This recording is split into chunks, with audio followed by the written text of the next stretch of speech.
khona phakathi kwale ndlu ehloniphekile indlu nkulu yonke ekhona, honorable members, I wish to make the following announcement, Honorable Speaker.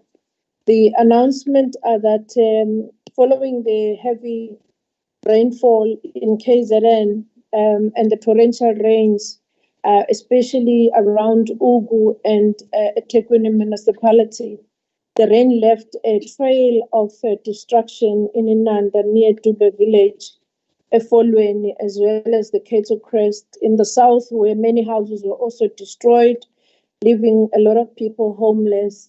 Unfortunately, we have lost lives in this incident. Our government was first on the ground to respond to the disasters.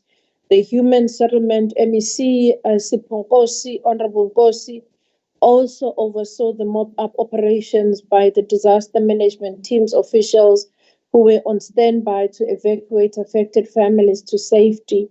Yesterday, on Wednesday, I joined the National Minister of Human Settlement, Minister Kubai, Deputy Minister Chwete, the Mayor of eThekwini municipality, as well as Honorable Nkosi and other members of the National Assembly to visit these areas. Honorable members, I also wish to make an announcement that during the State of the Province address, we announced that the province was really serious about the creation of jobs for our people through various means. I will be joining the minister, our Minister of Transport will be joining us with MEC Sipho Hlomuka to unveil the 6,000 young people who have benefited in the job creation program, such as Bambe and many youth ambassadors, crime prevention safety ambassadors. Government also continues to create and encourage young people to generate their own income. The province has established a jobs war room, which has facilitated over 500,000 job opportunities combined through the EPWP program across the various sectors in KwaZulu-Natal. Honorable members, I wish to announce that Honorable President, His Excellency Ramaphosa, will tomorrow on the 30th of June lead the presidential imbizo at Uthukela District Municipality, KwaZulu-Natal. As part of his imbizo, communities of Uthukela and surrounding areas will have an opportunity to speak to the President on key service delivery issues. As the President will be accompanied by members of his Executive Council from the national and provincial, as well as local spheres of government, communities will also know in real time which actions have been taken and intervention in terms of employment and addressing the service delivery issues. The district development model imbizo will also offer an opportunity to members of the public to access government services within their proximity through the mobile services and exhibitions rendered by multiple government departments and agencies, including Home Affairs, South African security agencies, and many other departments that will be rendering services. This Saturday, we are very glad that KwaZulu-Natal, Durban, will be a hive of activity as the city will host the Hollywood Durban July 2023, which attracts more than 48,000 people in Durban, a massive whooping more than 65 million direct spend contribution in our province. And we wish to thank all the stakeholders, particularly the Honorable MEC of Economic Development, MEC Treasury, for leading and working with other agencies in this regard. Thank you, Honorable Speaker and Honorable Members. Siyabonga. Thank you, Madam Premier. We're now moving to tablings. The first tabling is Portfolio Committee on Cooperative Governance tables its report on focused intervention study on assessing the implementation of water access and yellow plant programs at 7 municipalities in the province, Ukuba, Mzinyathi, Amajuba, Zululand, Umkhanyakude, and Herigwala municipalities, dated 7 June 2022. Ad hoc Committee on Land Restitution tables its report on complaints and other related matters for Zululand, Amajuba, Ukuba, and Mzinyathi progress report, as tabled in July 2021.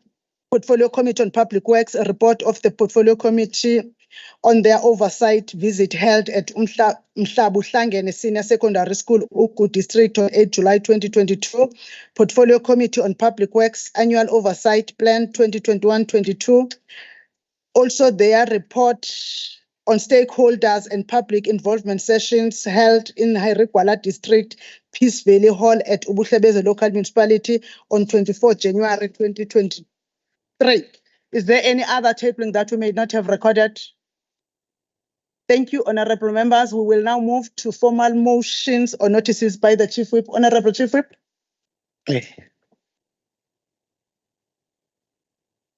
Bayat, Ngifuleke Silweni, Silo Samabandla. Greetings, Honorable Speaker and honorable members. I must indicate that there are no formal motions and notices from the office of the Chief Whip. Thank you very much. Thank you, Chief Whip.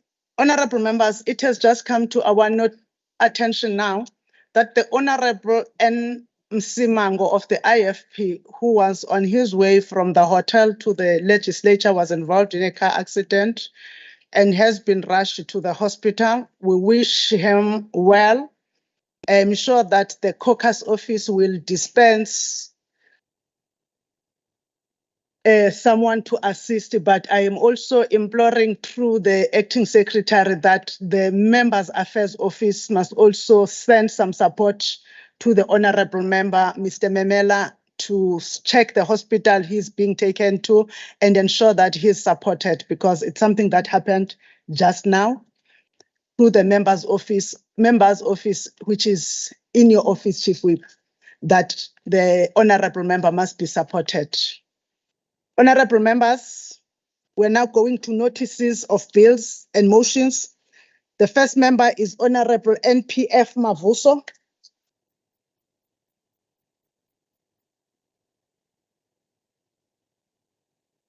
Thank you, Honorable Speaker. Honorable Speaker, on the next sitting day of this House, on behalf of the African National Congress, I shall move as follows. This House notes that water is a crucial source of life and is defined as such and is a basic human right. That COGTA continues to make serious strides in transforming our communities for the better, such as the investment of 57 rand for short-term water and sanitation projects to accelerate universal access and the distribution of 365 static tanks to various municipalities for interim measures, totaling to 2.6 million. Equally, water war rooms have taken and been established in most districts with the support of OSS champions. This House therefore resolves to commend COGTA for the municipal support on water interventions, as water is indeed a basic human right. I shall so move. The Honorable MP Gwala.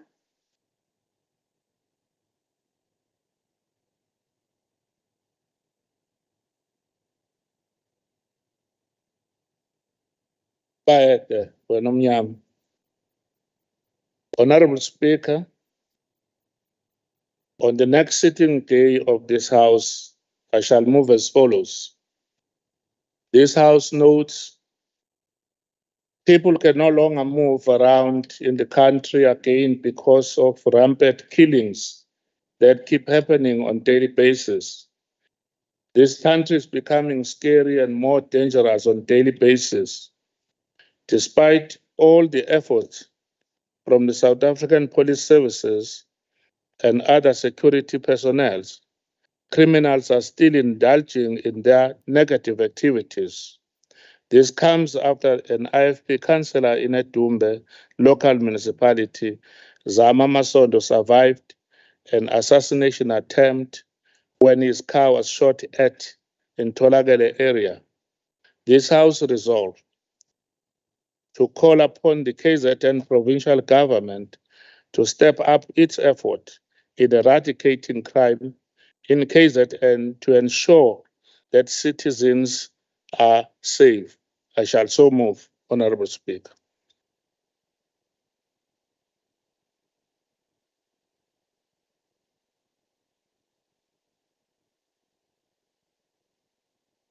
Thank you, Speaker. On behalf of the IFP in the next sitting of this House, I shall move as follows. This House notes with sympathy the pressure weighing heavily on the ruling party with regard to 2024 elections, which has led to the MECs and some members disregarding the ethos of being in governance. Therefore resolves that government work in participatory form and engagements must remain just that and not ANC rallies. 2, honorable members, to exercise restraint and not... Honorable member, heckling is allowed. They haven't drowned you. If you continue to waste time, I will invoke the rules. Honorable members, to exercise restraint and not politically campaign in those gatherings. This will prevent the undue tensions that can threaten our fragile peace. I shall so move. Honorable S. Ban Prakash. Thank you, Honorable Speaker. Honorable Speaker, on the next sitting of this House, I shall move as follows. This House notes the dangers posed by illegal sand mining operations in KZN became evident during oversight visits. The possible environmental impacts could include soil erosion, sinkhole formation, the loss of biodiversity, damaging to existing infrastructure, as well as contamination of soil, ground, and surface water. Sand mining has become a lucrative illegal industry, providing various types of sand for the building industry, glass, jewelry, filtration manufacturers, to name a few. Such illegal operations also undermines the fragile economy of KZN and the security of communities where they exist. This House resolve to call upon KZN Department of Economic Development and Environmental Affairs and municipalities to deal decisively with illegal sand mining. I shall so move. Honorable F.A. Rogers.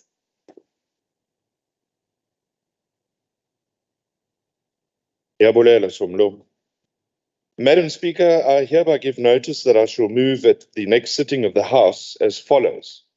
The House notes, 1, a by-election held in Ward 11, Newlands East. 2, the Democratic Alliance increased its vote from 41% to 57%. 3, this is yet another KZN by-election where the voters of this province have told the ANC Bakayise. This House therefore resolves to congratulate the Democratic Alliance on its by-election victory, and this House further resolves that we all agree 2024 cannot come soon enough. Honorable Tyler. Next member is Honorable L.M. Mayor.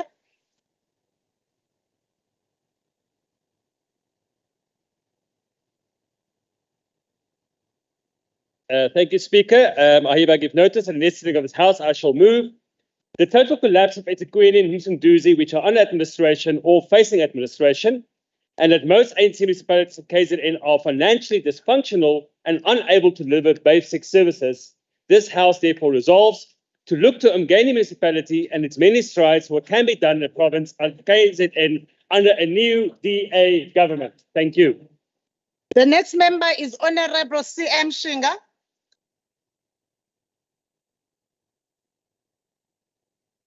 Madam Speaker, I hereby give notice that I shall move on the next sitting day of this House as follows. This House notes the 14 million unregistered young South Africans as per the IEC. The largest and most influential voting cohort in South Africa are youth not willing to vote. Maybe they are deprived or feel not represented. Young people need to be encouraged to register and vote. This House therefore resolves to call upon political parties, Department of Education, COGTA, Sport and Recreation to collaborate with the KZN Legislature and IEC on voter education programs targeting the youth. Madam Speaker, I shall so move. The next member is Honorable Esther Kurrajpanzi.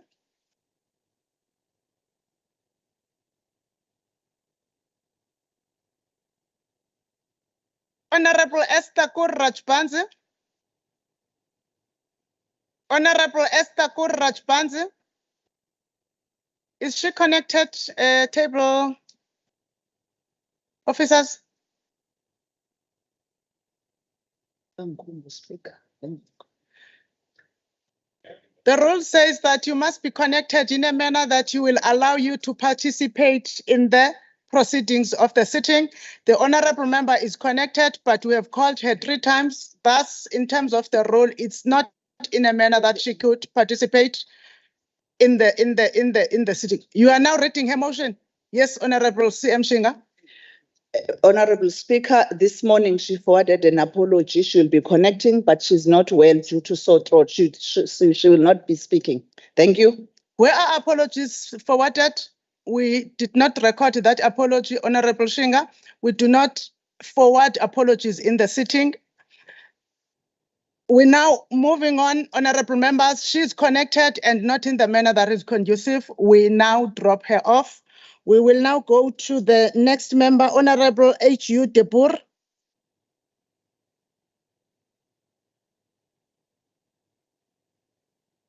Thank you, Honourable Madam Speaker. I give notice that at the next sitting of this House, I shall move as follows. Noting that Umdlokombane councillor J.F. Myaka was heinously gunned down during a church service in Insuleni this week. That Councillor Myaka was part of a multi-party political pact in the city of Umdlokombane, having ousted the former mayor and ANC leadership. This House resolves for the SAPS to not only speedily investigate the murder, but for arrests to be made in this particularly brutal murder. Order, Honorable. Well, what point are you raising on? What rule are you raising on? I'm raising on Rule 273. Mr. Memela. Wait, they're bringing me my rule book. Angazi ba badleni mama nebechithwa na isihlalo namhlanje.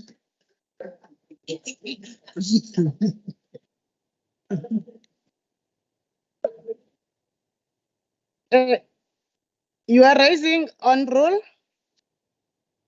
I'm rising on Rule 273, Honorable Speaker. Okay.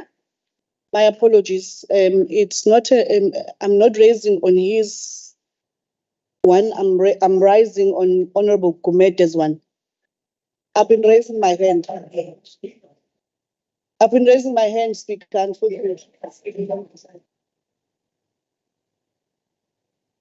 Okay. What are you raising, Honorable? I'm rising on the point, Speaker, on what she was saying on her motion, where she was threatening the peace in KwaZulu-Natal. I reject that motion, Chair. Okay. What you are raising, Honorable Cele, says that a member may raise a matter relating to contempt, including a breach of privilege, but not relating to a breach of the Code of Conduct and Ethics, in the House or a committee, or in writing with the Speaker. The matter must be raised as soon as possible after. So I am clarifying because I've had whispers from members. After it has occurred, you raise it after it has occurred. You don't raise it whilst it is occurring. After it has occurred, the member who raises the matter must simultaneously provide the other member with a copy of the written complaint submitted to the Speaker. So the rules infer that you must write to the Speaker. and also offer the other member a written complaint. So for now, the matter you want to raise, you still have an ample opportunity to raise it. You can't raise it now because you are raising it verbally.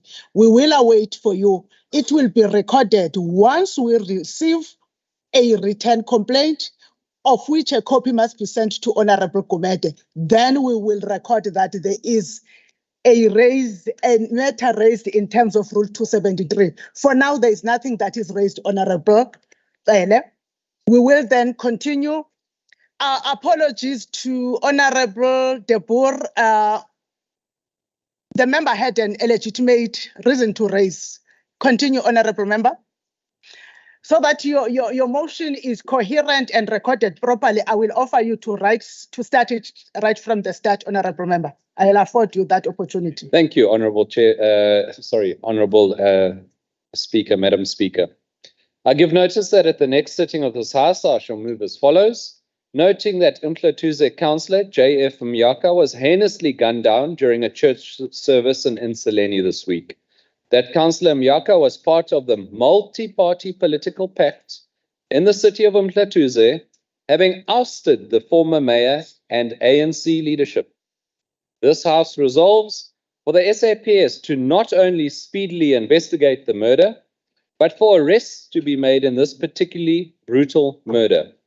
Moreover, this House resolves for the KZN Legislature to formulate a political violence task team to not only assist investigations, but help foster respect and tolerance amongst all political parties. So shall I move. Thank you, Honourable Speaker. Honourable M. Tembe.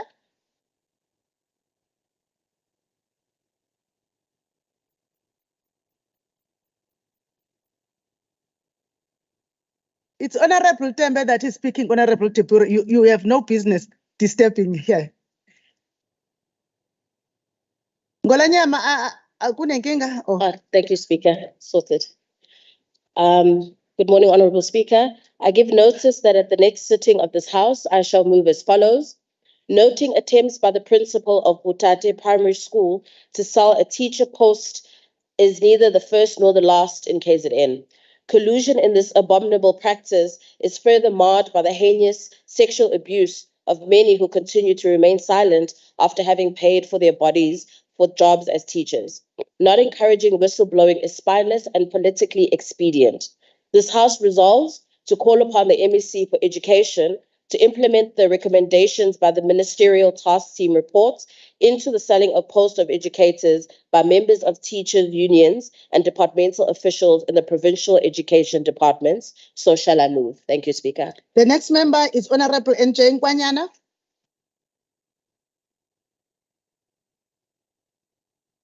Angithokoze somlomo. Ngokuhlala kwalendlu okulandelayo ngophakamisa kanje. Lendlu iyakunaka ukuthi selokhu iqembu lenkatha labhulela ukhongolose esakeni kuhle kwamabele ngokhetho lomasipala izinhliziyo ezibomvu zigcwele amahlule kubaholi be-ANC ngenxa yokuthi bahlanzwa ngabantu.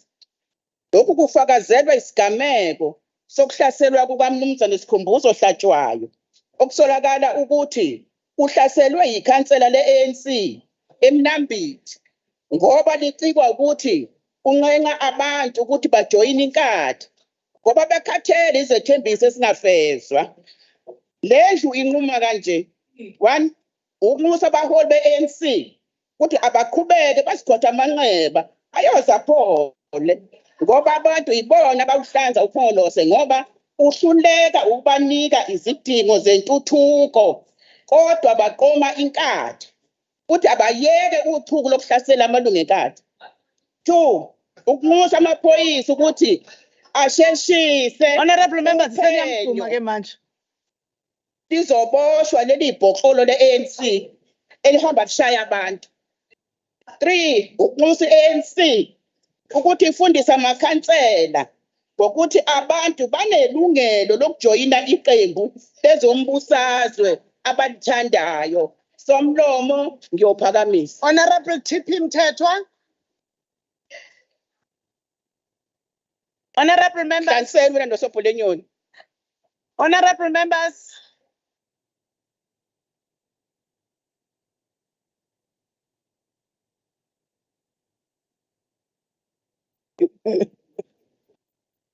Thank you, Honorable Speaker. Greeting to His Majesty the King and the Queen.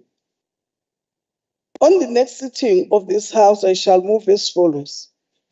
This House notes the lack of political will by the KZN Department of Education to prioritize safety in schools by allowing schools to become battlefields, as it has failed to install metal detectors, cameras, and strict security measures in all schools to ensure that no person gaining access to a school carrying any dangerous weapon.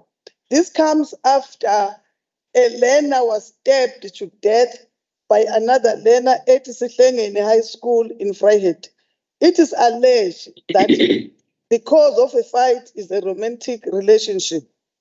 This House resolved to call for an urgent debate on the lack of safety in school. I shall so move. Honorable S. Moodley.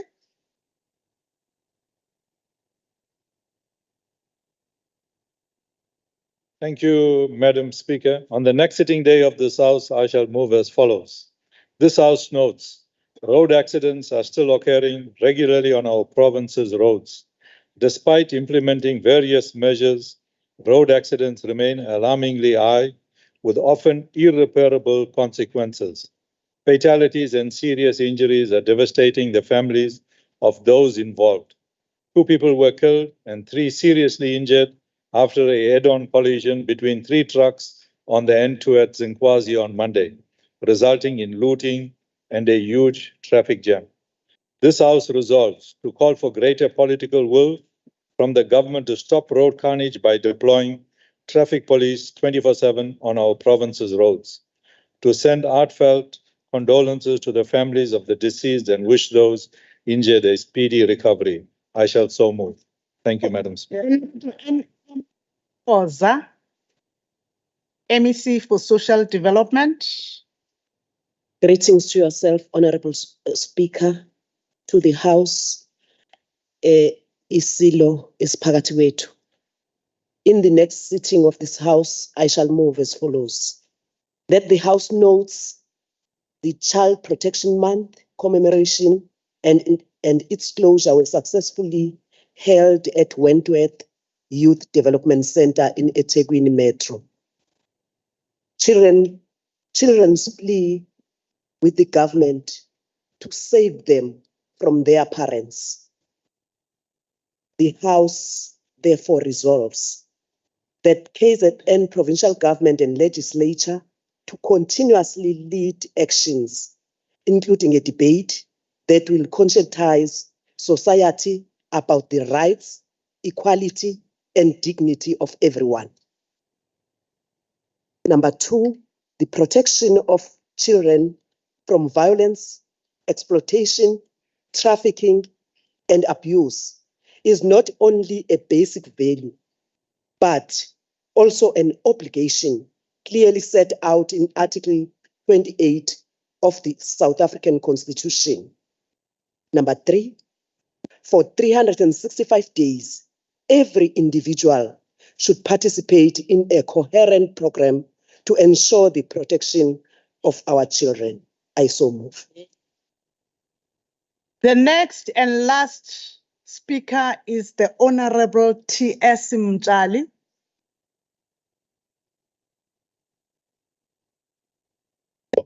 Honorable Speaker, in the next sitting of the House, I shall move as follows on behalf of the African National Congress. Today, the Department of Transport, under the leadership of the MEC Tomuga, they will be launching the program which is called Stesha Wire Wire, Creating Sustainable Jobs. This program will create 6,000 job opportunities, within which they will also get national certificate NQF level 3 at the completion of this program. This is a clear indication that the ANC-led government, this is the clear indication by the ANC-led government of its commitment to create sustainable jobs, especially for the youth. With the stubborn challenge of youth unemployment, the ANC-led government continues to declare war against the unemployment. This House therefore resolves to commend MEC Hlomuga for ensuring that his department creates employment opportunities, especially for the youth.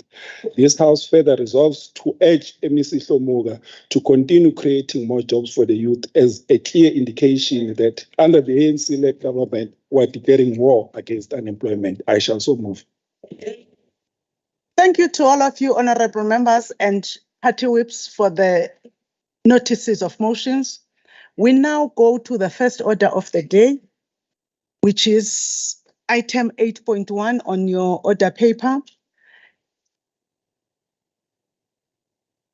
The first order of the day is a debate on the motion, which is the second ANC Party Motion that was moved in the House by the Honorable Mr. SA Duma of the ANC, MEC for Economic Development, Tourism and Environmental Affairs on Thursday, the 25th of May, 2023. Immediately when the debate ends, we will, as Win announced earlier on, suspend the House to allow the procession of the King to leave the House.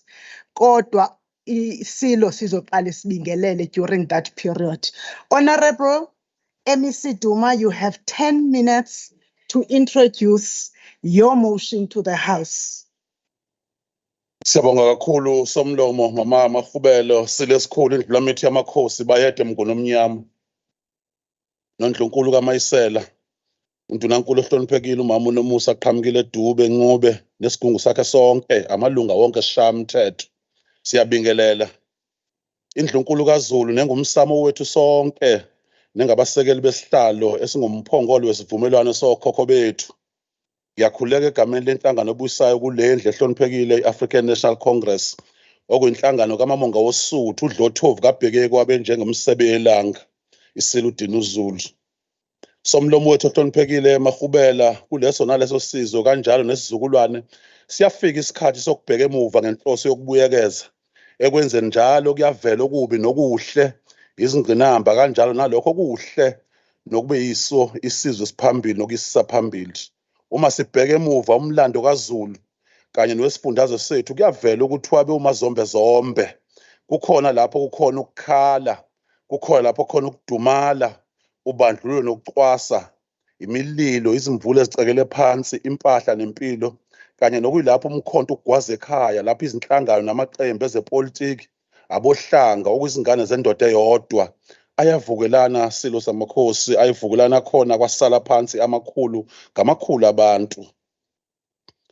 Nokho njengoba imvelo ihlala ikwenza kulobo buhlungu nezingqinamba nomvelinqangu wethu zatshala phakathi kwethu inqaba kutholwa zatshala uMdlokombane vukadla amadoda ingonyama uZwelithini kaBhekuzulu.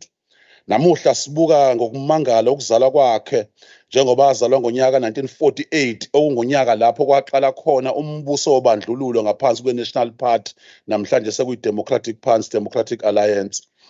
Siyazibuza ukuthi engabe imvelo yabithini kithi ngalesikhathi. uBhejane uphile nathi iminyaka engaphezulu kwama-70 wahlala esihlalweni iminyaka ecela kwangama-50 50 years nokumenza emhlabeni jikelele abe ngowesithathu ukubusa isikhathi eside kakhulu ukulandela uQueen Elizabeth wamaNgisi uRama V uBumbijol Aldiolde waseThailand emlangweni kaZulu wephule irekhodi lengonyama umpande lokubusa isikhathi eside kakhulu esesihlalweni. Inhlangano kaKhongolose nalezi ngqabo emzabalazweni wamakhosi kaZulu njengoba umlando ngo-1912 walikhomba ukuba lithathe umkhonto womzabalazo wokuqala nowawuholwa ngamakhosi namafelankosi. Kuyintokozo kithi njengohulumeni sibe sekhaleni lokwenza ubulungiswa ngalokho okulifagugu lethu.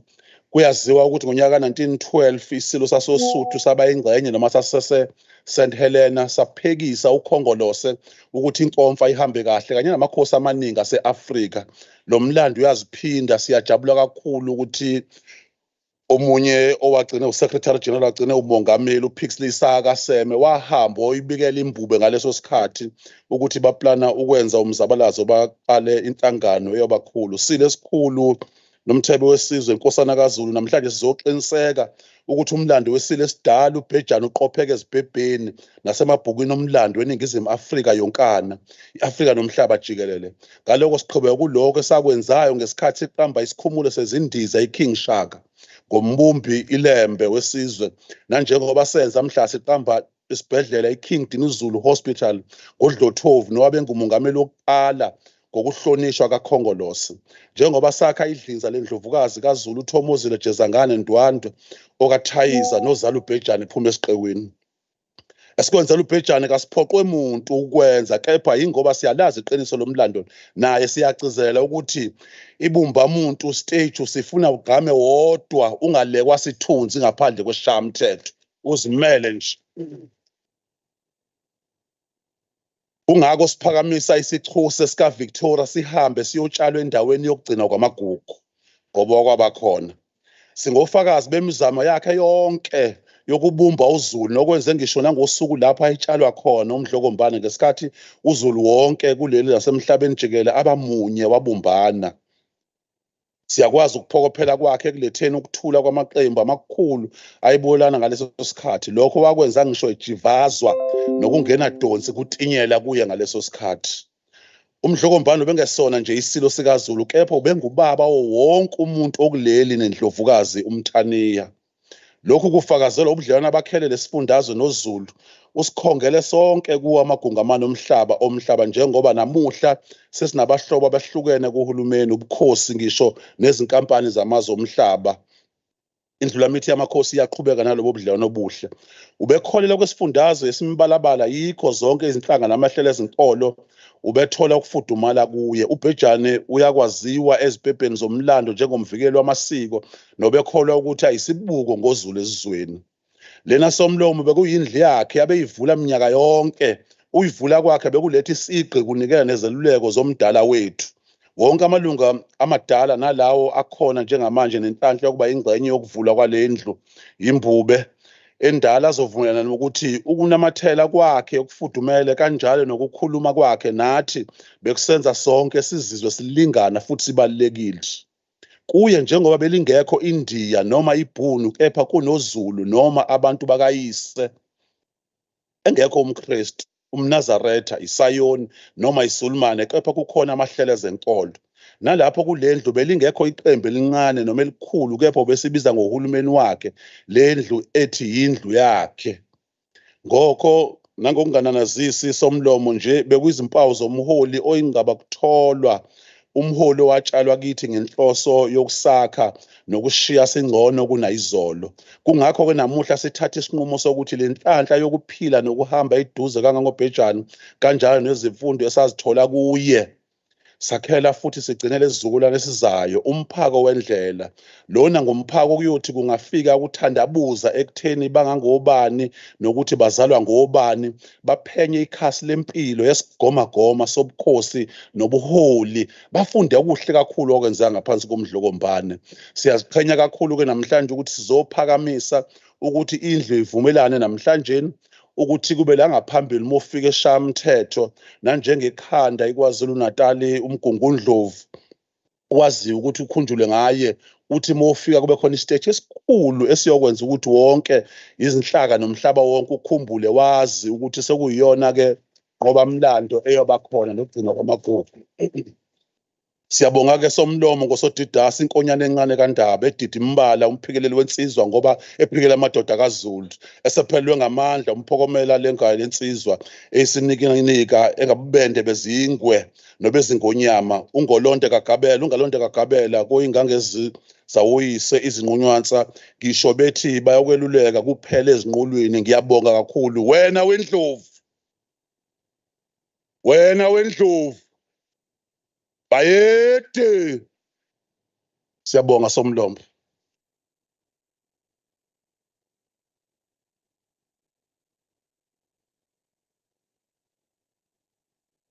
The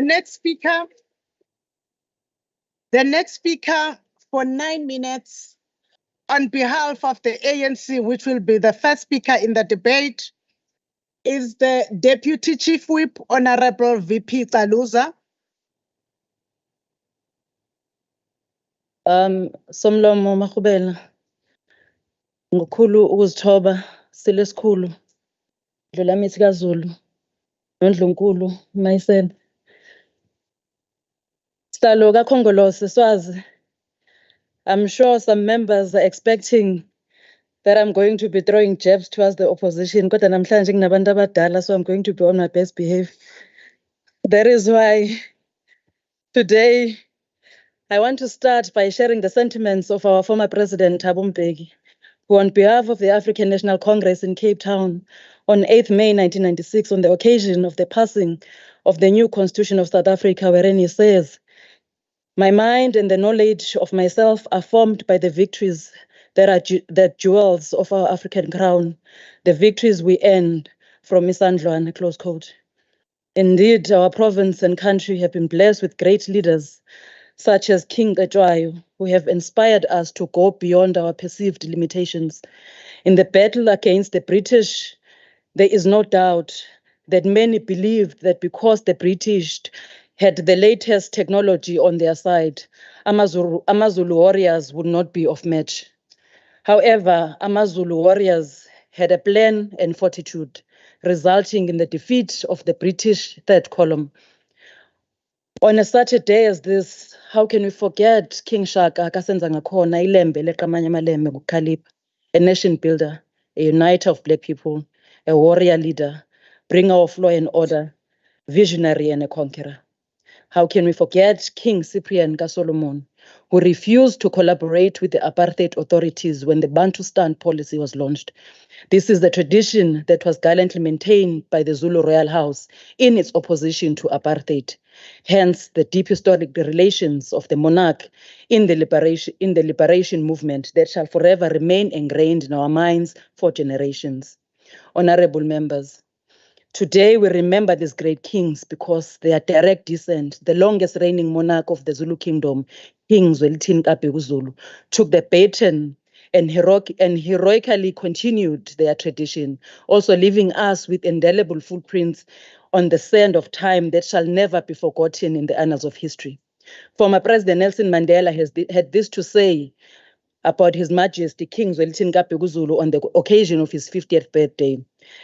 Open quote, "Our king has been the most consistent voice and campaigner for peace and unity amongst his people. It is largely due to his zealous commitment to peace that relative stability and peace have come to the province of KwaZulu-Natal," close quote. Indeed, many of us further saw this commitment as His Majesty led the nation and the people of KwaZulu-Natal to proscribe HIV and AIDS in the dustbin of history.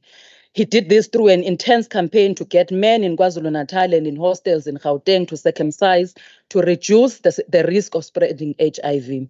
He further did this regarding and sponsoring the ancient tradition of Mkhosi Omhlanga, which continuously sees many young girls in the province taking pride in remaining izintombi and abstaining from risky sexual relations until the right time.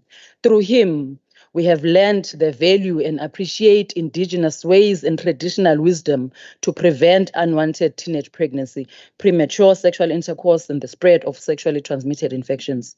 Honorable members, we also saw the ceaseless commitment of peace and stability of uMdlokombane when he stood up to condemn the xenophobic violence in declaring such as a shameful act that cannot be done in his name. Ukuhlonipha ubhejane ephuma esiqiwini, kuhlonipha zonke lezi ngonyama ezasibumba saba yisizwe esihlangene nezasifundisa isikompilo eseliyisisekelo sezwe lethu lonke okungubuntu. Impela ukuhlonipha imbube yethu eseyakhothama kuhlonipha uZulu wonkana njengaleyo nkathi iguqisa isitha empini yasesandlana. Honorable members, such history cannot be swept under the carpet and even be overcast by the dubious and anti-democratic characters who use their ill-gotten power to promote the subjugation of Africa's indigenous people, as seen in Namibia through the removal of the Von Franco statue, which had been standing since 1965 in the city of Windhoek. But also, we must take cue from the people of Mozambique, where the statue of colonizer Salazar, whose statue was in the center of Mozambique and later removed and sent to the National Library of Mozambique, facing the wall for that matter. But to bring it closer to home, the hashtag Rhodes Must Fall movement in Cape Town, which saw the removal of Cecil Rhodes' statue in the University of Cape Town. We must ensure that our symbols of history are part of our transformation agenda in order for them to be reflective of the aspiration and realities of our democratic and non-racial order.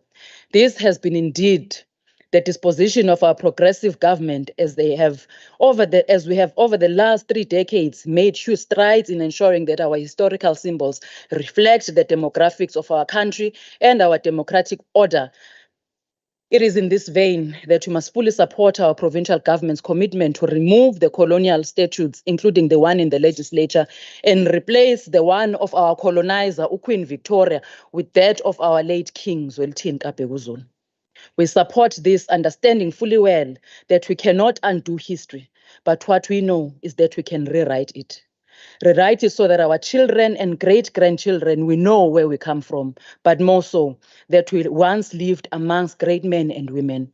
As such, putting the statue of our colonizer in the museum where it belongs is what should be welcomed by all of us. But erecting the statue of uMdlokombane will not just be a recognition of a great man, but ensuring that he will always be remembered.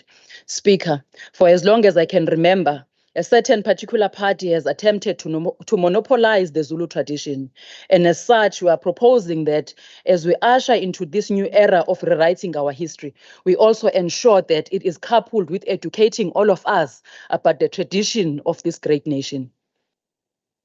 This statue, Honorable Speaker, will forever remind us of the importance of education as we recall King Zwelithini's consistent focus on education, going to an extent of even slaughtering cows for principals and encouraging them to lead by example and improve matric results. It will forever remind us of the importance of our land in alleviating poverty, unemployment, inequality, as we recall his campaign for heightened focus on agriculture to ensure food security, condemning having tracts of lying land fallow, whilst those living on it remain trapped in unemployment and poverty. Futhi, siyohlezi siyisikhumbuzo sokuthi sibekezelelane njengosopolitiki njengoba ayehleze esixwayisa ngodlame kanye nokubulalana okuhlangene nepolitiki. Ethi lokhu kuyimbewu ezosibhubhisa njengendle emnyama, futhi kusibuyisela emuva ngaphezu kwalokho uMdlokombane akazange akhathale ukuthola izindlela zokukhuza umhlola kanye nechilo lokuhlukunyezwa kwabesifazane, izingane kanye nogogo nomkhulu.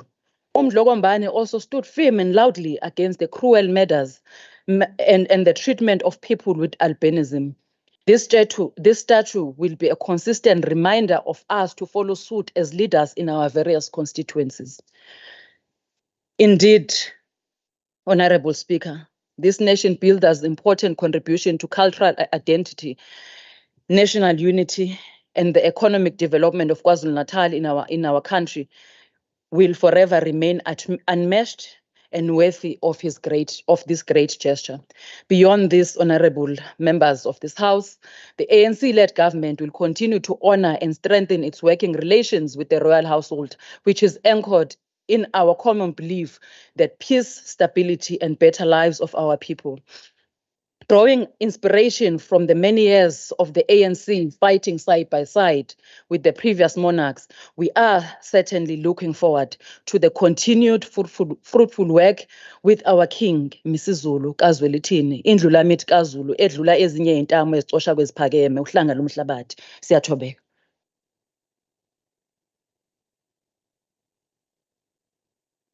Then the next speaker for 10 minutes of the IFP is Honorable Mpigwala, the Chief Whip of the opposition.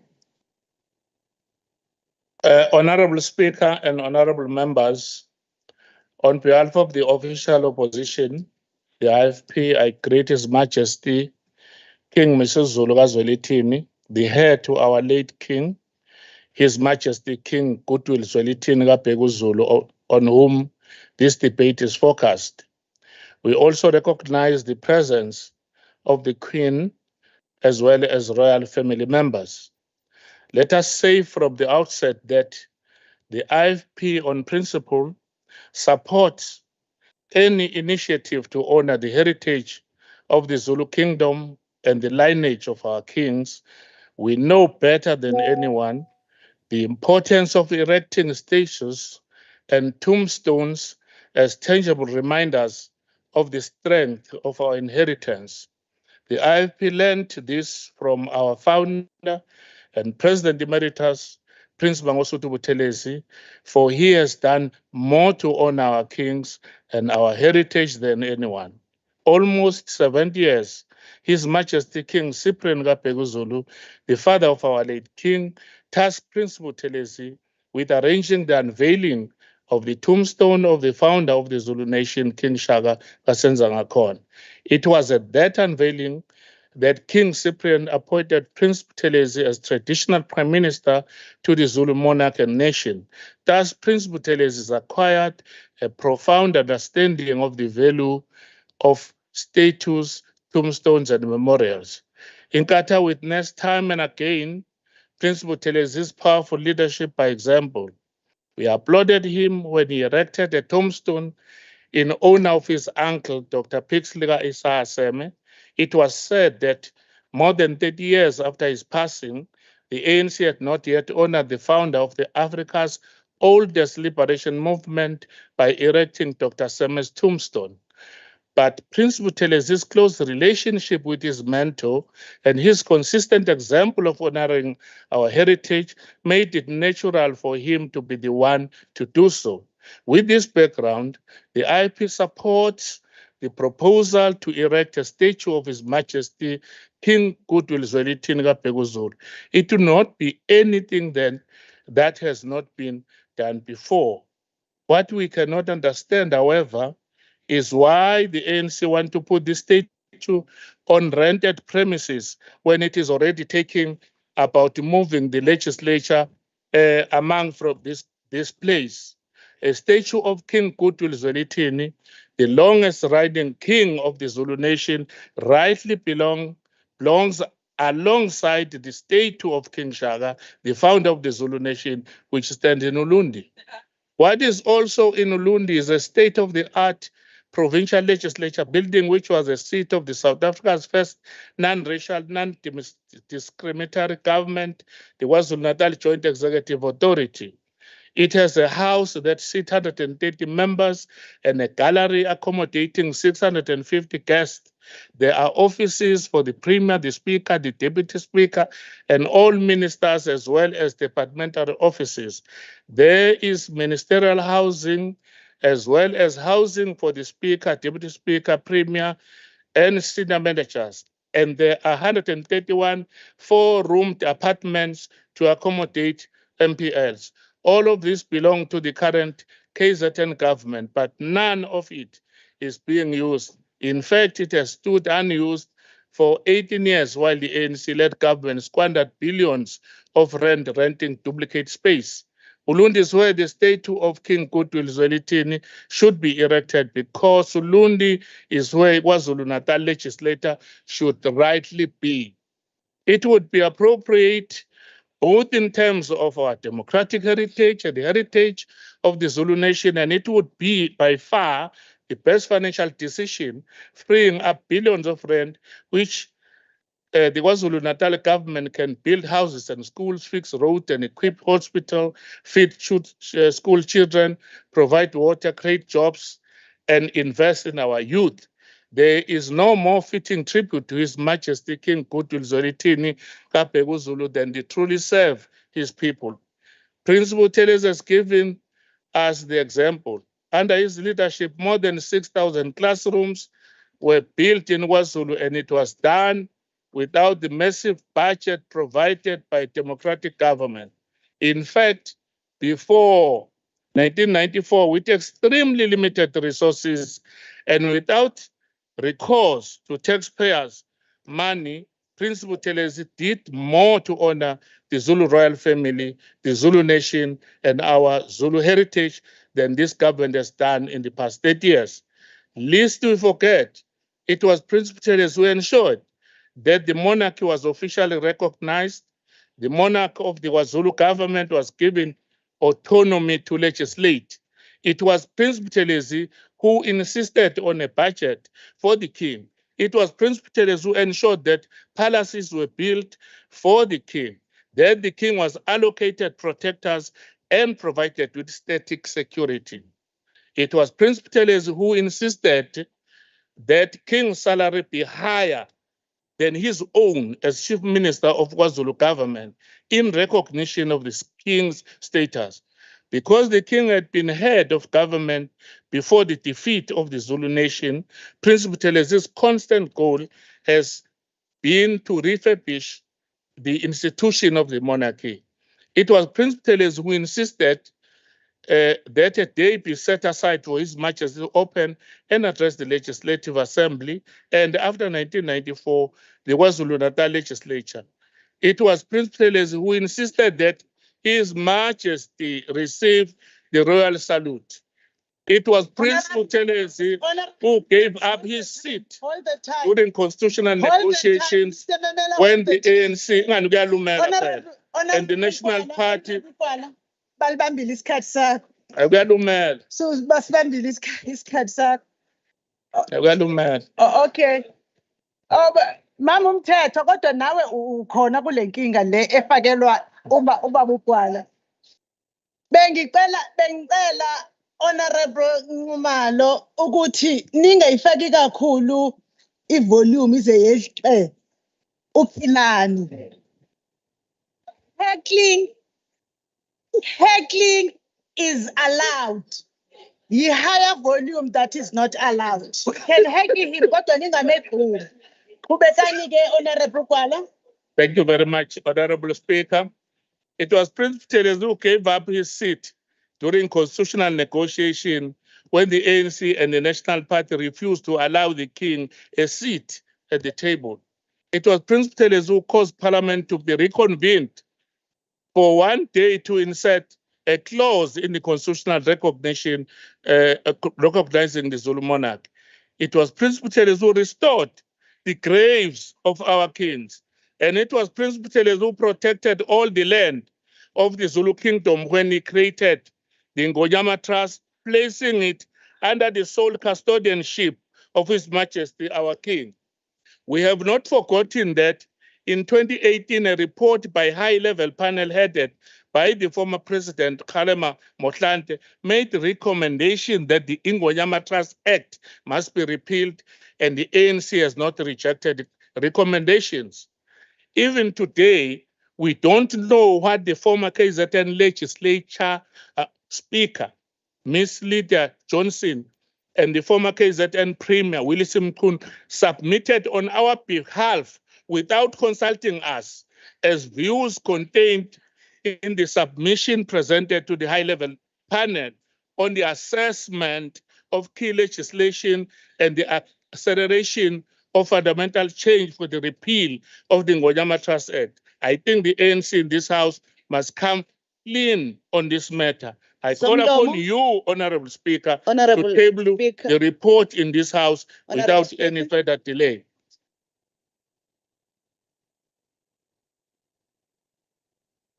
Honorable Makeba. Siyabonga somlomo. Ngisukuma ku rule 57D. Oh, okay. Ngoba Mageba akukusiza ukuthi kukhona indlu enkulu kuzofuneka nje usho umthetho uthini Mageba? Member, not to be interrupted, but please check ukuthi to ask whether the member who has the floor will accept a question relevant to the debate.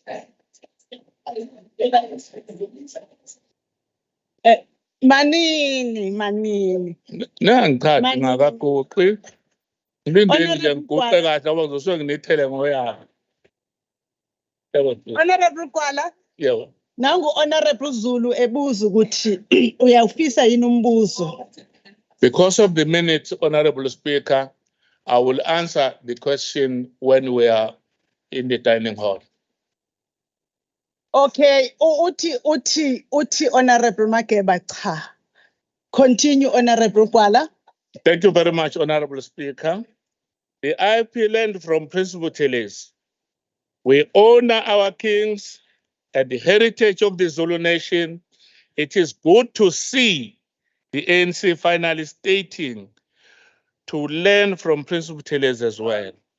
We challenge them, however, to honor the late king appropriately by placing this statue where it is rightly belongs, at the historical seat of governance of the Zulu kingdom. This statue and this legislature belong to Ulundi. Ubumbulu asibufuni. I thank you, Honorable Speaker, for the time that you have given to me. Yeah. I Victoria umngani wenu.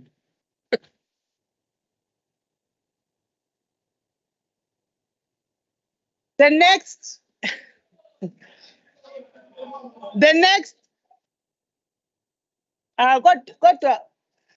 kodwa Khilani umoshela indlu manje ninomtimande. The next speaker is for 5 minutes, Honorable F.A. Rogers, the leader of the Democratic Alliance. Jwaha. Diabulela somlom.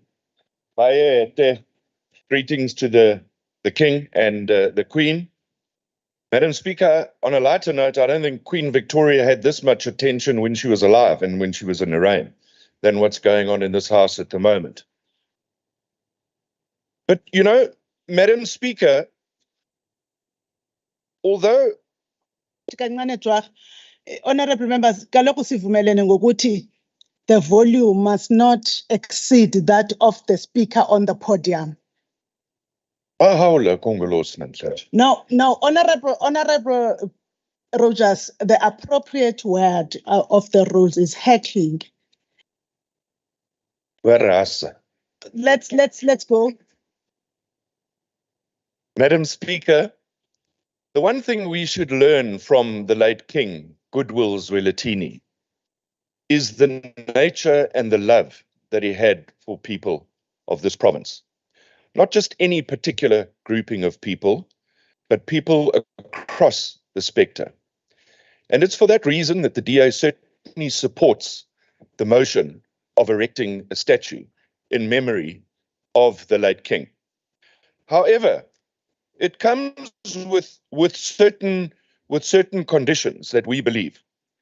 King Goodwill Zwelithini played a pivotal role in ensuring peaceful relations in all communities in KwaZulu-Natal. And perhaps again, we need to take a lesson from the late King. He deeply cared about values and traditions of the Zulu nation, and perhaps his greatest attribute was his commitment to social cohesion efforts and pronouncements in the region. His Majesty was a visionary monarch who made an important contribution to cultural identity, national unity, and economic development in the province of KwaZulu-Natal.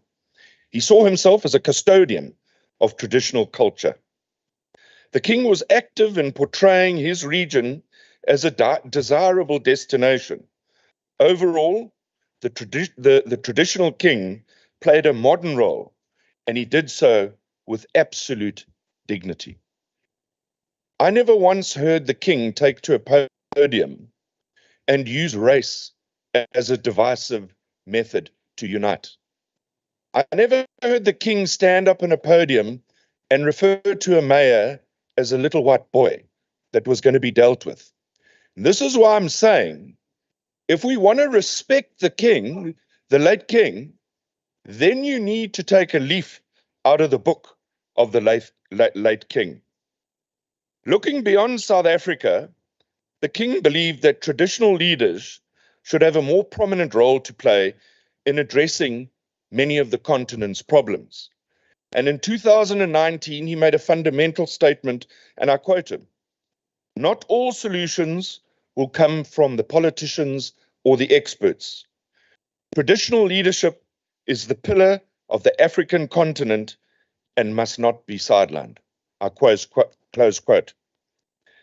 Madam Speaker, I get the distinct feeling that a lot of what we are debating now is a bit of political grandstanding with 2024 around the election.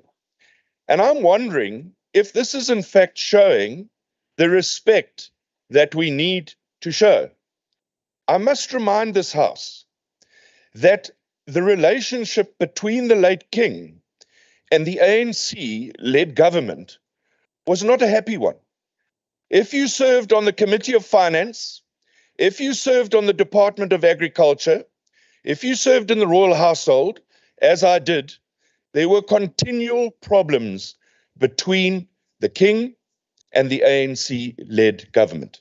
In fact, I must remind this House that the king on various platforms raised the issue about the refurbishment of his palaces.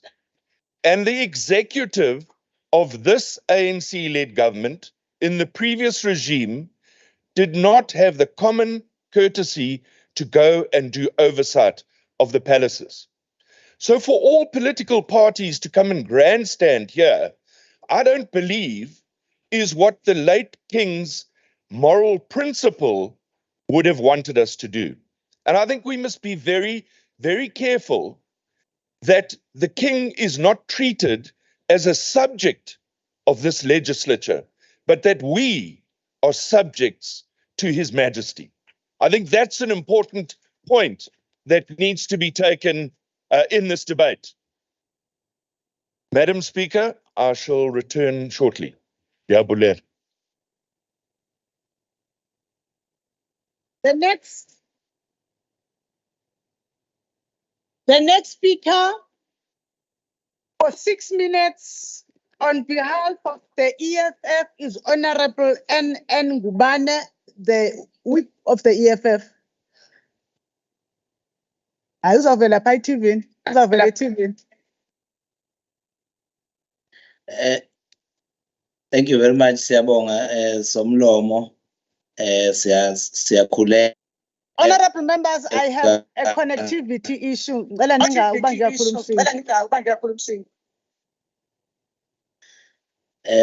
Sibingelele kusomlomo wendlu, siphinde sikhuleke kwisilo samabandla wonke.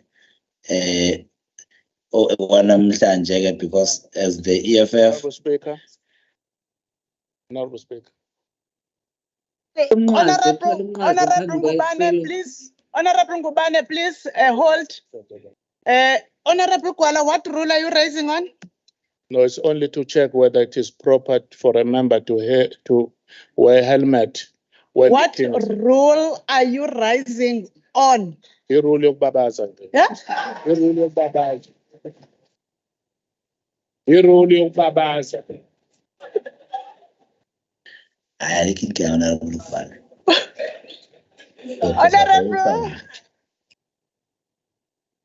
Honorable Ngubane. Honorable Ngubane, you may continue, sir. You may continue, sir. Yes, thank you very much, Speaker. Members of the House, allow us to start this debate by first congratulating the EFF, the only movement that represents the dejected and rejected members of our community, for its unwavering stance towards decolonizing and liberating the African mind. As young as it is in age, it is indeed an old soul which is a force to be reckoned with, and it has become a norm that we lead and others follow. It should be remembered that as early as 2015, EFF was at the forefront when the movement to remove colonial and apartheid statues that are symbols of white supremacy started. Hence, we welcome with both hands the provincial government call to honor the late yisilo with the erection of the biggest stand-alone statue in the legislature, which will be followed by the removal of the Victoria statue in the legislature. Ungangezwelakhe was not only a custodian of our culture and heritage who presided over cultural affairs, but was also a change agent who advocated for development and peacemaking. The erection of this statue symbolizes victory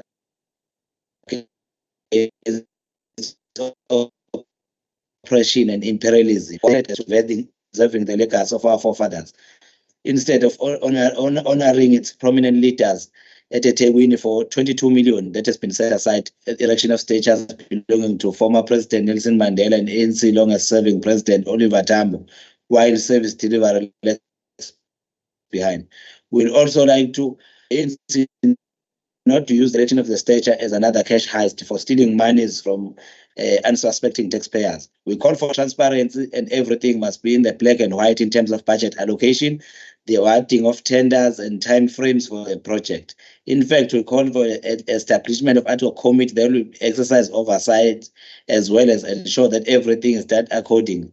There is value for money and there is no unlawful wasteful expenditure like in the case with funerals in the province. Siyathemba futhi ukuthi wakhiwa kwalomfanekiso wesilo samabandla akuzunika uhulumeni igunya lokubamba umbuso kaZulu ngobhongwane lapho iSilo uMisuzukazi welithini ezithola isithuse esihlalweni ekubeni izinqumo ezingale zithinta indlunkulu nobukhosi zibe zenziwa uhulumeni wesifundazwe. Kanti ubaba uMphephetwa, in essence, Speaker, IFP has rejected this because uthi ubaba uMphephetwa mangabe singayo Lundi eduze kamntwana waphinde angena basidinga istage. So mangabe singayibeka nje in real terms IFP ayisidingi the stage because asiyo Lundi so basema respect. Even this debate uthi iParliament libuyele Lundi is so shallow. Because you look at the infrastructure there, it's just self-serving, this debate with the Parliament. The Parliament will never go back to Ulundi under our watch. Pietermaritzburg, the capital city. Hence, the EFF is calling for even the Parliament to move from Cape Town to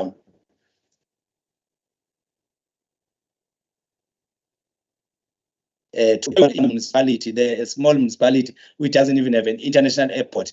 It will not even make sense. It didn't make sense before. It still doesn't make sense today. The EFF supports this fully. Thank you, Sabong.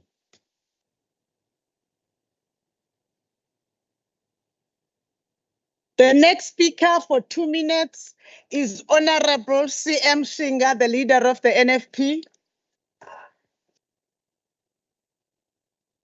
Somlomo. iSilo. uNdlunkulu wethu nazo zonke izihambeli njengeqembu le-NFP siyakholelwa kakhulu kubuholi bendabuko nokuyibona okuyigcina nefagugu lamasiko ethu. Sikushayela ihlombe sikweseka kakhulu ngokungananazi ukufakelwa nokumiswa komfuziselo wesilo samabandla uMdlokombane nokuyisona silo sokuqala esificwe sabusa ngaphansi kwentando yeningi. Singelibale ukuthi eminye yemithetho emihle nemibi ehlukumeze yaqeda ngokubaluleka kobuholi bomdabu yashaywa yaphasiswa kuyo le ndlu. Lo mfuziselo uzofundisa kakhulu uphinde utshale ulwazi kwizivakashi noma izihambeli lezi ezihlala njalo zitheleka zizobuka lesishayamthetho. Kuzoqhakambisa impilo neqhaza lomdala ngezikhathi zengcindezelo nangesikhathi senkululeko. Miningi imisebenzi eyenziwe iSilo uMdlokombane. Lwasifundisa ukubaluleka komthandazo nokholo namasiko. Somkhumbula kakhulu uma sethi bazoxabana njengoba nixabana nje. Okunye ukudala ukuthula nokukhuza udlame lwezepolitiki esizweni, ukulwela nokuvikela umhlaba, ukulwa nokufundisa ngesifo sikagawulayo noma ingculaza, nokukhuthaza ukusoka nokuvikela kwabantwana nabantu besifazane. Waba isishabasheki sokulethwa kwentuthuko nezidingo ey'ndaweni zasemakhaya ngokugqugquzela ezolimo. Sithemba ukuthi lokhu kuyopholisa iminjunju esizweni njengoba sahlukunyezwa abelungu iSilo saphinde sahlukunyezwa abaholi bakithi abamnyama. Abanye babethi kumele sicele imvume masizothatha abanye basilawula besiphathela isikhwama senkece. Time has expired. Siyabonga. The next speaker for 9 minutes on behalf of the ANC is the Honorable NC Melane, the MEC for Health. Yes, fine. Okay. Ngiyabingelela Somlomo, ngibingelele kubayede, siyabingelela hlanga lomhlabathi, sibingelele kuNdlunkulu kaMayisela neNdlunkulu yonke and all the honorable members akhona namhlanje. Somlomo ngicela uqala nje ekuphikiseni udaba lokuthi i-IFP njengenhlangano iyona eyayazi ukuthi amakhosi ayahlonishwa. Asikaze sisibone ndawo leyo representation ye-IFP. Kodwa-ke angingakhulumi nje kuphela ngomlomo. U-ANC uma ngabe uthatha ukuhola othungulu municipality, yathatha isinqumo sokuthi kubalekile ukuthi siwahloniphe amakhosi ethu njengoba senza nje namhlanje. Kwakungenakhethwa ngalesa sikhathi njengoba lungekho ukhetho namhlanje. Kodwa sathatha isinqumo njengo-ANC ukuthi uthungulu municipality asulubize kabusha ngegama elisha, silibize ngoKing Cetshwayo municipality. Sangagcina lapho. Sabiza i-building ngegama lenkosi iSilo uKing Cetshwayo. Saphinde sakha istage esihloniphekile senkosi uCetshwayo. Hayi-ke bafika ontaba kayikhonje i-IFP ngo-2021. Babona ukuthi bona akwanele ukuthi inkosi iSilo sakwaZulu sihlonishwe ngalendlela ebesihlonipha ngaso. Bathatha isinqumo sokushintsha igama, bashintsha igama i-chamber eyayibiza ngoKing Cetshwayo bayibiza ngoPrince Buthelezi, bashintsha iSilo basibiza ngoPrince. Bangagcina lapho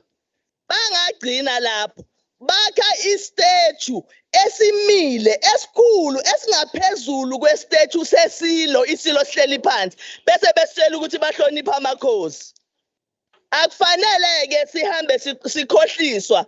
Abantu bakithi kufuna balibone inhlangano yenkatha for what it is. Ngoba bathatha iSilo, basibeka phansi, bathatha istatue somntwana. Siyakuvuma ukuthi umntwana kodwa akasona iSilo. Umntwana ungamele iSilo eKing Cetshwayo. Somlomo irole yamakhosi kwinhlangano kwaKhongolose iyahlonishwa ngaso sonke isikhathi ngoba iyaziwa ukuthi right at the beginning ngo-1912 uma kwakhiwa le nhlangano, inkosi uDinizulu kwaba omunye wamakhosi acontributor kakhulu ekutheni inkomfa ka-African National Congress ihlale, futhi wangakhuluma ngomlomo kuphela isupport ngomlomo, waze wenza wabanye abaletha ingxenye yamakhosi aletha inkomo ku-African National Congress ukuze leya nkomfa ibe successful. Wayazi kahle-ke ukuthi yini edingekayo ngoba wayeyingxenye yabantu ababethi uKhongolose awakhiwe yingakho ayisupport. So u-African National Congress-ke inhlangano ewasupporta kakhulu amakhosi futhi inhlangano ehlonipha ubukhosi bakwaZulu ngoba siyazi ukuthi lapho esiqhamuka khona. Ngiyafisa uku-emphasize lokho Somlomo, siyazi ukuthi thina njengo-African National Congress ebukhosini bakwaZulu ilapho esivela khona ngoba sikhona nje ngenxa yenkosi uDinizulu. Njengoba-ke sikhona isichuse esikhona ngaphandle sika Queen Victoria, siyafuna ukuvumelana kakhulu nomhlonishwa uDuma ukuthi cha, lesi sichuse asisuswe ngoba njengoba sikhona lana sasibekelwe ukuthi abantu njoba we were called the Bantu ngaleso sikhathi, it must be shown that uQueen Victoria usengamele abantu abamnyama. It must be shown that uQueen Victoria usengaphezulu kweSilo sakwaZulu. Yingakho wayebekwe lana. Akufanele-ke siqhubeke nalokho. Akufanele sikuvumele lokho. Akufanele inkosi yethu iSilo sethu sime next to abacindezeli. Sizomsusa-ke uQueen Victoria. We cannot erase history. Ngesikwazi ukuyisisa history. But colonial history must always be remembered and never celebrated. It belongs in the back room of museums, and that is where we are taking a statue sika Queen Victoria. Kodwa again, Somlomo, uma ngabe i-IFP ithanda ingamthatha uQueen Victoria immikiso Lundi. Asinayo inkinga nalokho. Ngoba phela kusho ukuthi bayamthanda bona, kodwa thina lapha esibeke khona iSilo sethu cha, asimceli eduze kwethu. Siyafisa-ke ukusho ukuthi ukuhlonishwa kwamakhosi, ukuhlonishwa kweSilo prior to 1994 kwakungeyona into eyayibalekile kuhulumeni wakwaZulu ngaleso sikhathi. Uhulumeni owawuholwa yi-IFP Uhulumeni wakwaZulu awukaze ukhokhele amakhosi ngendlela uhulumeni ka-African National Congress owenza ngayo uma ngabe uthatha over. Uhulumeni wakwaZulu owawuholwa yi-IFP awukaze unikeze isithunzi ubuholi bendabuko ngendlela ubuholi obunikwa isithunzi ngayo. Lo hulumeni esikuwona awukhulumi nje, lo hulumeni esikuwona uyenza. Provincial government walks the talk. Sikwenza lokho ngoba ngiyafuna nje ukunika ama-examples. Uma sithi sisebenza nohulumeni, uma sithi uhulumeni sisebenza nobuholi bendabuko, sisebenza neSilo, sikwenza ngempela. During COVID-19, sasinama-programs esasiwenza nobuholi bendabuko, kodwa siqalanga lapho. Saqala kubayede, sahlala naye, saxoxa, sakha uhlelo, al-implementa, sal-implement. Ukhotha unama-programs right now awenza nobuholi bendabuko. Arts and culture unama-programs awenza nobuholi bendabuko. Department of Agriculture today unama-programs awenza neSilo, nendlunkulu, nobuholi bendabuko. It's just a few examples engifuna ukuyibeka lapha ngikhombisa ukuthi uma sithi siyabuhlonipha ubuholi, siyasihlonipha iSilo, asikukhulumi kuphela lokho kodwa siyenza as well. It's just a few examples engiyibekayo. iSilo sasiyi-agent for change nge-HIV and AIDS. And sasikwenza lokho sisebenza sibambisene nohulumeni ka-African National Congress. Hayi we-IFP ngoba wawukhona we-IFP kodwa awukaze unikeze iSilo le respect that this ANC government has done before. Ningahambi-ke nikhohlisa abantu.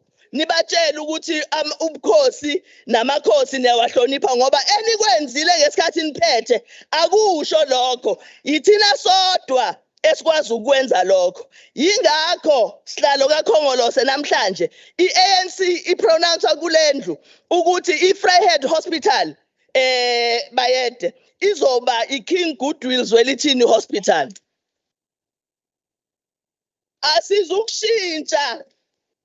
Asizukushintsha igama kuphela, sizoshintsha nendlela ebukeka ngayo, sizoshintsha nama-services ukuze abantu bakithi uma bengena esibhedlela sabo esibizwa ngenkosi yabo bakuthole ukuhlonipheka lokho esikubiza ubayede ngaso. Siyafisa-ke somlomo ukusho ukuthi le move nale proposal eyenziwe usihlalo ka-African National Congress la endlini kuyi-move yokuhlonipha iSilo. iSilo ngempela was an agent for change. iSilo ngempela represented all of us. Uma ekhuluma nathi wayesishaya esiyala njengabantwana bakhe bonke ngokulingana. So kufanelekile-ke ukuthi uma kukhona izinto ezi-progressive ezithinta yena sonke sivumelane. Angabi khona uBut Honorable Rogers. Uma sithi siyasupporta, asupporte nje. Kungabi khona ama-conditions in supporting, because when you have conditions, it means you are not saying what you want to say. You are reading the house because the mood is saying everyone agrees, therefore you also agree. No, when you agree, just agree. Don't have a but, so that we all know and support this program. Siyabonga kakhulu ngale debate and siyokujabulela ngempela ukuthi isithuse sika mama uVictoria sisizwe ngokukhulu ukusheshsha ayede sisheshe sisibone siphakama. Siyabonga. Thank you.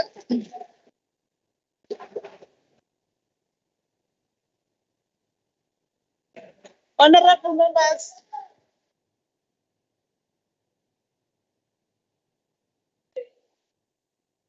members, the next speaker for 2 minutes was Honorable Esther Rajbanzi. Following what was raised by Honorable Shinga, she has since consulted the officers and said she's unable to participate. She's not feeling well.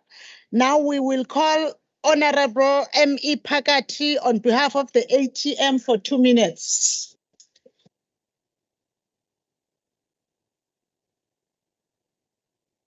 Honorable Speaker, members of the August House, Kamichi siyasithoba kakhulu, Ndlunkulu amayisela siyasithoba indlunkulu yonke ephakathi kwale ndlu namhlanje. Le nkulumo mpikiswano yanamhlanje ingumdlokombane, umdlokombane kuphela futhi akekho omunye ofunele ngabe uba yiphathi yale nkulumo mpikiswano.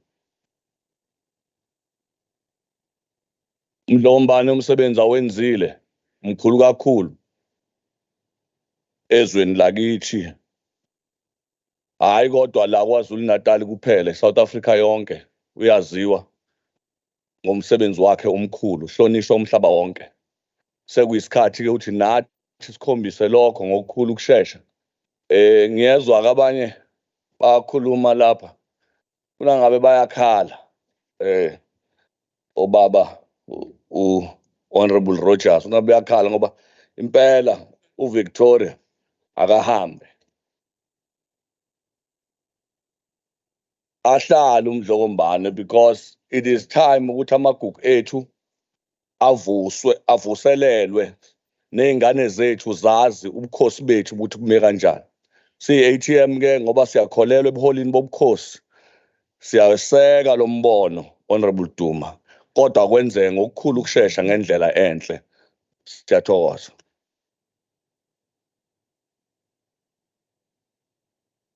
Honorable members, the next speaker is Honorable S.E. Manqele, who has tendered an apology due to ill health. We will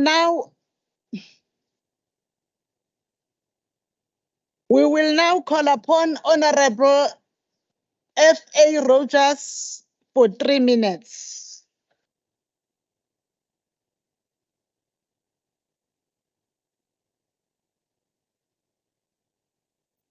Thank you, Madam Speaker. Let me first respond to Honourable Similani, and this is the only way I can respond about conditions. Your party has a terrible track record when it comes to statues. I'm thinking of the elephants in Durban that you didn't want because it had IFP connotations, but you paid the money. I'm thinking of the Indian indentured labourers monument. That's still not built. I'm thinking of the statue that was built at King Shaka, and then the design was wrong.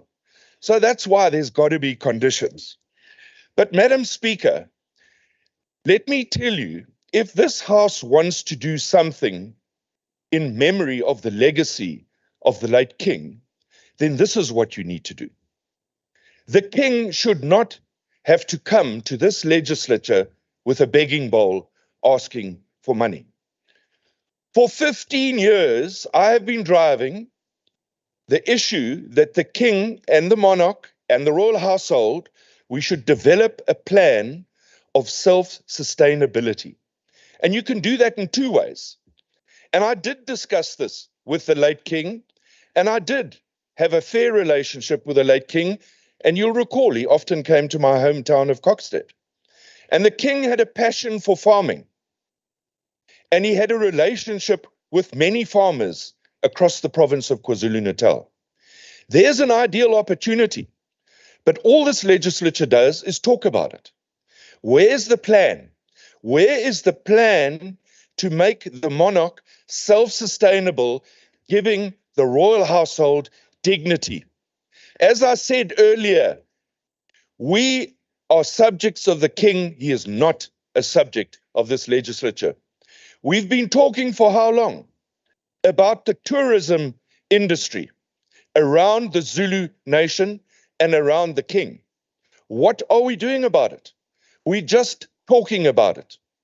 So I want to reiterate, if you want to respect the legacy of the late King and of the Zulu nation, we have that opportunity as legislators. We should be giving a hand up and not a hand out. That's what it's all about. Because listening to this debate, you say that's what you're doing, but where is it?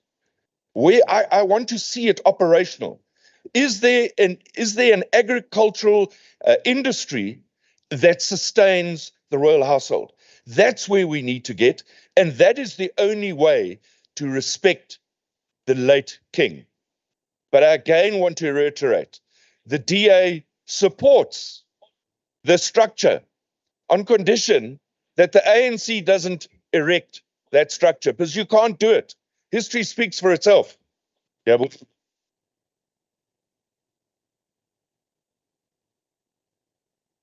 The next speaker for 10 minutes is Honorable NP Nkonyeni Umabhedla, MEC for Finance.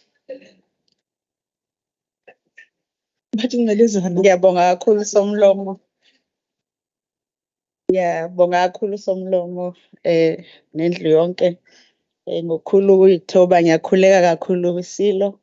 Khuleke futhi uNdlunkulu ukaMayisela abantwana basendlunkulu bonke abakhona siyakhuleka kubona amalungu eshamthetho undunankulu wethu siyakhuleka siyabingelela.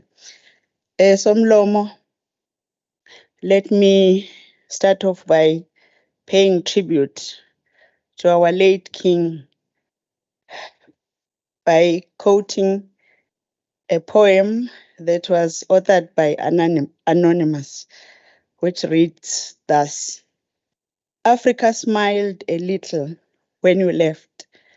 We know you, Africa said. We have seen and watched you.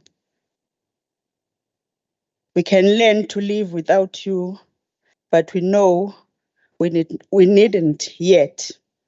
And Africa smiled a little when you left. You cannot leave Africa, Africa said. We are always with you, there inside your head. Our rivers run in currents in the swell of your thumbprints. Our drum beats counting out your pulse. Our coastline, the salute of your soul. So Africa smiled a little when you left. We are in you, Africa said. We have not left us yet. Nglokombane, silo esikhulu, we smiled a little when you left and said, to us, you are immortal. Somlomo, ngifisa ukudlulisa ukuphatheka kabi on behalf of the African National Congress. Kuya sengathi iNkatha Freedom Party emeleleke lapha endlini. Angazi noma ngokwayo umntwana okwaphinda angene sekufanele ukuthi aye kokhokho bakhe yini. Ngikusho lokho ngoba babhizi sebebhizi manje basitshela umlando omntwana wakaphinda angene. La endlini sikhuluma ngomlando kaMdlokombane. Kodwa nina nisitshela ngomlando omntwana wakaphinda angene. Sikhuluma ngokwakha isichuse sesilo. Kodwa nina nikhuluma ngesichuse somntwana wakaphinda angene. Siphatheke kabi kakhulu thina siwukhongolose ngoba siyathanda ukumbona ephila umntwana wakaphinda angene. Ngakho-ke lindani uNkulunkulu nesikhathi sakhe. uNkulunkulu nesikhathi sakhe. Ngiyafisa-ke silo esikhulu, ngiyafisa ukusho ukuthi iAfrika yonke ibukela kithi lapha kwaZulu. Amasontweni amabili adlulile bengisendaweni yase-Ivory Coast. Bonke kade besho bethi siyafisa ukuyokhuleka esilweni sakwaZulu. Unama-delegations ngama-delegations azofika ezokhuleka esilweni ngoba akukhona nje kuphela ukuthi isilo sakwaZulu siyahlonishwa umhlaba wonke neAfrika yonke, kodwa iAfrika, icontinent yase-Afrika ibhekele kuwena Silo ukuthi iphupho esilibiza ngokuthi i-Agenda 2063 iyofezeka ngokuthi isilo sibambe iqhaza. Ngiyafisa-ke ukusho ukuthi leli phupho esithi Agenda 2063 elaqanjwa ngesikhathi Dokotela uNkosazana uDlamini Zuma ephathiswe ukuba usihlalo lapha, lalithini leli phupho? Lithi ngelinye ilanga eAfrika kuyodingeka ukuthi kubonakala abantu bakhona bephila impilo ebagculisayo. Ngelinye ilanga abantu base-Afrika bawufanele ukuthi bathole imfundo esezingeni eliphezulu kanye namakhono azokwazi ukuthi abaphilise. Lamakhono fanele ahambisane nobuchwepheshe, ahambisane nezesayensi, ahambisane ne-innovation. Ngelinye ilanga i-Afrika iyotholakala inabantu bayo abaphilayo, bedla ukudla okunempilo futhi bephila impilo esezingeni eliphezulu.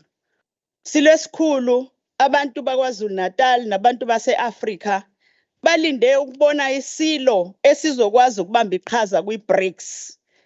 Kulonyaka sizobe sihoste i-BRICS, kuyodingeka ukuthi iSilo sibe nalo uthando lokwazi ukuthi kuzokwenzakalani nabantu bakwaZulu Natal babambe iqhaza kwi-BRICS, ngoba kunama-economic spin-offs azokwazi ukuthi azuzise abantu bakwaZulu Natal. Ngelinye ilanga abantu base-Afrika nabantu bomhlaba jikelele bayathanda ukubona ama-Sustainable Development Goals awu-17 ebenefita abantu bakwaZulu Natal nabantu base-Afrika. Ngelinye ilanga njengoba uMdlokombane wayekhuluma lapha endlini ngaso sonke isikhathi ekhuluma ngokuthi kuyomele sizikhiqizele ukudla. Silwesikhulu abantu base-Afrika balindele ukuthi nathi sibambe iqhaza ekukhiqizeni ukudla okunempilo, sikhiqizele i-African continent. Njengamanje sitholakala sesingakwazi kahle ukukhiqiza ukudla ngenxa yempi ekhona between i-Ukraine kanye ne-Russia. Silwesikhulu siyazama siwuhulumeni ukwenza isiqiniseko sokuthi kukhona ukuthula emhlabeni wonke jikelele. Siyothanda ngelinye ilanga ukuzwa nezwi leSilo sikhuluma ukuthi akuphele impi kodwa kuxoxiswane, kungabi khona ukubulawa kwabantu njengoba kwenzeka. Siyothanda ukuzwa izwi leSilo njalo uma kukhona imithetho ebalulekile esiyishayayo. Kukhona i-National Health Bill ezophasiswa silwesikhulu ebaluleke kakhulu kuthina ukuthi abantu bakithi kungabi khona ukubandlululwa ngokwezempilo, kodwa uye esibhedlela othanda ukuya kusona noma ngabe unayo i-medical aid noma awunayo, kodwa uhulumeni kube uyena nabantu bakhe ababhekelela bonke abantu baseNingizimu Afrika nabakwaZulu Natal. Silwesikhulu ngelinye ilanga kuyofanele ukuthi makushawa umthetho esiubiza ngokuthi iBella Bill owakwa-education okhombisayo futhi ophokophelela ukuthi abantwana bethu bonke bakwazi ukuthi babambe iqhaza bathole imfundo esezingeni eliphezulu. Silwesikhulu lapha e-Afrika sikhuluma nge-Africa Continental Free Trade Agreement. Kuyobaluleka ukuthi abantu bakwaZulu Natal nabo babambe iqhaza kuleyo free trade agreement. Ibhizi sixoxa indaba yokuvulwa kwemingcele lapha e-Afrika. Nathi ke siyathemba ukuthi iSilo masihlangene namanye amakhosi kuyokhulunywa kabanzi ngokuthi ivulwa kanjani imingcele eyayivele yenziwe ngezikhathi zecolonialism ukuhlukanisa abantu base-Afrika ngokupheleleyo kwi-African continent. Siyafisa ke ukubona iSilo sethu sibamba lelo qhaza ngoba iSilo King Zwelithini kaBhekuzulu ubenganqeni ukukhuluma, ubenganqeni ukuthi asiyale uma ebona kungekho ukubambisana nokuhamba kahle ezweni lakhe. Ubenganqeni ukusho ukuthi uyalwisana nobugebengu, uyalwisana futhi nodlame olubhekiswe kubantu besifazane, kubantwana kanye nabantu abakhubazekile. Lapho sikhona iSilo siyasmayila ngoba namhlanje ukhongolose ukwazile uqhamuka nendlela yokukhokhela izinduna kanye kanye nokwenza isiqiniseko sokuthi labo bantwana abaqashwe emahhovisi amakhosi nabo bayahola futhi bahola imali ebagculisayo. Siyasmayila iSilo uma sibona namhlanje lapha endlini ukukhulunywa ngokuthi sizokhunjulwa ngisho nezizukulwane ezilandelayo ziyokhonjiswa ukuthi nakhu lapho kulele khona iSilo, nakhu leSilo sasenza ukuthi nokuthi futhi lelitshe leli silibeka ngoba siyahlonipha iSilo. Siyabonga kakhulu.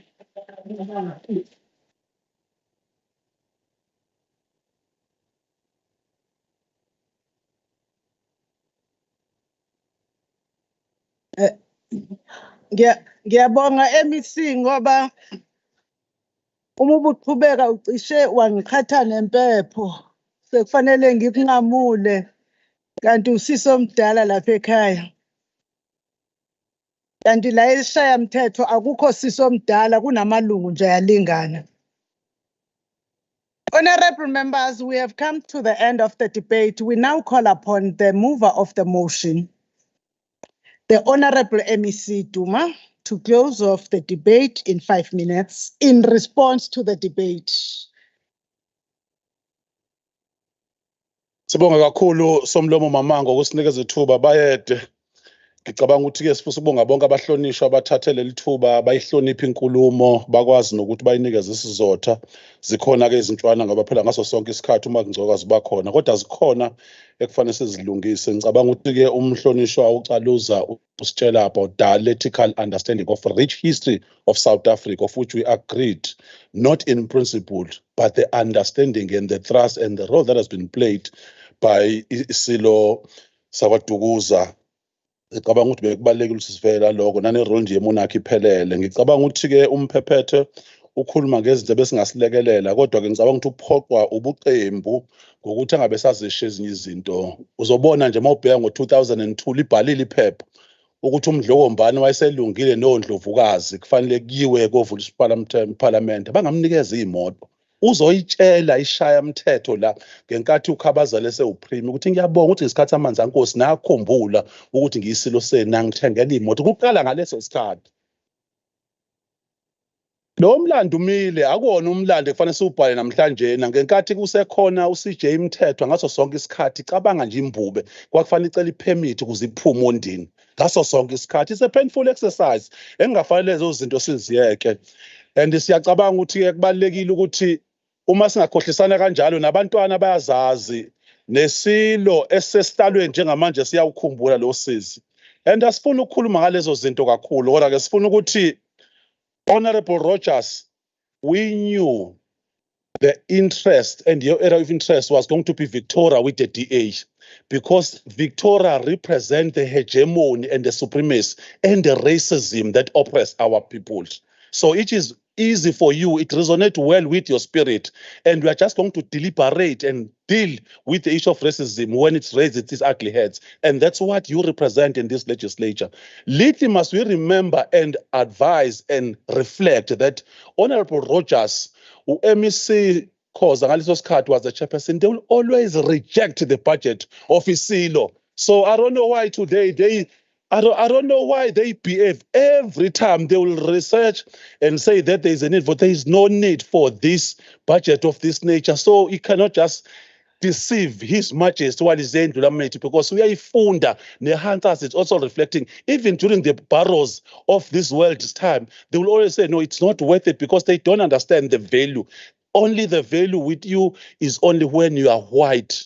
When you let the melanin, that's something that must be recognized. So please don't deceive us. It's not a true reflection.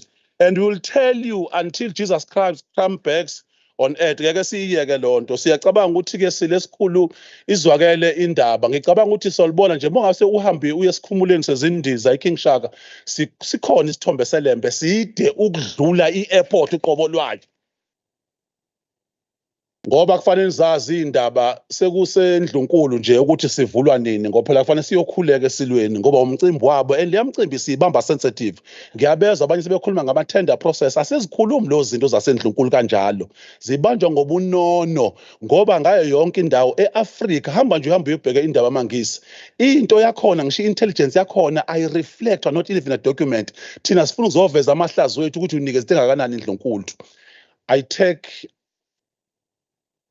something, Honorable Rogers, I'm sure it shouldn't happen. You are saying that the king is here begging. He shouldn't come to the debate. Even if it means that we are fighting, it's something that you can't say to the king. The king is invited as the guest, and the king is #1 in the province of KwaZulu-Natal. So you cannot just downplay and trivialize something of this nature. You are contradicting yourself. You are saying that we are obligated. Ukuyokhonza esilweni is bigger than art, but in a nutshell, you are saying, no, we are not bigger than us. Dlula mithi yamakhosi okunye sesikwenzile ukulalela amakhosi nokulalela izwi laKwaZulu-Natal. Sinenkosi yesizwe sakaNdwalane ekhola ngaphakathi eseyisijonile eyilunga lomshayamthetho ukuze indaba zamakhosi zaziwe eduzane, sizikhulumela ngobunono ngaso sonke isikhathi. So siyafisa ukuthi sikubeke somlomo ukuthi siyabonga kakhulu kubona bonke abahlonishwa. Umabhedla bese sivezela nje ukuthi modern kwenzeka kanjani. Sijabula kakhulu ke nakhona ukuthi umhlonishwa uSimelane uMagujwa uthi akugcini nje ngaloku nesibhedlela already sesiqanjiwe. Ziningi into ezizoqanjwa ngobukhosi bakwaZulu ngoba ziyingxenye ye-tourism, ziyingxenye yokuncenga abatshali bezimali ukuze izwe lethu lithuthuke liye phambili. Siyabonga kakhulu somlomo.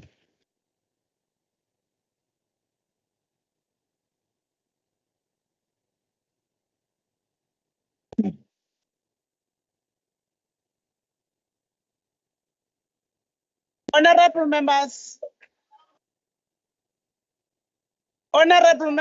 of the honorable members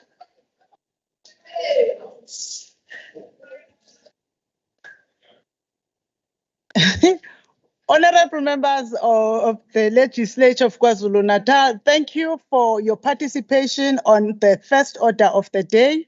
We have now come to the end of the first order.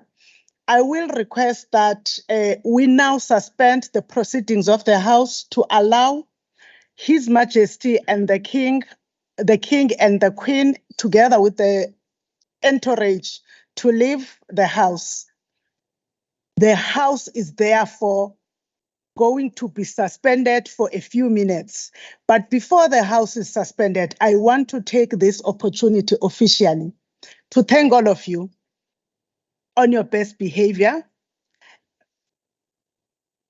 Your Majesty, this is not a rehearsed behavior.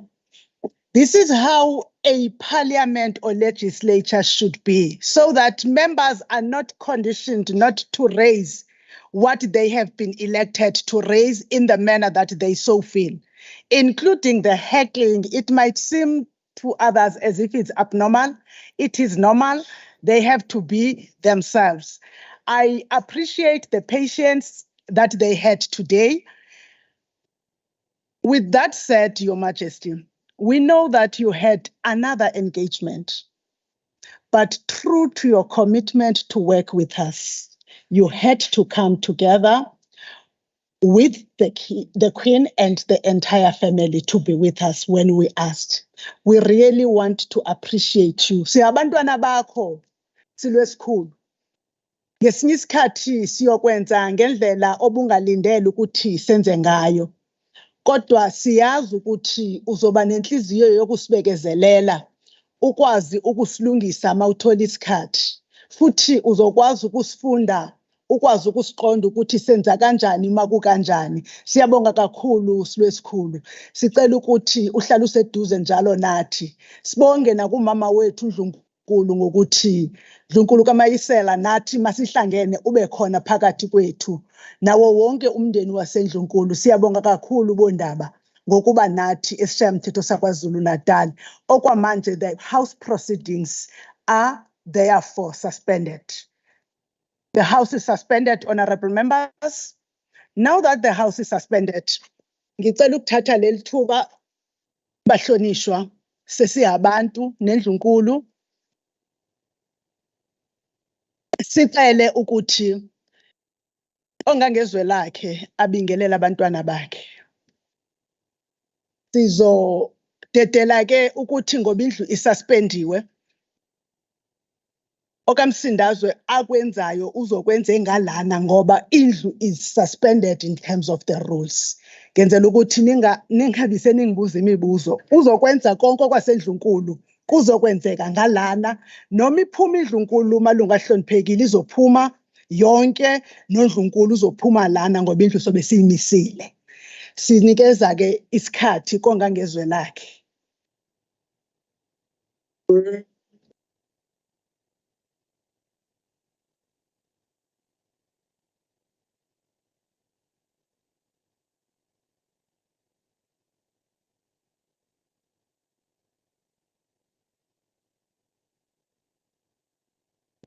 Bemthelezi kuthi anomntakandaba bemthuka umcofula bethu uzolithi ayibusa ayibonkosi kathi bamgcoba ngafuthe ephepho yangempumalandeni wena wenkanyeza yikwakhala amantwana khanyisela amazwe asempumalanga ezakhansela wasentshonalanga ihlangatshe zo-Dr. Carter kulasemelika weqesha umqhele ikwezandekuphule phakathi ephalamende sakukhalona kulasemelika naye mhlawumbe umbhuhazo usendaka wena kabhishop Carr osabekhe kwakho wasebahlali. When I went to the post, when I got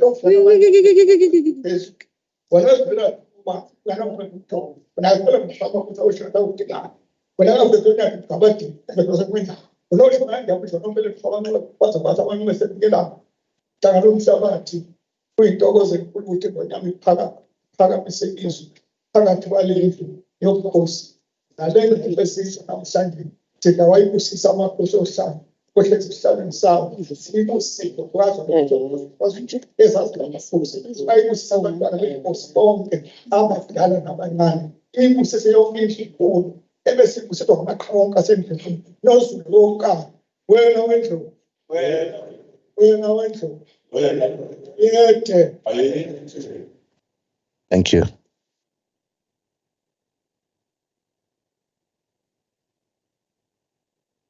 Madam Speaker, Mamboyisi, Indlunkulu kaZulu, Indlunkulu kaMayisela,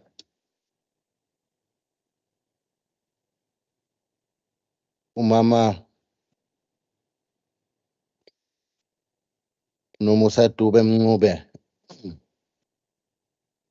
Ubaba umhlonishwa Deputy Speaker, Richard Themba Velase.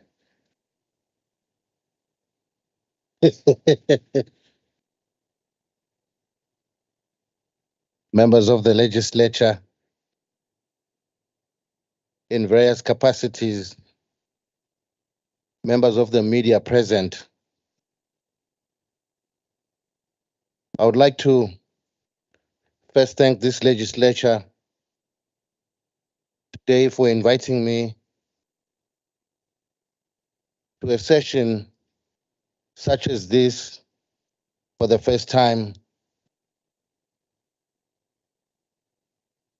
I know that earlier this year, I had the privilege of being also invited to open formally my first legislature immediately after my coronation. And I would like to thank this legislature specifically for that. I must indicate to the House that I would like to stay and listen and address when arguments happen. It becomes a very interesting factor to see the debates that happen in House, because we all do believe that competition creates perfection. Umlomo, allow me to say that today is not for me to just address this House, but it's a day meant to deliberate on the items that you had agreed amongst yourselves, as I have been seeing this morning. Mine is to simply greet and isizwe sethu and reassure you of the underlying love that myself and the royal family have for you. As a king, we are hard at work to ensure the development and the prosperity of the people of KwaZulu-Natal and beyond. In due time, I undertake that in the next address that I will present this House, I will be able to give more details in this regard today. In conclusion, I wish you all well and all that you do in this matter. As you all know, I take no sides. Out of respect, today, respecting this House, I know out of respect, respecting the province of KwaZulu-Natal and South Africa as a whole, that is why I asked that I greet the House today after Tuesday's crisis. We are all in a crisis. It's not just those who were affected by this disaster. It has affected all of us. In this manner, I would like to pledge my support. I was wishing that I know I had a conversation with some senior princes yesterday, Prince Africa and a few other princes and some of my advisory program directors, that kumele ukuthi kuyiwe kuyobonwa umonakalo owenzeke kuleya ndawo. Savumelana, kodwa ngithe mangivuka namhlanje ekuseni ngezwa kuthiwa sekuze waphuma nemphefumulo, which means I personally cannot go now, but I will send the family to go and represent me. Ngalokho indlu ngesimo esikhona ezweni laKwaZulu-Natal, ngikhona ngizonibambisa njengesilo senu, njengoba sibambisene nje nendlunkulu ikhona. Ngithokoza kakhulu. Ngiyazi ukuthi lokhu ngeke kuze kusehlule ngeshwa asiqala ukwedlula kukho. Kade kusishayile nje ngonyaka odlule, kodwa naku sekubuye kuyasiphinda futhi. Kodwa kufanele siyibuze nathi siyisizwe ukuthi edlozini nakuNkulunkulu, ukuthi uNkulunkulu waseshaya kangaka sonini. Kodwa-ke ezinye zezinto ngizozisho mina. Ukuduma kwezulu, ukuphazamiseka kwasemkhathini, izimvula ey'nkulu ey'netha nangesikhathi sasebusika, uyakuyibuze ukuthi konakelephi. SingamaZulu-ke,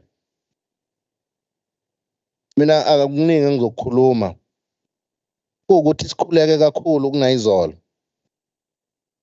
sisondele kumveli nqange. Ngizokubika lokhu. Iy'nkinga ey'khona eNdlunkulu,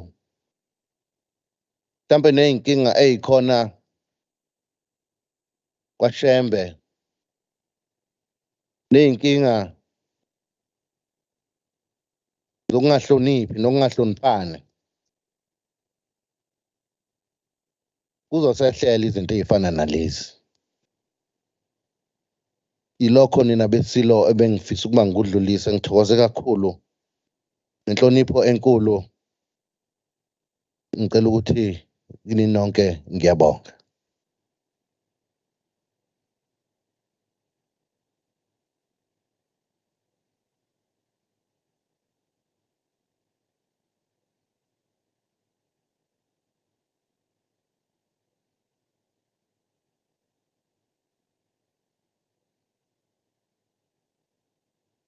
Awenzela ukhanda libanzi yabo kwamathathela izibhedlela ungenetheni yavele ngomthelezi kwathi ivaleleni bafana ingaze yangena ekhaya yawuthi singena ekhaya iyabona sithole insingizi kandaba yabangiziphendula umnguni wakithi itshelehle phezulu kube nengeni elibone ngondwadle nabathembu kondwadle abakithi ecudu balimomozelela amathembu asesanjani akweza ayizwa isazela seqala umuze Nkosi isilo singaphinde simaphumulela inkolo zingemuva nangaphambili sifanele ukulakithi lapho thukela ukuzinkomo yayumbala yabona amadoda yangomothela incwadi zawufaqala ubheka kuDlovu udaba ufutani neyibomvu njengegama lokuhlobo lapho kuDlovu sifeka amadoda namsele kusabhabhili wena wendlu ethi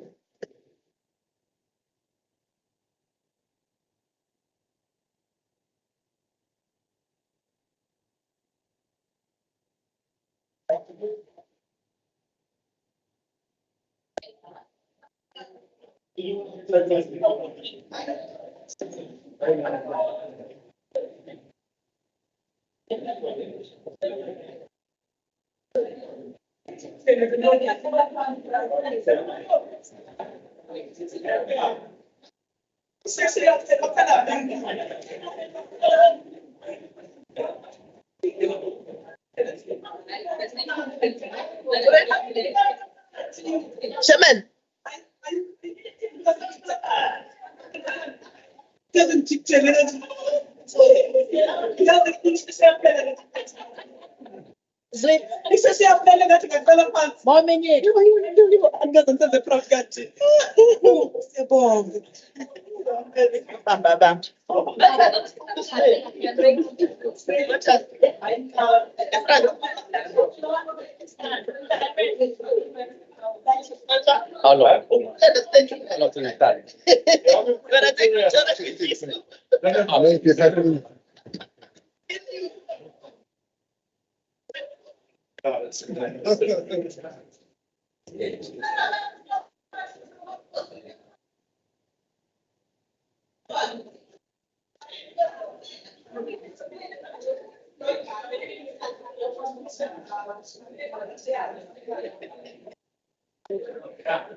ukuzoqamba manga la.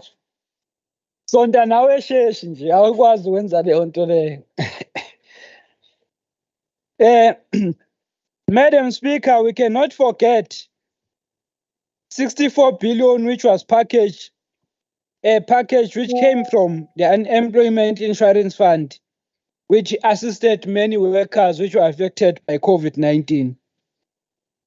Minimum wage has increased from 20 rand and 76 cents per hour to 21 rand 69 per hour for the year 2021, and is still increasing.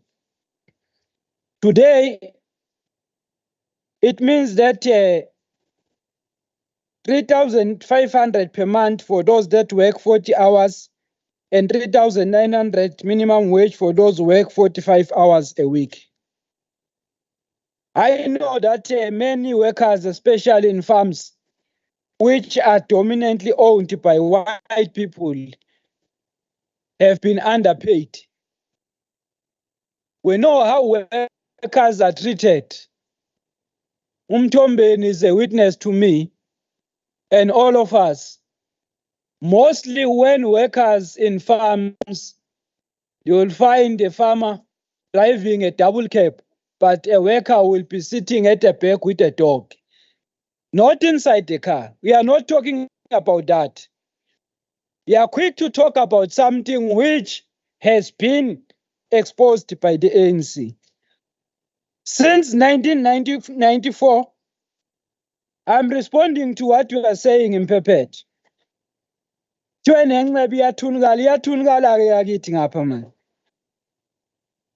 1994, the average wage has been increased by 50%. And that is something that we should celebrate. It would have been acceptable for the IFP to come up with a substantive evidence in support of these allegations that they've raised.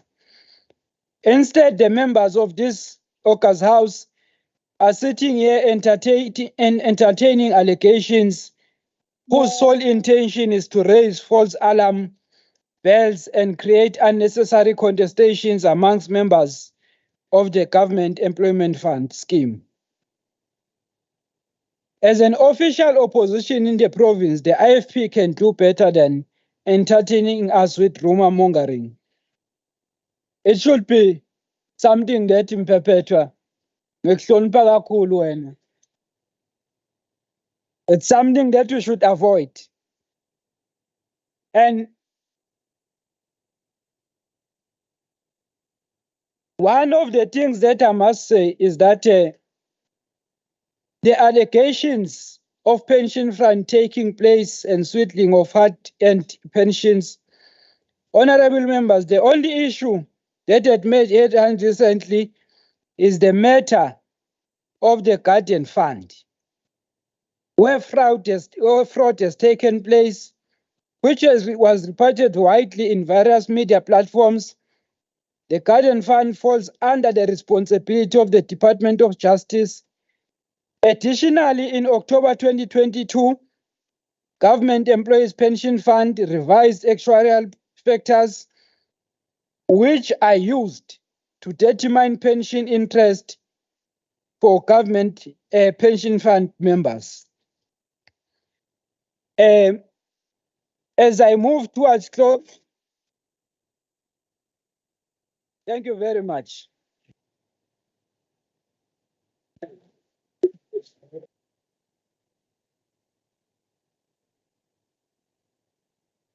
Cabanga kuba uyingenile manje amasheshi seyaqhawulana lapha yana. Uyingeneke wena ungelona isheshi. The next speaker, honorable members, we have now finished the debate. Thank you, honorable members. The next speaker will be the mover of the motion, Honorable MP Kwala, who will be responding to the debate in 5 minutes. Kilan. Honorable Speaker, I take this opportunity to commend on all honorable members who participated in the debate. Their contribution is much appreciated, but without fear or favor, The IFP believes that all those who are involved in a crusade to embezzle people's pensions must be arrested. Corruption must be exposed and punished because one can relate to it as an abuse of entrusted power for private gain. Corruption corrodes the social fabric of society.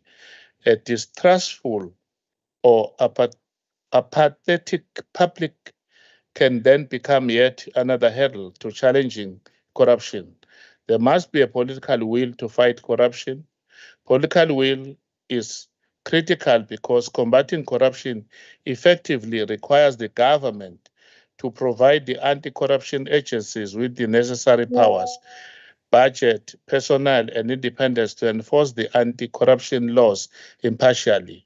I call upon the Honorable Speaker to institute and the Honorable Premier to institute an investigation on the matter. I raised about the shenanigans that are also taking place in the KZN legislature. The IFP urges all citizens to expose those who are preying on their pension. The Zondo Commission was instituted because there was corruption on the loose called state capture. I'm surprised to hear that the government of the day is protecting the criminals by passing the buck. This means that any complainant, once allowed to give evidence, will have his or her head chopped off. You can't talk about youth here, youth who are not actually members of the GAF. And I was surprised when members of the executive are talking about the youth month and all of those, while we are talking about the issues of corruption in their department. I was not apportioning any blame to the executive, but raising a concern which requires an executive to investigate. Failure by government to institute investigation means that looters and criminals have taken over control of this province. If political heads of departments are resisting to investigate corruption in their department, what else can we expect? I'm talking here about a very sensitive issue where people abangakaze bashade, they have documents ukuthi bashadisiwe kwathathwa imali. So those need investigation because they've gone to law agencies and they've rejected them. So it means they're part of the corruption. But for the executive to resist, anganoma ubuthongo buzofika kimina ubuthongo ngoba kuyangethusa ukuthi abantu engibahlonipha kangaka bazo-defend ama-criminals here on a public platform. Betha kwebiwa. Bethi mali bazonivotela, yazi ngeke banivotela, ngeke banivotele. Even this even laba cha phela ngizokhuluma wemntaka mama. Ngizokhuluma ngithi msana ukuthi uma sikhuluma ngenyamazana bese nina nisuka lapho seniyokhuluma nje ngolu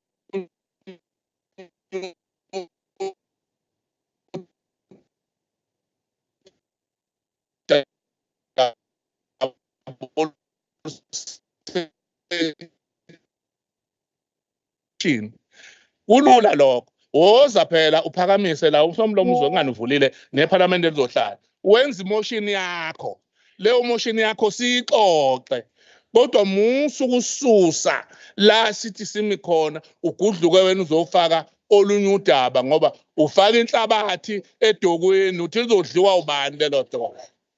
Uyabona nje uade ethi umhlonishwa uDokotela uMahlaba ethi uma kuzwele esilondeni. Uyabona nje icathulo zenu kushuthi ziyashisa kakhulu makhulunywa ngalolu daba. Yikho ngoba akufanele fana ngabe niyalalela kwenziwe investigation bese ningiprove wrong after the investigation. Not to improve wrong before investigation has been instituted. Saphela ke isikhathi. Ngiyabonga somlomo. Ngiyabonga. Oh, Honorable Zuma, bengifuna ukumbiza ngendlela engeke imbize ngayo mase ngekho la emsebenzini. Honorable Zuma. Somlomo besithi kune-motion ne-counter motion uyafuna yavotela la motion ukugcwala.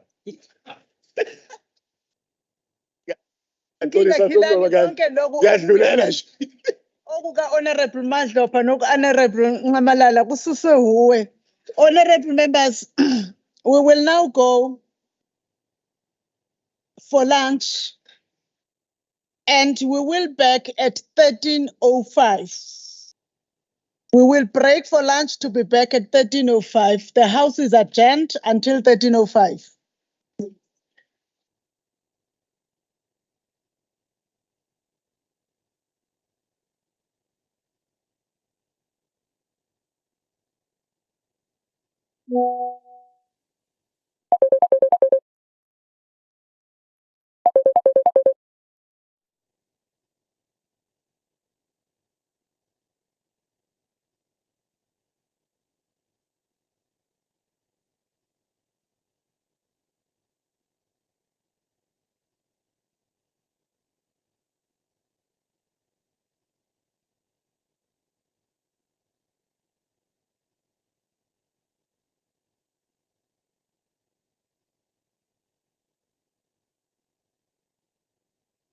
October.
Welcome back, honorable members. Thank you.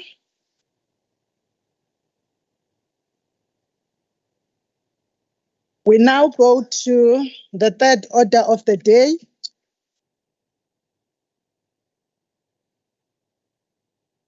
The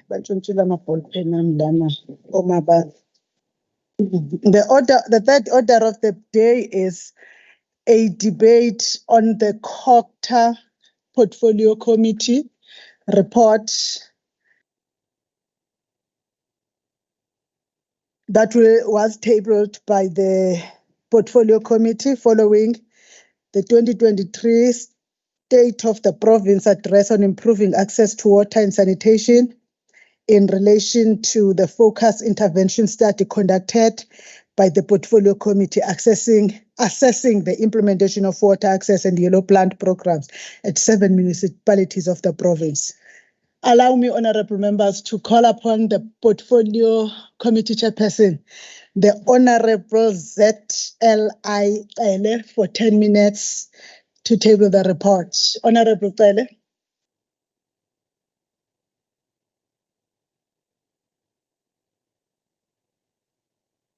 Honorable Speaker, honorable members of the executive, led by the Leader of Government Business in the House, honorable members of this august House, I greet you all.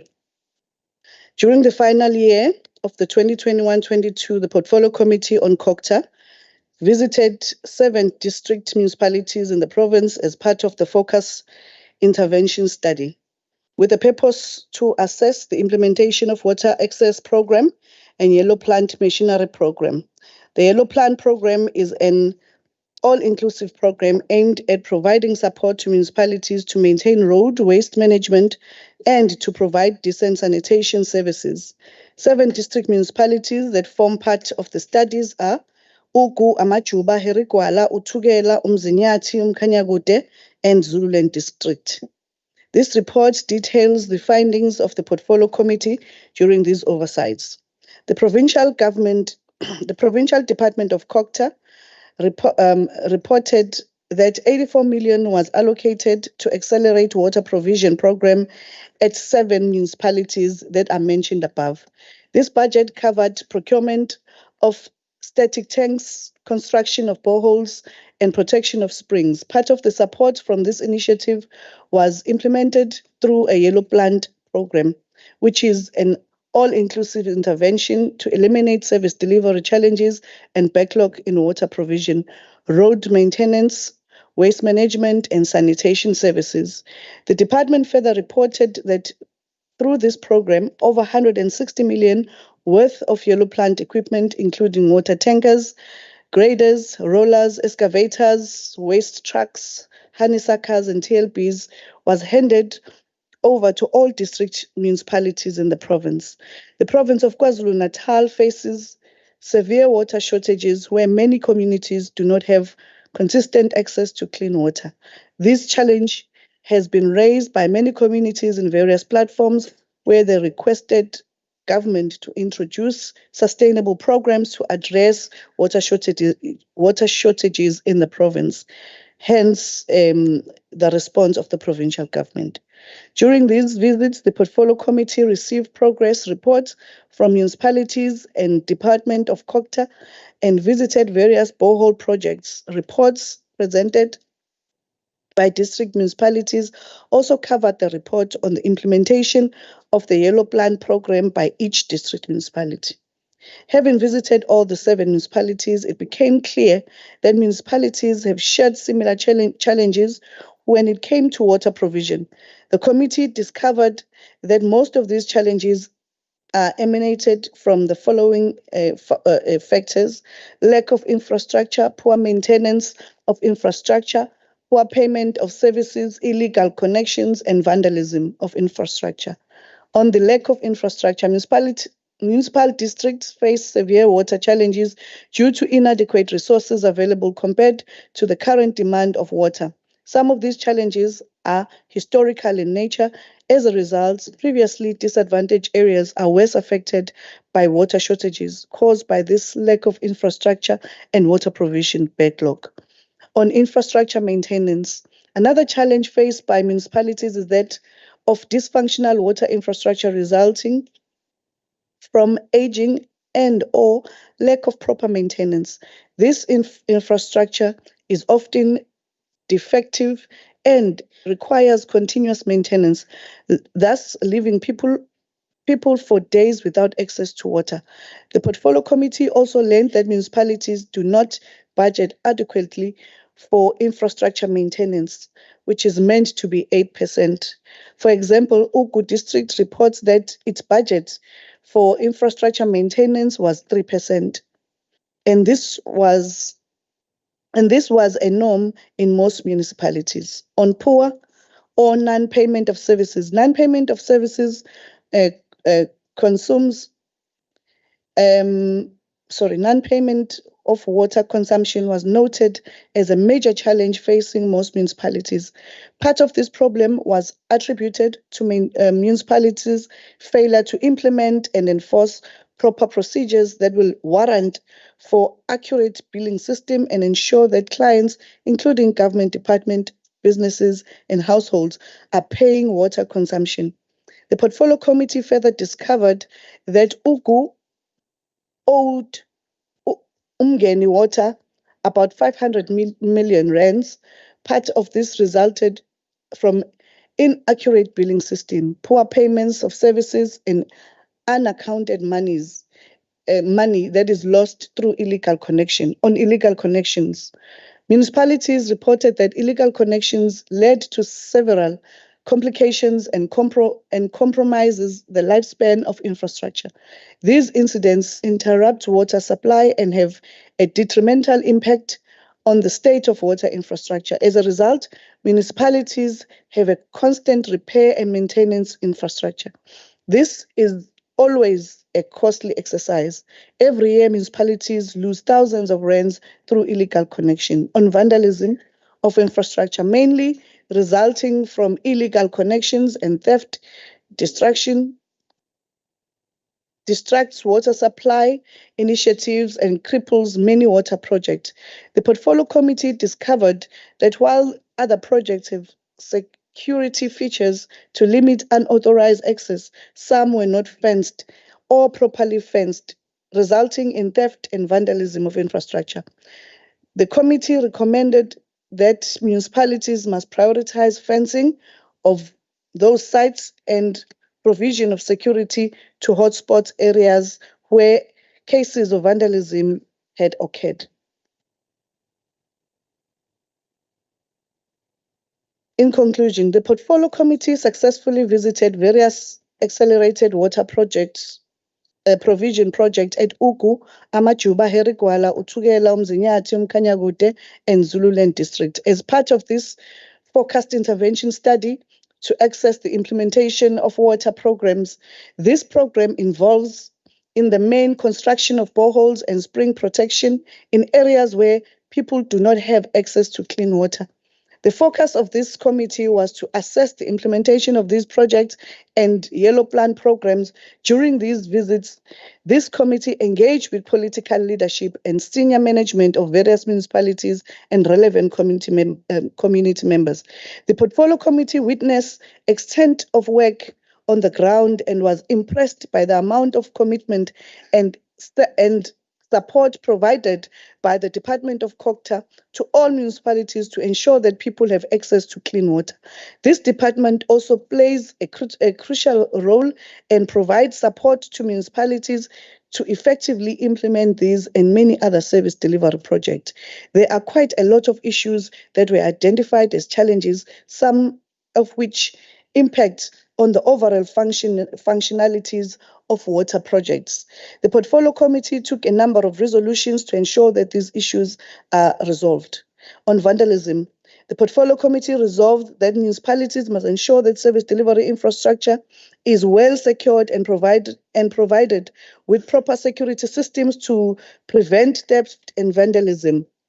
On poor quality of water, the portfolio resolved that the Department of Cocta must assist municipalities to install water filtration system in projects and had poor that had poor water quality. On electricity connection delay by Eskom, with support from COGTA, the portfolio will arrange a meeting with Eskom to discuss this and many other issues affecting completion of various service delivery projects.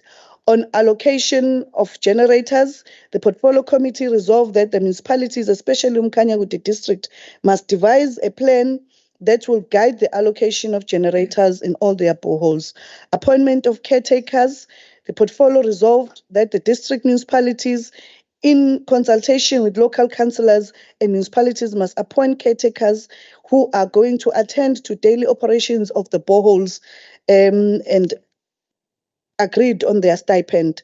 Non-payment of workers, the portfolio noted that this was a common occurrence.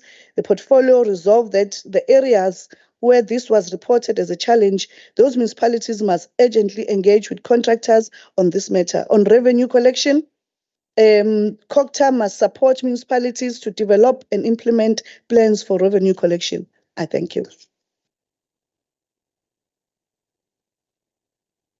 Thank you, Honorable Cele. The next speaker, which will be starting off the debate on behalf of parties, will be Honorable TV Kulu, the Chairperson of Finance, for 9 minutes.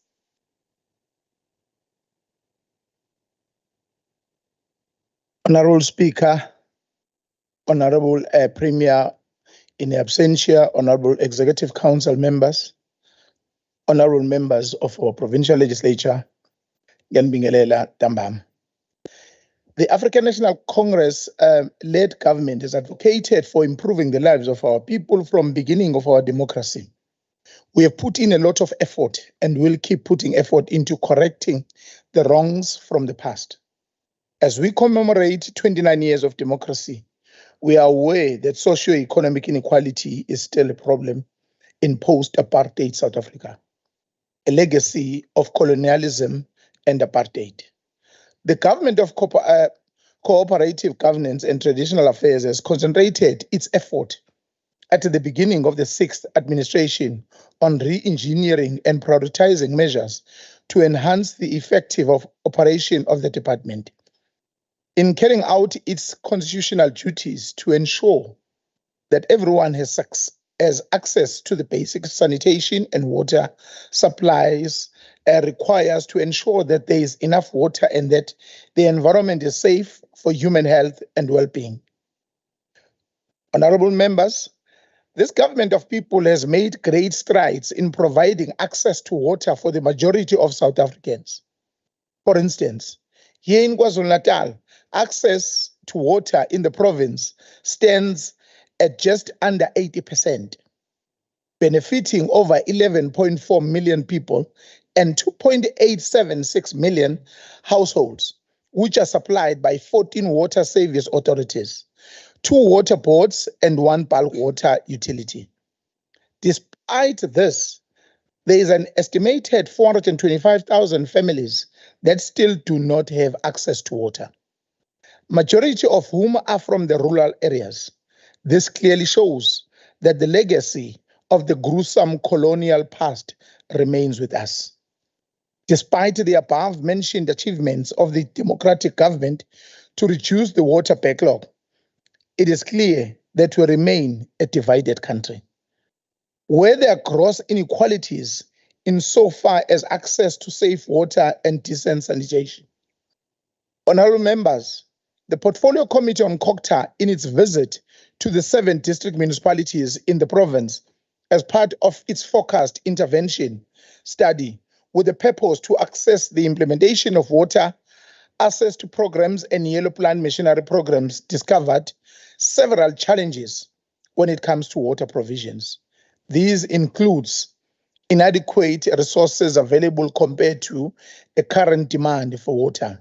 Some of these challenges are historical in nature. As a result, previously disadvantaged areas are worse affected by water shortages caused by this lack of infrastructure and water provisions backlogs. Dysfunctional water infrastructure resulting from aging and or lack of proper maintenance. This infrastructure is often defective and requires continuous maintenance. thus leaving people for days without access to water. The Portfolio Committee also learned that municipalities do not budget adequately for infrastructure maintenance. For example, Ukuba district reported that its budget for infrastructure maintenance was at 3%, and this was a norm in most municipalities, which is below the recommended 8% budget that municipalities are expected to put aside for the infrastructure maintenance. Non-payment for water consumption was also noted as a major challenge facing most municipalities. Part of this problem was attributed to municipalities' failure to implement and enforce proper procedures that will warrant for accurate billing system and ensure that clients, including government departments, business and households, are paying for water consumption. The Portfolio Committee further discovered that Ukuba district owed Umngeni Water about 500 million. Part of this resulted from the inaccurate billing system, poor payment for services, and unaccounted money that is lost through illegal connections. Municipalities further reported that illegal connections lead to several complications and compromise the lifespan of infrastructure. These incidents interrupt water supply and have a detrimental impact on the state of water infrastructure. As a result, municipalities have to constantly repair and maintain this infrastructure, which is always a costly exercise. Every year, municipalities lose thousands of rands through illegal connections. Also in vandalism of infrastructure, mainly resulting from illegal connections and theft, distract water supply initiatives and cripples many water projects. The Portfolio Committee discovered that while other projects have security features to limit an unauthorized access, some were not fenced and properly fenced, resulting in theft and vandalism of infrastructure. Honorable members, we cannot be oblivious to the glaring fact that water is also an increasingly scarce resource, not just here, but across the globe. That is simply because this planet's water, while seemingly abundant, is finite. The water that we get from dams come from rainfall that has changed its pattern due to a phenomenon that warms the Pacific Ocean and leads to drought in the southern hemisphere. As a result, the country gets drier, the supply are reduced, while at the same time, population increases. The economic and other activities create a huge water demand. All these challenges demand that we act now and decisively invest in water infrastructure for a growing population and also fight climate change. As a research predicts that South Africa water demand will surpass supply by 2030. This also demands us to do everything in our power to curb the pollution of our precious water resources. This means that we must become climate resilient and adopt green recovery strategies to mitigate the effect of climate and drought. Honorable Speaker, let me take this opportunity also to congratulate the MEC of Kokta, Umshanawam, and the people of KwaNongoma in the province of KwaZulu-Natal, who have managed to take the IFP out of power in Nongoma local municipality and for restoring peace, order, and sanity in that community. ANC leaves, ANC leads. Aluta continue, Amandla. Thank you, Honorable Speaker. The next speaker for 6 minutes on behalf of the IFP is the Honorable O.B. Kunene. Umtimande.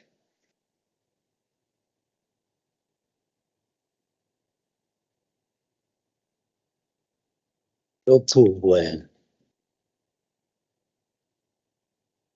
Lokuthuko. The Honorable Speaker, the Honorable Leader of the Official Opposition, the Honorable MECs and Honorable Members. It is my privilege to represent Inkatha Freedom Party in this debate. From the onset, I wish to commiserate with the residents of eThekwini and the South Coast for the inconvenience they experienced due to the hail and storm that struck in their neighborhoods on Tuesday this week, which the locals called a tornado, but still to be confirmed by relevant agencies what it was that occurred on this day. It shows the difficult times we live in, where climate change is impacting on the lives of the residents of our province and our country. What happened in our province on Tuesday happened while residents of eThekwini are still reeling under the effects of the April 22 rains and floods, which destroyed infrastructure and led to a loss of many lives. These incidents demonstrate the need for all structures of government, particularly the local sphere of government, to be ready to respond to the climate change challenges that they are going to experience from time to time. It is so sad that 4 lives are reported to have been lost and some people still unaccounted for, adding to the number of people unaccounted for in the April 2022 disaster. It left a lot of destruction, which is going to take a long time to fix. The challenge in our country and our province is to build climate resilient infrastructure, which can withstand all kinds of storms and weather. It is also important to build and perfect early warning systems in order to ensure that communities prepare well in advance should inclement weather foments itself. Above all, our spatial planning should be climate sensitive. This is a very important factor to be considered by all municipalities within our country.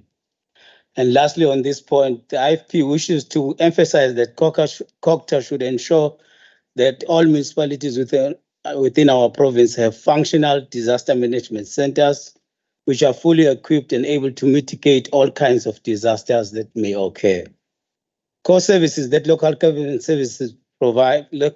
government provides, which include clean drinking water, sanitation, electricity, shelter, waste removals, and roads, are basic rights and essential components of the right to dignity enshrined in the Constitution of our country and the Bill of Rights. In 2019, the KZN provincial government launched a yellow plant equipment program worth millions of rands, which with much fanfare, and later it has been discovered that some of these machines that were handed over to the municipalities were second-hand machines, not new machines.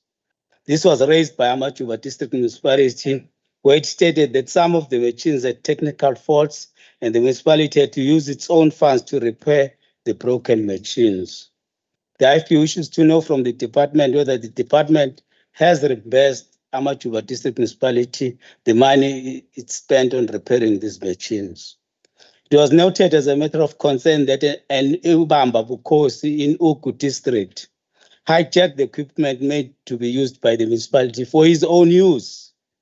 The IFP wishes to get feedback from the department on how this matter has been resolved, since the COGTA Portfolio Committee emphasized when it visited this district that this matter, if not resolved, be reported to the police. We are aware that during 22-23 financial year, 49.34 million was approved in respect of the equipment for municipalities under Operation Khawuleza intervention.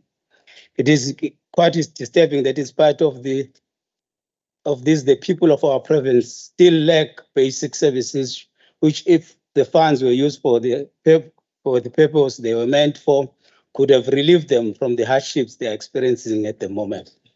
It is a matter of concern that the Department of COGTA did not provide some municipalities with enough yellow plant equipment, as has been the case with Herikwala District. According to the district, it was promised 4 TLPs, but only received 2. 2 excavators and low back rollers were also not provided. Again, the IFP would like to know from the department what happened to the other machines.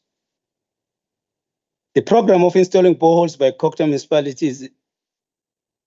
and municipalities is commendable, but is faced with challenges. Some municipalities, such as Ngakho-ke le District Municipality, were supplied with 24 generators to be used in sites where there is no electricity access, which resulted in generators not being distributed to the borehole sites. The question remains, how much was spent on these generators? I know that it is always a norm now that for you to be able to be recognized, you have to attack the IFP. I feel a pity that Honorable Tulu decided to fall into the same trap. But I know that it's just because you feel good when you have attacked the IFP. I'll come back, Honorable Speaker. The next speaker for 5 minutes on behalf of the DA is Honorable L.M. Mayor. Thank you, Speaker. Worldwide, the growing water shortage is a massive concern. As climate change and population growth make water scarcer, a report from the European Commission's Joint Research Centre estimates that there is a 75 to 90% chance that wars are going to be fought over water in this century. Only 2.5% of the planet's water supply is fresh. World water use in the past century grew twice as fast as the world's population. In South Africa, which is a water-scarce country, the situation is getting quite severe. And whereas we don't foresee water wars with our neighboring countries, the lack of access to clean drinking water is often the cause of public protest and civil unrest. And as the situation worsens, so it could lead to even more protest and violence. According to ESI Africa, South Africa is approaching physical water scarcity in 2025, that's 2 years from now, where they are expected to experience a water deficit of 17% by 2030. And climate change will only worsen the situation.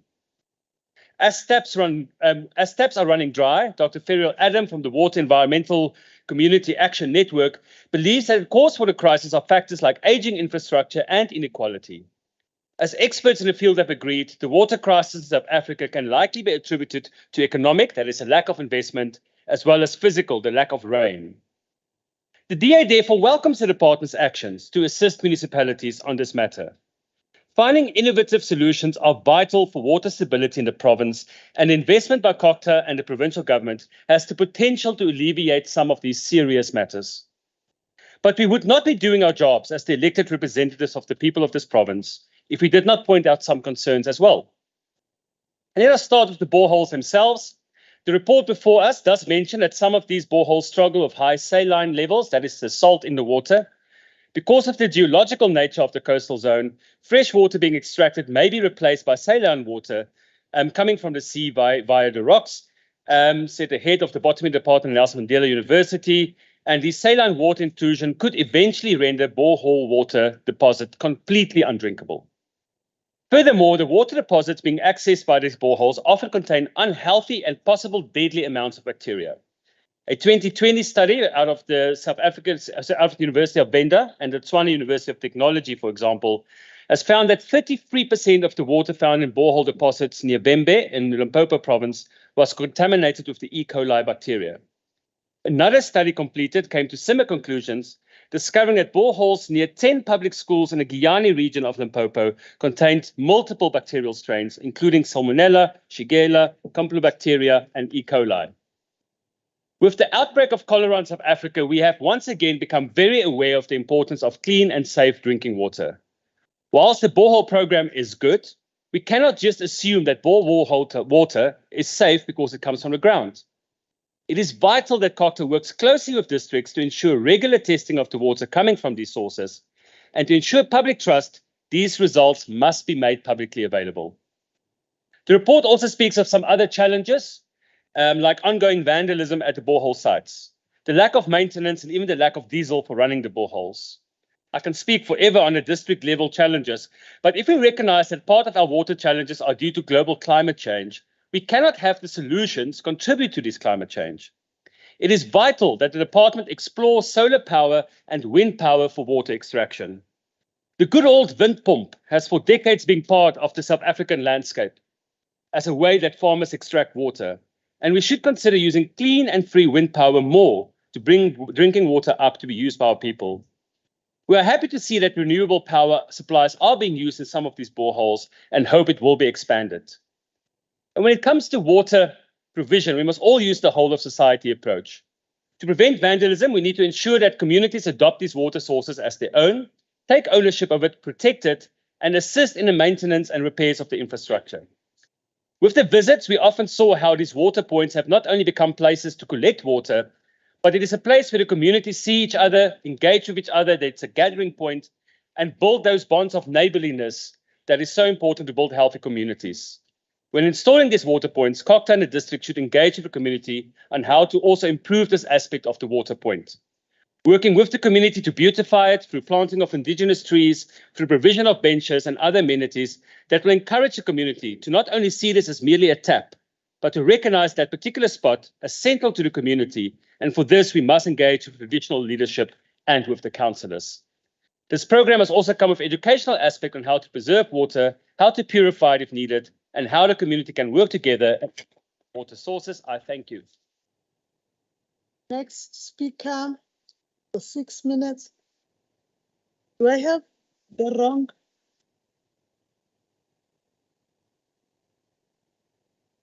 That's why I'm asking, do I have the wrong one? Side.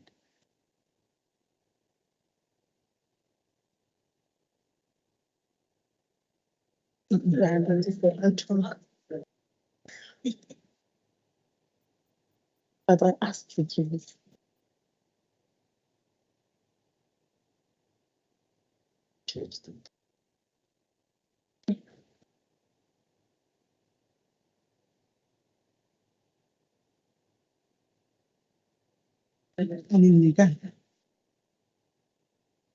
Honorable members, I'm sorry about ukushintsha ekungafikanga kumina. That's why I was checking if I'm using the wrong speakers list. The next speaker for 6 minutes on behalf of the EFF is Honorable T. Ngosi.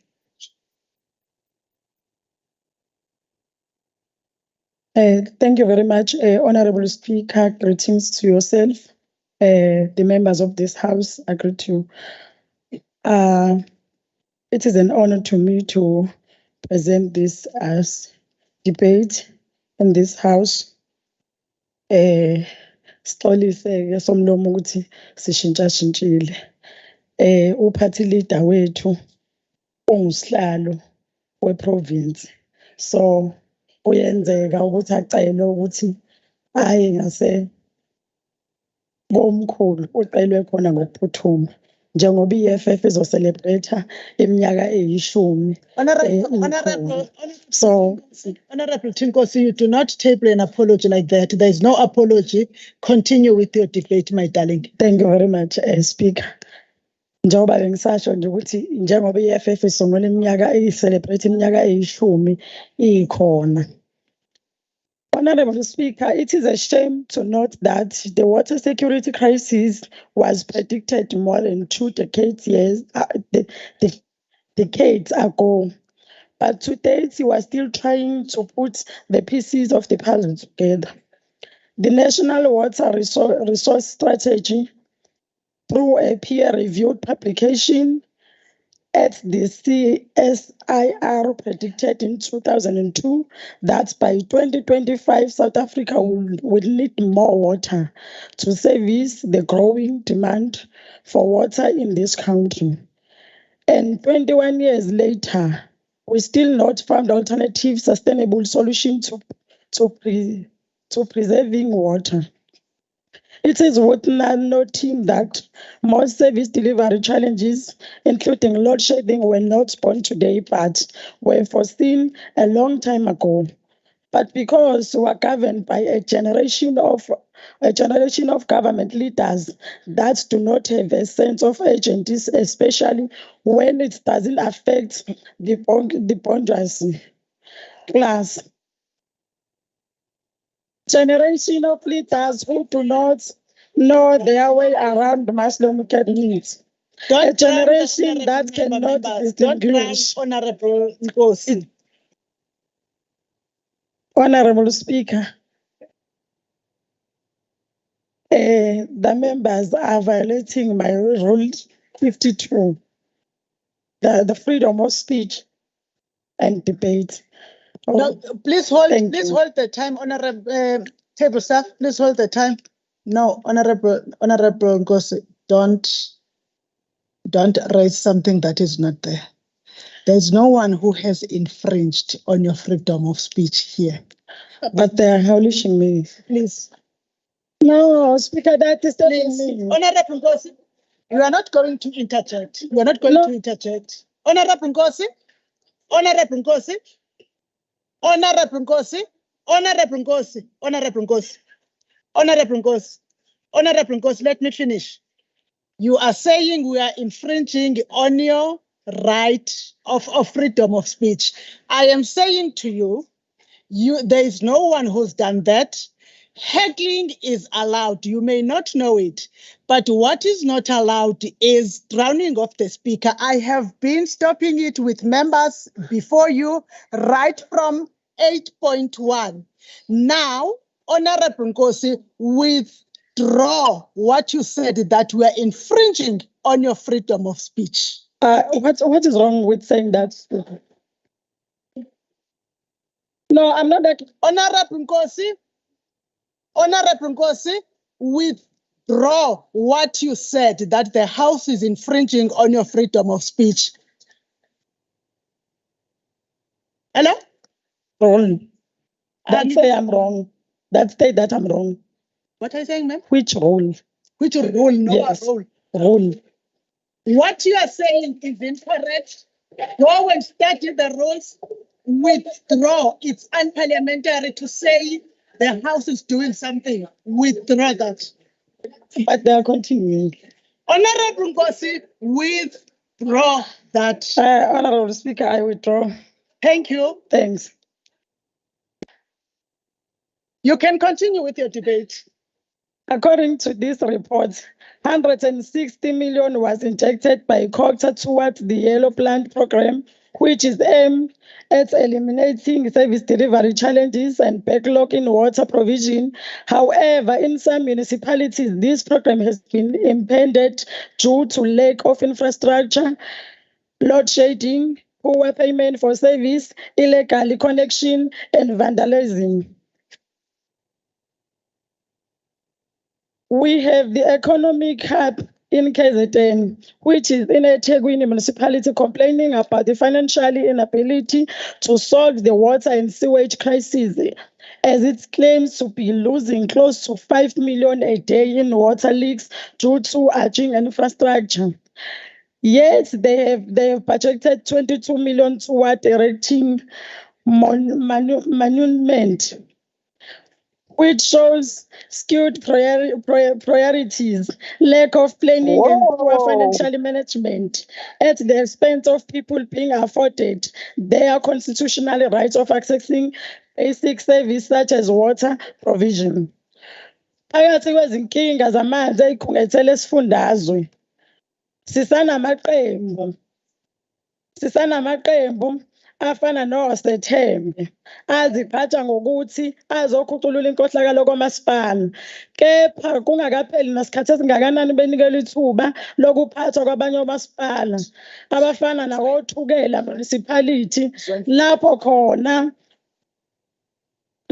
khona kunesamba esingango-40 million kwi-municipal infrastructure owabuyiselwa emuva ku-National Treasury, okhungethwe izinkinga zezimali okubala kuzo nokukweleta kwescom, izindodla zezimali. Somlomo, phezu kwezinkinga zamanzi kule ndawo, lo masipala usematheni ngokusebenzisa budedengu imali zomphakathi elinganiselwa ku-10 million ebikhokhelwa abaqaphi abayi-12 abagada imeya yomkhandlu, nemali ebikhokhelwa abaqaphi abane ababegada usomlomo walomkhandlu. Lokhu kubhubhudla kwemali ngendlela engenasidingo kwenzeke ezinyangeni eziyi-14, 14 months edlule kusukela leli qembu lingenile.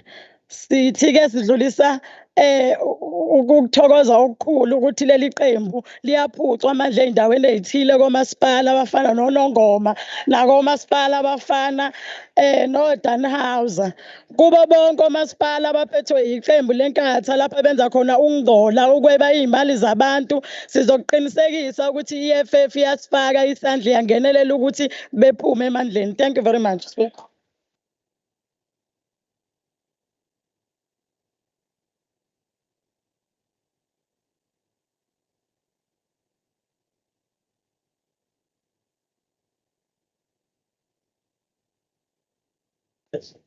Onjo.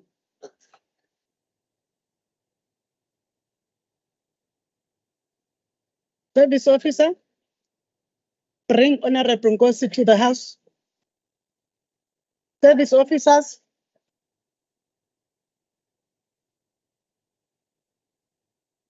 Service officers, bring Honorable Nkosi back to the House.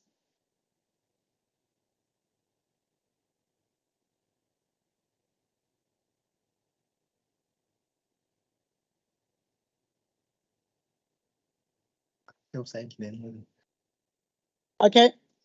I will wait for Honorable Nkosi to return. We have a rule to attend to with her. Oh, she's back.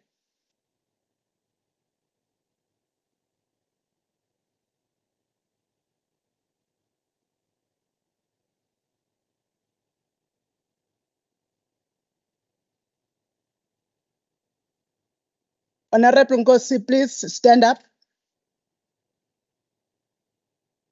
Honorable Nkosi, I want to bring your attention to Rule 59.1, precedence of the presiding officer.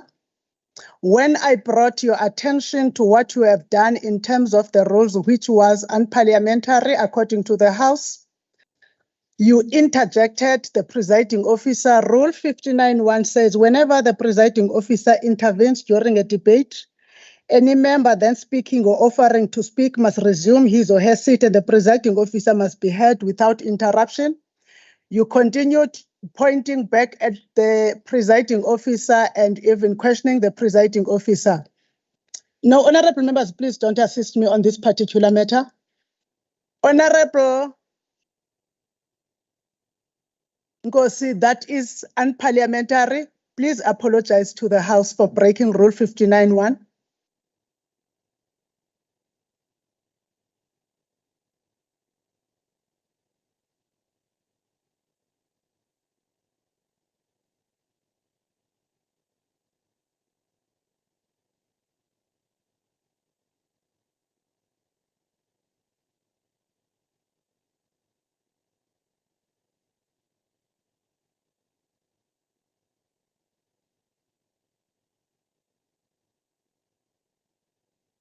Honorable Speaker, I apologize to the House. Thank you. Thank you, Honorable Nkosi. You may take your seat. Onjo. The next speaker on behalf of the NFP for 2 minutes is the Honorable CM Shinga. Ukhona Honorable Shinga.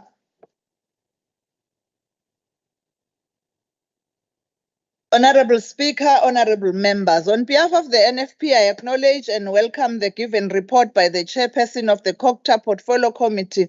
However, in the report, we find there are some challenges regarding the provision of water, particularly in the Ukuba district municipality. The NFP is actually concerned that in this district, only 52% of the population has access to water, with 18% having yard connections, and the rest, 34%, rely on other water provisions, while 15% has no water infrastructure at all. Umuzwabantu municipality having the highest number of households without access to water provision at 37%. The Ukuba district has 37 water tankers, and yet they are failing to meet the demand of rendering the service to the people. Honorable Speaker, all the 7 visited district municipalities seem to share the identical challenges when it comes to provision of water. Challenges originating from lack of infrastructure, poor maintenance of infrastructure, poor payment for services, illegal connections, and vandalism of infrastructure, which exposed our communities to diseases such as cholera, typhoid, and polio. The NFP is pleased to note that the overall implementation of the Yellow Plant Equipment Program appears to be well functional in almost all municipalities. However, we note the following challenges: transportation of machines to various sites in local municipalities and back to the district becomes a costly exercise. Some machines were second-hand and have technical faults. Water tanker and sewer tankers had maintenance issues. Shortage of equipment required for operations, lack of budget to maintain and repair the machines. We seriously need more initiatives and innovative ideas to help resolve the issue of water or scarcity. Thank you, Honorable Speaker. Thank you, Honorable Member. The next member for 9 minutes is the Honorable M.A. Zulu, the Deputy Chairperson of Committee. Umvikele sidlali nomlomo. Somlomo. Ukuqubuka kwesifo secholera eHammanskraal eGauteng kanye nakwezinye indawo sekuveze ngokusobala ukuthi kubaluleke kangakanani sombutho wesizwe ukuqikelela ukuthi abantu bathola amanzi ahlanzekile ngazo zonke izikhathi. The People's Movement and the ruling party, which is the ANC, has always been alive to this reality. This is evinced by producing a constitution of the Republic that states, I quote, 27.1b in our constitution, everyone has the right to have access to sufficient food and water, unquote. Honorable members, this is further proved by its continued commitment to ensure that everyone, especially in rural communities, taste the full benefits of freedom and receive the basic services like water and decent sanitation. To realize this commitment, the Provincial Department of Culture has reported that 84 million was allocated to accelerate water provision programs at 7 municipalities that are mentioned by my chairperson of the Portfolio Committee. This budget has also covered the procurement of static tanks, construction of boreholes, and protection of springs. Part of this support from this initiative was implemented through a Yellow Plan program, which is an inclusive intervention to eliminate service delivery challenges and the backlogs in water provision, road maintenance, waste management, and also sanitation services. The department has further reported that through this program of over 160 million rand worth of yellow plant equipment, which includes also the water tankers, graders, rollers, excavators, water waste trucks, and honeysuckers, were handed over to all district municipalities in the province in the year of 2021. This yellow plant machinery program has indeed contributed significantly at improving the municipal service delivery initiatives, especially at municipalities that do not have an adequate tools and equipment. The proper management of this yellow plant program by district municipalities was the priority, and also culture has taken an initiative of ensuring that these yellow plant are protected and ensure that there is an improved service delivery mandate to them. The Department of Culture has also ensured that the boreholes are funded by the department and were also completed in the year 2021. According to the department, the scope of work for the construction of these boreholes included the following tasks. It was the assessment of the existing infrastructure for provisioning, drilling of production boreholes, pumping tests to determine the yield, water quality monitoring, and equipping of production boreholes with solar systems. Electricity and diesel generator were also part of the spec. The Portfolio Committee, also on culture, then resolved to visit 7 district municipalities in the province as part of its focused intervention study, and with the purpose of assessing the implementation of this water access program and yellow plant machinery program. All 7 district municipalities that were identified for this focused intervention study confirmed to have received the funding from the Department of Culture to implement the accelerated water program.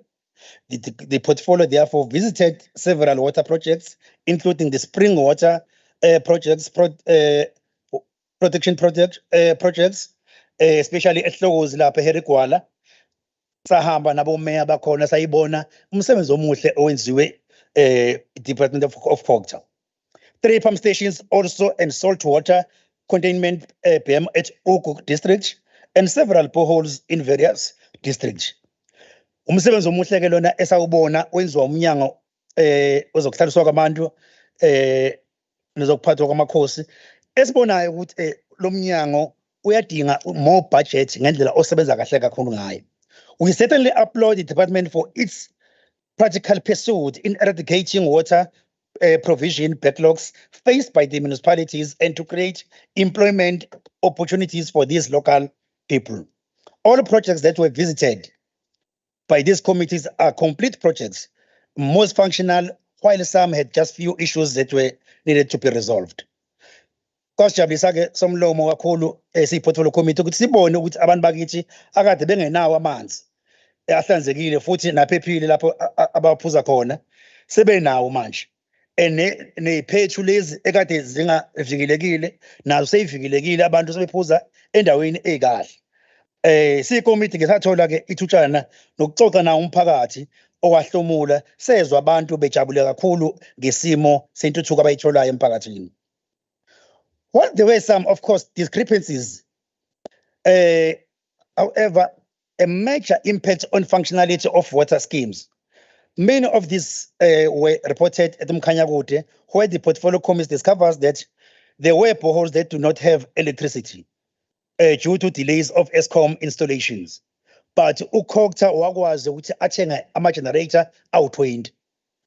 Okungahambanga kahle-ke ukuthi some of the officials within the municipality decided to hide these generators instead of delivering them to the boreholes where they were installed. Sabe noma-ke umnyango uthathele izinyathelo le-official yasemkhanyakude kwamasipala nebala ayisekho emkhanyakude ngoba yabaleka ngenxa yesenzo sibi neminye imisebenzi yayo emibi bingayenzi kahle. Honorable Speaker, this is undeniable evidence that this provincial government has a keen interest in ensuring that everyone receives basic service like water and decent sanitation. Hayi kusasa kodwa namhlanje. Water is indeed life, and it is a precious resource that we cannot survive without it. As the Premier of KwaZulu-Natal alluded earlier this year, that we indeed cannot grow the economy and create employment without water. The Premier also has said that when she announced the delivery of basic quality services and maintenance of infrastructure, that it's one of the decisive interventions and the high priority of its office to ensure that all people receives water. The provincial water master plan for KwaZulu-Natal also take cognizance of this priority of water and identify short, medium, and long-term interventions to ensure that water security is in our province is restored. This progressive government has also taken a number of decisions about reprioritizing municipal budgets towards maintenance and announced many strategic infrastructural projects such as dams. We indeed see progressive in this regard. Uyabona-ke umnyango wakho uphinde walekelelwa umnyango wezolimo lapha kuba uZuma osizayo njengamanje ngoba uthenge imishini yokumba amadamu. So ukumba kwamadamu ku-agriculture ulekelela ukhokta ukuthi amanzi ey'lwane namanzi abantu abawasebenzisayo nje ukulekelela ukwakha izindlu nokwenza izinto lapha emakhaya bawathole kalula. These water interventions are among the clearest indications by our government of our commitment to build better communities by ensuring delivery that is tangible, demonstrable, and measurable. We call upon communities to work closely with law enforcement agencies by reporting the vandalism to water infrastructure, and residents must also protect the critical infrastructure that the government has built to ensure water in our communities.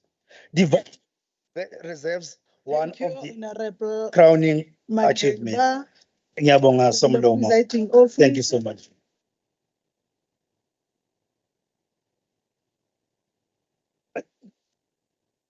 Honorable members, the next member Honorable Esther Kurrajbansi, there is an apology. Honorable Emi Pakati, apology. Honorable S.E. Mangale, an apology. Therefore, I will call Honorable L.M. Mayor of the DA for 3 minutes. Thank you, Chair, for protecting my freedom of speech. We cannot deny that there is an additional element that is affecting people's access to water, and that is on a local government level and municipal level. You have infrastructure deterioration that is also leading to people not having sufficient water. There is also the element of an unequal distribution of water in South Africa. Less than 40 to 45% of people have taps in their home, and this is for historical reasons. It is estimated that 70 million liters of treated, clean, drinkable water is lost daily as a result of the thousands upon thousands of leaks that characterize South Africa's water piping system.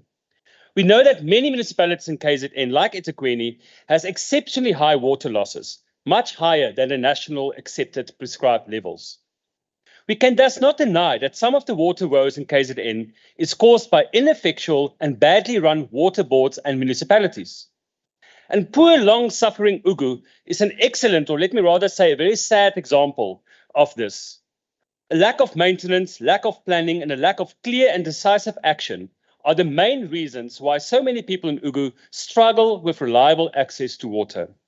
So while this report states that in Ugu, 52% of the population has access to water, with 18% having yard connections, that should actually read that 52% of the population have access to water pipes. Whether there's actually water in those pipes is anyone's guess. And this is not a problem caused by nature. It's not even totally a man-made problem. It, like so many other disasters in our province, is an ANC-made problem. The need of COCTA to have this program has also highlighted how almost all districts in this province are failing, and how most of them are not viable, and how most of them are unable to provide service delivery to the people. Soon we will have to have an honest conversation about the collapse of district municipalities in this province. So the DA welcomes this report and welcomes action taken to improve water challenges in the province. But the reality is, the Water Master Plan has yielded little results. The reality is that due to the inability of district municipalities to do the most basic of maintenance, the water situation is getting worse in our province, not better. The reality is that this borehole program, whilst important and welcomed, is like putting plasters on an amputation. It's just never going to be extensive enough to deal with the severity of this challenge. The reality is, Madam Speaker, this shows just once again that for the people of KZN, 2024 and a new provincial government can just not come fast enough. Thank you. The next speaker for 4 minutes is the Honorable O.P. Kunene of the IFP.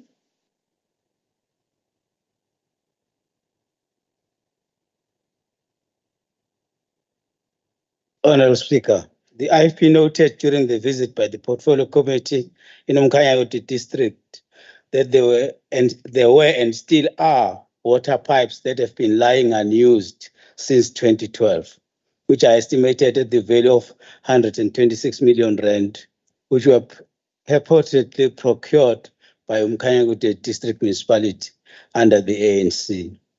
This is a classical case of fruitless, wasteful, and irregular expenditure by the district municipality, and up to now, nobody has been held accountable for this. The Honorable MEC should commission an investigation on this matter and give feedback to this House on the outcome of that investigation. During SOPA, the Honorable Premier announced that KwaZulu-Natal will, in 2023-24, expand electricity connections to 25,000 households through the INEP grant from DMRE.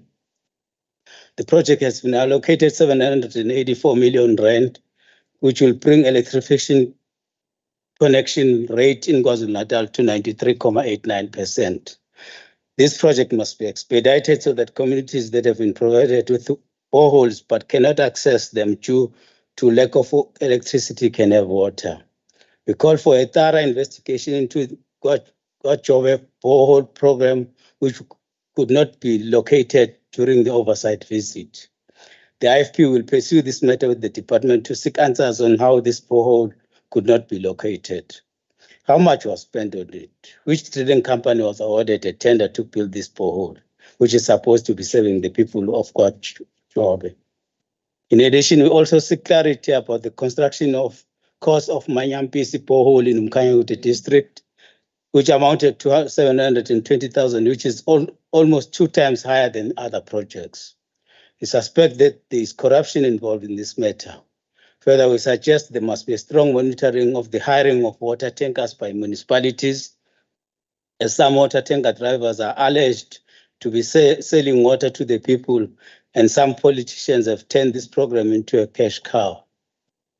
Actually, the IFP wishes that the water tanker program should be done away with, but it is difficult to say so when so many of the residents in rural parts of our province can only get water through water tankers, because otherwise there is nowhere they can get water. It is indeed a sad indictment that at present, KZN municipalities are reported to spending 53.75% of their MEGA allocation, 40.4% of WSIG, and 30.6% RBIG.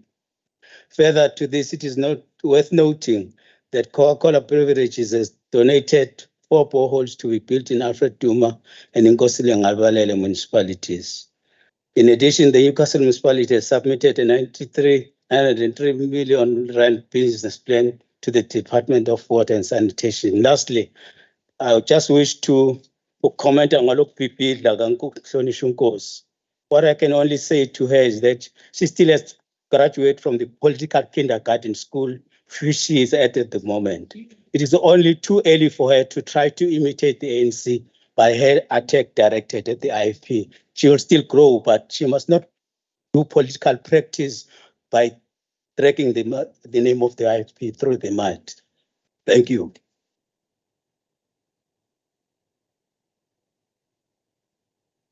The next speaker for 10 minutes on behalf of the ANC is Honorable M. Governor. Thank you, Honorable Speaker. Let me commence by saying Eid Mubarak to our Muslim compatriots. Honorable Speaker, yesterday would have marked the 81st birth anniversary of Martin Tembisile Hani. Chris Hani was someone who espoused socialism, something that many of your honorable members across the table seem quite afraid of. Let me reassure you, honorable members, that even you may be socialists at heart. Just listen to the words of Chris Hani. I quote, "Socialism is about decent shelter for those who are homeless. It is about water for those who have no safe drinking water. It is about overcoming the huge divide between urban and rural areas." Unquote. Honorable Speaker, the Kokta Portfolio Committee looked at the implementation of the boreholes and yellow plant program, and I will focus on Umkhanyakude and the Zululand aspect of the visit. There were progress reports provided by Kokta on the implementation of these programs in both these districts, and in Umkhanyakude, 23 of the 24 projects planned for the district were completed and handed over. Whilst the committee had intended visiting 9 borehole projects, it actually visited 8, as the Jobe borehole in Jozini could not be located. Very strange situation, I must say, Honorable Speaker. Unfortunately, officials of both the Zululand district and Abakayise municipality were absent. And the portfolio committee was informed that they were at a Munich meeting. One is interested to find out how many officials attend Munich meetings. The portfolio committee was thus only accompanied by Kokta officials to the sites. We were informed that all the boreholes were operational, apart from Mshlekazi borehole in Ward 11, where there was inadequate groundwater. And due to delays in the installation of electricity, generators were being used to power all the production boreholes. At the Mshuru area, the borehole was non-functional because there was no generator. And the Tandiziwe borehole was handed over to the community in a faulty condition because a water pipe was defective. Now, this is unacceptable, Honorable Speaker, because when you hand over something to people, particularly when it involves water, it should be functional and working. The municipality did confirm the reports and stated that the matter was reported to a contractor and the pipe would soon be replaced, and we will certainly be following that up. In addition, generators weren't allocated to every borehole in the district, which was originally planned, and so they were unable to produce and supply water to many communities. These boreholes are literally white elephants, having not been used since they were completed in November 2021, and despite being handed over to communities. During the visits, it was noted that the municipality was using a roving generator. This was carried to all the projects that the committee visited and was used to pump water. But community members complained that although municipal officials occasionally bring a generator to pump enough water to fill up JoJo tanks, the water only lasts for a few days, and then everyone is back to square one. The district reported that they also didn't have funds to buy diesel for these generators, which affected their functioning and resulted in an outcry in most areas. It was also noted that most boreholes in Lengana, Honourable Speaker, were rusting, and this was affecting steel components. In the long term, these structures are going to be weakened by corrosion. Now, following the concerning reports about the distribution of generators, the committee visited the Ngakho-ke district offices to ascertain whether the municipality had in fact had in its possession the 24 generators provided by COGTA, and we were able to confirm that the district possessed 21 of the generators, 1 generator had technical faults, 2 had already been handed over to Lengana, and so this was the situation, but the rest of the generators were sitting in the municipality. In terms of the yellow plant program, the district confirmed they'd received the allocation of yellow plant equipment, but they did not distribute it to local municipalities because they were still waiting to register this on the municipal asset database register. And Chairperson, except that they had issued just 1 machine to Mtuba municipality. We are concerned, Chairperson, Honourable Speaker, because this equipment was intended for municipalities to use, and we are therefore calling on the district and the council to ensure that these generators are distributed and the equipment is distributed as well. In terms of our general recommendations on the visit to Ngakho-ke, we also think that investment in a solar system might serve as a long-term plan because it would minimize the operational costs associated with using generators. We are asking the Department of COGTA to also prioritize fencing of the Tengani borehole, and we're calling on the department and the district to develop a maintenance plan for all boreholes to prevent and protect the boreholes. The construction costs of Manyampisi borehole was 720,000 Rand, almost 2 times higher than other projects, and we want a detailed report and breakdown as to why this is so.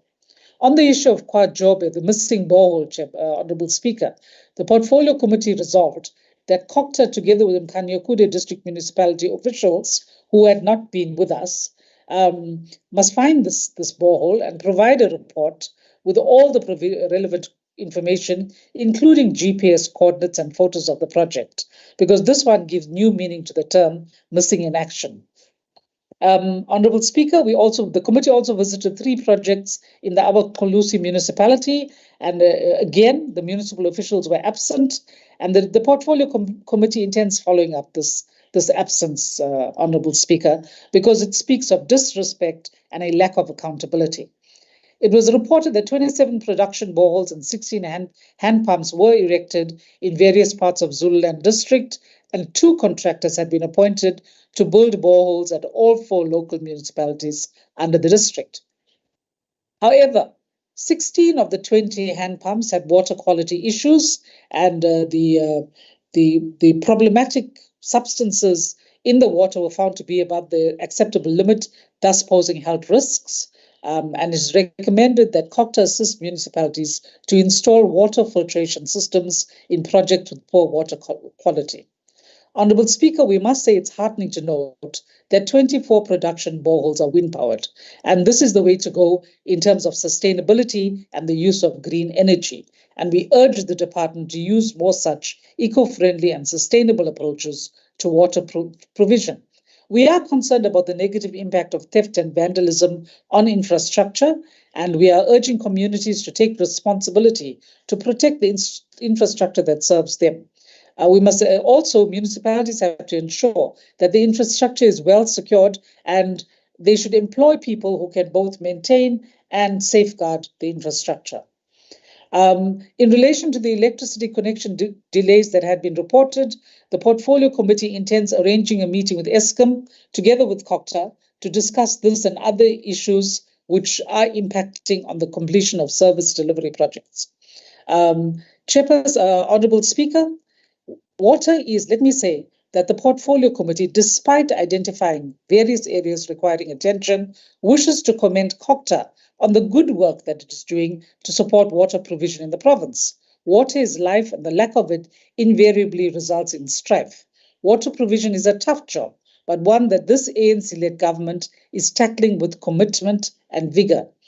As John F. Kennedy said, and I quote, "Anyone who can solve the problems of water will be worthy of 2 Nobel Prizes, one for peace and one for science," unquote. Thank you, Honourable Speaker.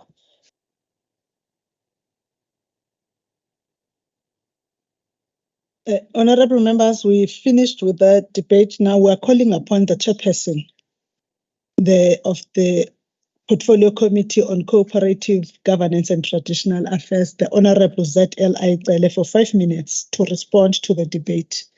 Honourable Iyalitusa. Thank you, Honourable Speaker. Let me thank all honourable members who came forward and were part of the debate. I will firstly would like to address Honourable Mayor.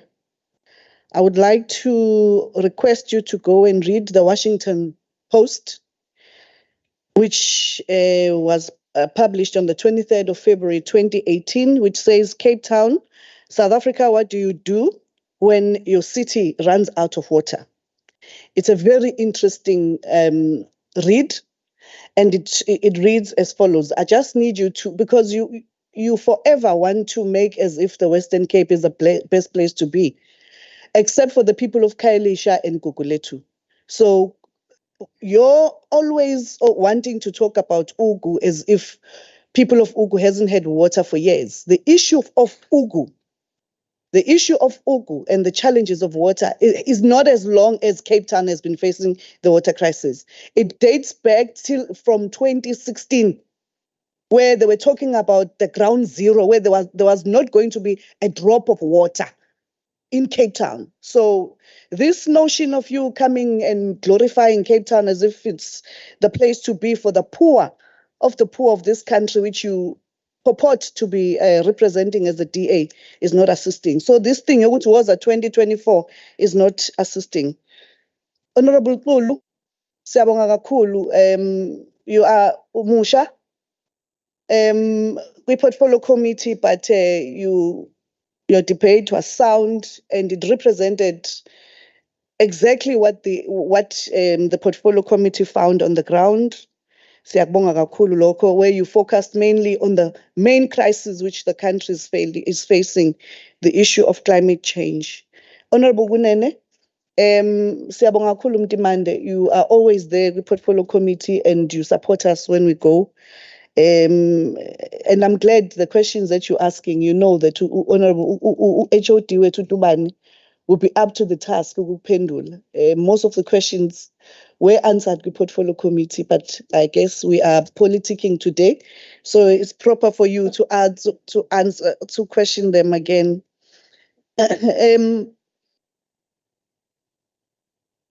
Honourable Bonjour, Honourable Nkosi. We are not sure if you are a bourgeois. We are not sure if you're a bourgeois or you are a peasant. We are not sure i-yellow plant ayikwazi uku-affectwa yi-load shedding. You see, masikhuluma nge-yellow plant sikhuluma ngogandaganda. Ugandaganda udinga ugesi. Sikhuluma ngamarola, uyabo. So le nto yokuthi sithi sikhuluma ngamanzi, ukhulume nge-load shedding sis ayisinceda. Kodwa sicishe saxosha-ke wabuye washayela ontaba kayikhonje sasithi yakudedela-ke. Sithi siyamncoma uSpeaker ukuthi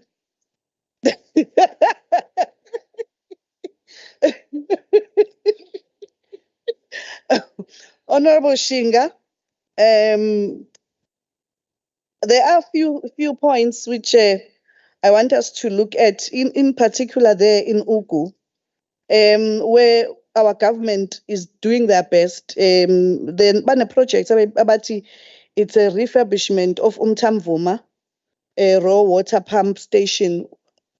Ngiyacabanga ukuthi izowenza kakhulu umehluko laphayana Ogwini with the challenges that they are faced by abantu boku. Nawe siyabonga kakhulu dadewethu ukuthi uhlezi unathi kwi-portfolio committee. The issues that you raised, they make a lot of sense and we hear you. And you know ukuthi uhulumeni wethu unalento ebizwa nge-water master plan. It needs close to 20 billion, but bayazama kancane kancane ukwenza sure ukuthi amanzi ayatholakala.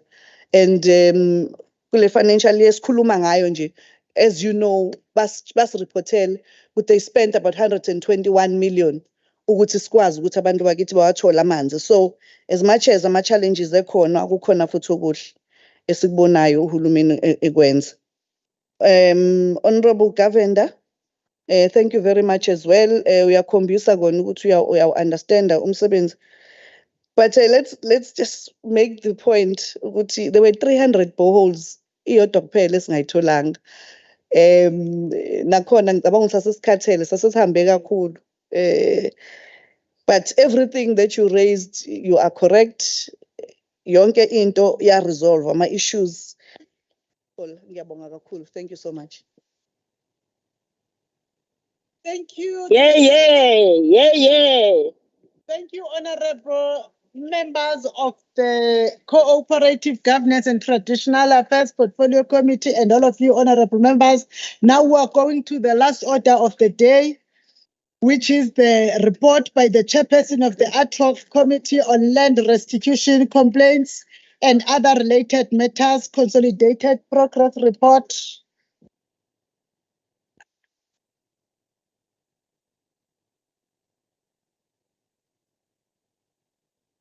Okay, we are going to the report by the chairperson of ad hoc committee on land restitution complaints and other related matters, consolidated progress report for 10 minutes.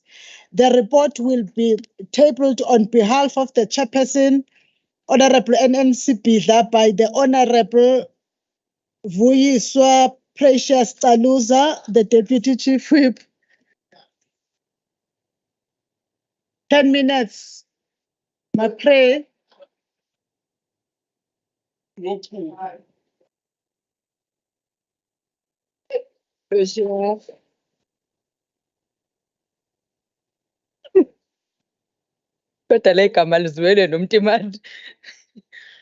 Honorable Speaker, members of the Provincial Legislature, ladies and gentlemen, on behalf of the chairperson, we table this report immediately after the promulgation of the 1913 Land Act. A pioneering journalist and Secretary General of the South African Native National Congress, Sol Plaatje, wrote in his book titled The Native Life in South Africa, a quote, "Awakening on Friday morning, June 20, 1913, the South African native found himself not actually a slave, but a pariah in the land of his birth," close quote. Plaatje was capturing the effects of the 1913 Land Act, a piece of legislation which effectively constitutionalized land dispossession of Africans. Honorable Speaker, our democratic government has promulgated various pieces of legislation in the form of Land Tenure Act and the Land Restitution Act to reverse the effects of land dispossession. However, these efforts have been met with a series of challenges, including unresolved land claims, disputes with some landowners on the validity of these claims, family or community disputes, conflict among traditional leaders, community trust, and beneficiaries. Honorable Speaker, it is largely because of this that in 2020, the KZN Legislature Agriculture and Rural Development Portfolio Committee resolved that due to the increase of land claims complaints, the dedicated Land Claims Committee was required. Such a dedicated committee would consider all land claims complaints that were being referred to various committees of the legislature. The committee, which was established in terms of the standing rule, was mandated to amongst others, deal with all the land claim complaints referred to various committees of the legislature, to complete the task on or before the end of the 6th term of the legislature, report on the House and the Joint Committee of Agriculture and Rural Development and the Standing Committee of Public Participation Committee biannually, table its final report a month before the end of the 6th term. In achieving the above mandate, the ad hoc committee, which has been consulting with various communities and reporting to the House, the committee works very closely with the Regional Land Claims Commission, the Department of Land Reform and Rural Development, the Master's Office, the Office of the Premier and municipalities. The committee also undertook engagements with the traditional leadership across various districts. This multifaceted approach had enabled the committee to hold joint meetings to resolve some long-standing land claims complaints. The committee has also divided its work into districts, chaired by a dedicated district champion in order to attend the many complaints throughout the province. Honorable Speaker, we are tabling this report of the work done since the establishment of this committee. The ad hoc committee on land restitution complaints and other related matters held public hearings meeting between May 2021 and October 2022. Finding from these cases received through portfolio committees and public hearing meetings are presented in this report. Responses from custodian departments are captured in tables attached to the report that has been submitted to the Speaker. Responses on selected cases have also been sampled to demonstrate the quality of responses provided by various custodian departments or institutions. In addition, reports and recommendations based on committee visit are also included in the report. As per the terms of reference, one of the ad hoc committee's tasks was to process all complaints received through various portfolio committees in the legislature, and in this regard, the committee received 28 complaints from 6 districts. Most of these cases came from Zululand district, followed by Umgungundlovu and Amajuba districts. Complaints were also received from Umzinyathi district, Ilembe and Uthukela districts. The majority of these cases received through the process were land tenure complaints, which comprised of 71%, while 29% were land restitution complaints. In its work, the ad hoc committee on land claim and related matters adopted a multi-pronged approach, which included committee workshops, regular progress reporting meetings, public hearings, with all relevant stakeholders, including but not limited to government departments, non-governmental organizations, affected communities, etc. In following up on site visits to selected cases, the ad hoc committee has held public hearings across all district municipalities and the eThekwini Metro. At the public hearings, complainants were given the opportunity to provide details on the case or cases that affected them. Honorable Speaker, in this report, we attempt to characterize issues raised in these public hearings with a view of identifying whether they were land tenure or land restitution. I'm not going to go through this as they may be time-consuming, but the full report, which is 35 pages, is also available on the institutional website. In conclusion, Honorable Speaker, this report is a reflection of activities that have been undertaken by the ad hoc committee on land claims and related matters. It includes public hearings, which provided a useful mechanism for the committee to solicit information and land claim complaints and related matters from relevant people and stakeholders. Follow-up visits by the committee were conducted to gain a more informed and insight into the issues raised during these public hearings. Meetings with the various districts, traditional leadership representative was used to gain clarity on various issues that affect traditional leaders as a result of land claims and associated processes. Lo msebenzi oxhumana namakhosi usaqhubeka. Kusele ama-districts nje ambalwa esingakayi kuwo somlomo. Sizocela usiphe isikhathi sokuthi siqedele.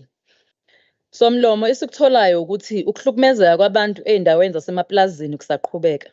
Iningi lemndeni ehlala emaplazini abavumelekile ukuthi bangcwabe izihlobo endaweni lapho behlala khona. Abavumelekile ukuthi bafuye. Sizokhumbula-ke ukuthi umndeni wakajele owathathelwa imfuyo engaphezu kwa-300 ngumnikazi weplazi. Laphaya efilidi umnini plazi uMr Helberg waxosha umndeni wakaMthembu wawubeka eceleni komgwaqo. Enye yezinkinga esizitholile ukungabambisani kahle phakathi kwamakhosi nabaholi bama-community trust nokungaqeqesheki kwama-trustees. Lolu daba livele kakhulu ngesikhathi sihlangene namakhosi kuma-districts la esesiwahambela. Okunye kokuvelile kulezi thangami ukungacaci kahle kwemingcele yezizwe zamakhosi. Okunye okwavela ngasohlangothini lwamakhosi udaba lokushintshwa komhlaba onothile kwakhiwe amalokishi ngaphandle kokubonisana nabanikazi bomhlaba. Ubugebengu obudlalubi lapha ama-trustees edayisa umhlaba ngezindlela ezingekho emthethweni okugcina sekuhamba nemiphefumulo kubangwa yona le mali. Somlomo kwi-report elandelayo sizobe sibeka ngokusobala our recommendations for amendments to the existing pieces of legislation and actions against malfeasance in some areas. On behalf of the portfolio committee, on behalf of the chair of the ad hoc committee, Somlomo ohloniphekile siyabulela. Honorable members, allow me now to call upon the Honorable MPP Zungu, the Chairperson of Public Works, to debate for 9 minutes on behalf of the ANC.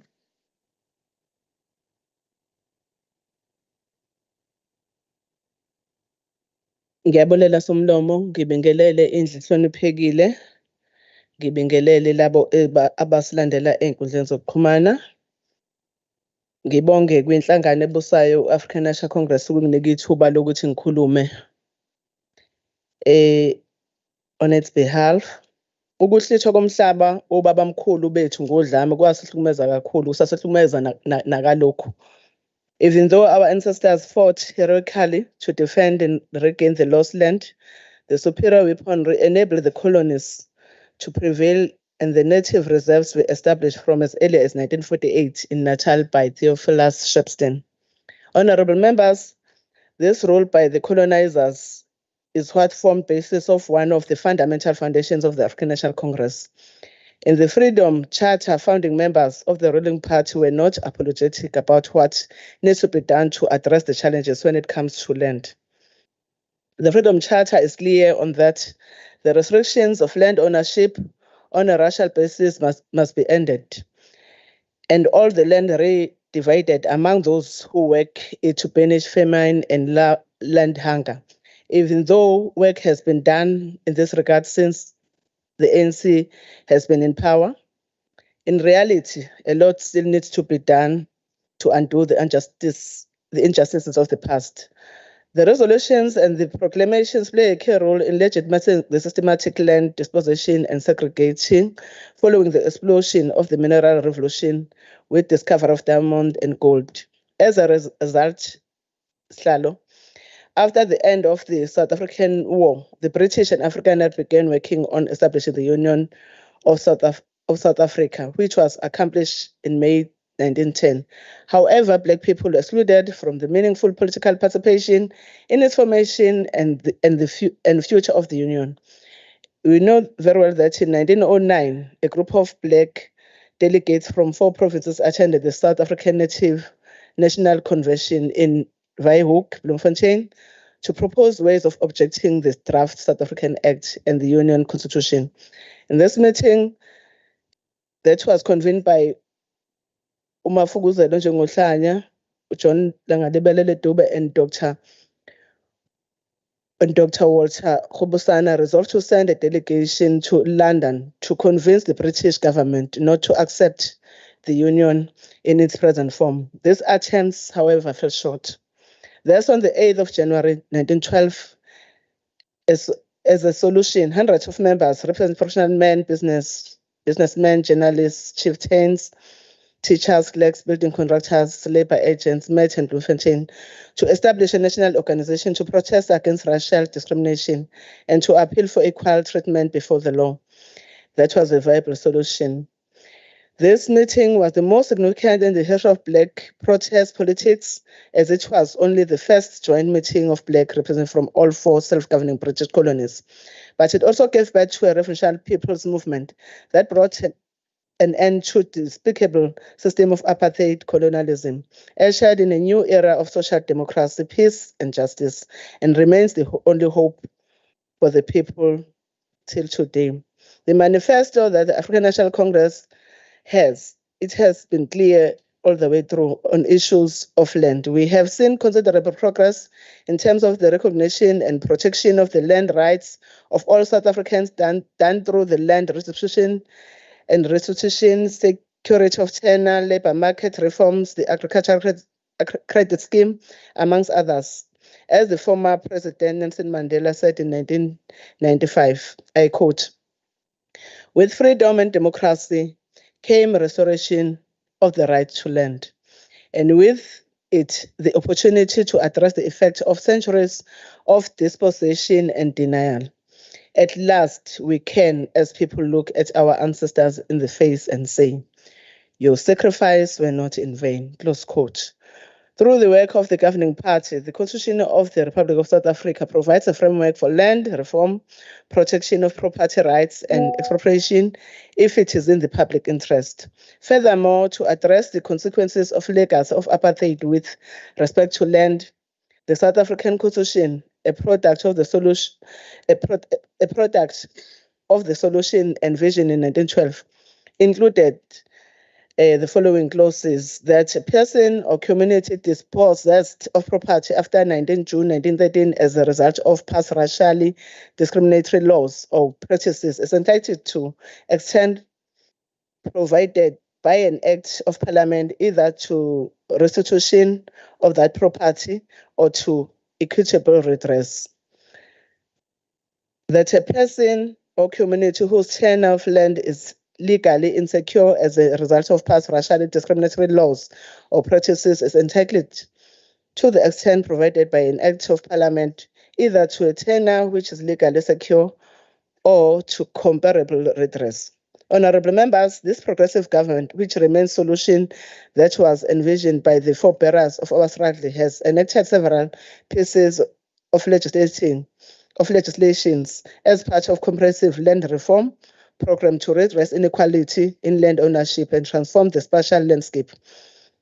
And this includes various land acts to balance the scale caused by the imbalances of the past. As I stand before you today, the ANC-led government has settled 80,664 claims benefiting 2.1 million beneficiaries at the cost of 40 billion, inclusive of financial compensation to beneficiaries. Out of those 163,463 are female-headed households. Furthermore, government restored 3.5 million hectares of land, which can be used as catalyst of agricultural economic development. Ubaba uLanga Libalele Dube, iqhawe lethu lomzabalazo, kanye nowayengumengameli we-ANC wokuqala. Impela uyaziqhenya ngalo msebenzi omuhle kangaka esiwenziwe. However, the often unsung heroes when people narrate the history of our struggle are women who have been in the forefront in challenging the oppressive regime. Throughout the times of Inkosi uJama, King Senzangakhona, uShaka, uDingane, Inkosi uMpande, uPrincess Mkabayi kaSenzangakhona has always been there as a pillar of the royal household. She was a kingmaker for 3 succeeding reigns. Princess Mkabayi is credited for bringing stability in the Zulu nation and ensuring the continuation of the Zulu line and monarchy. Likewise, the founding of the mighty African National Congress and Bantu Women's League in 1913, women have been active in fighting gallantly as well. For instance, in government attempt to get women to carry passes as early as 1913, but kwahluleka konke lokho. Ngiyafisa-ke ukusho ukuthi umsebenzi wabantu besifazane noma wembokodo omkhulu. This heroism finds expression in the words of Mama Winnie Madikizela Mandela when she said, I quote, we know what we want.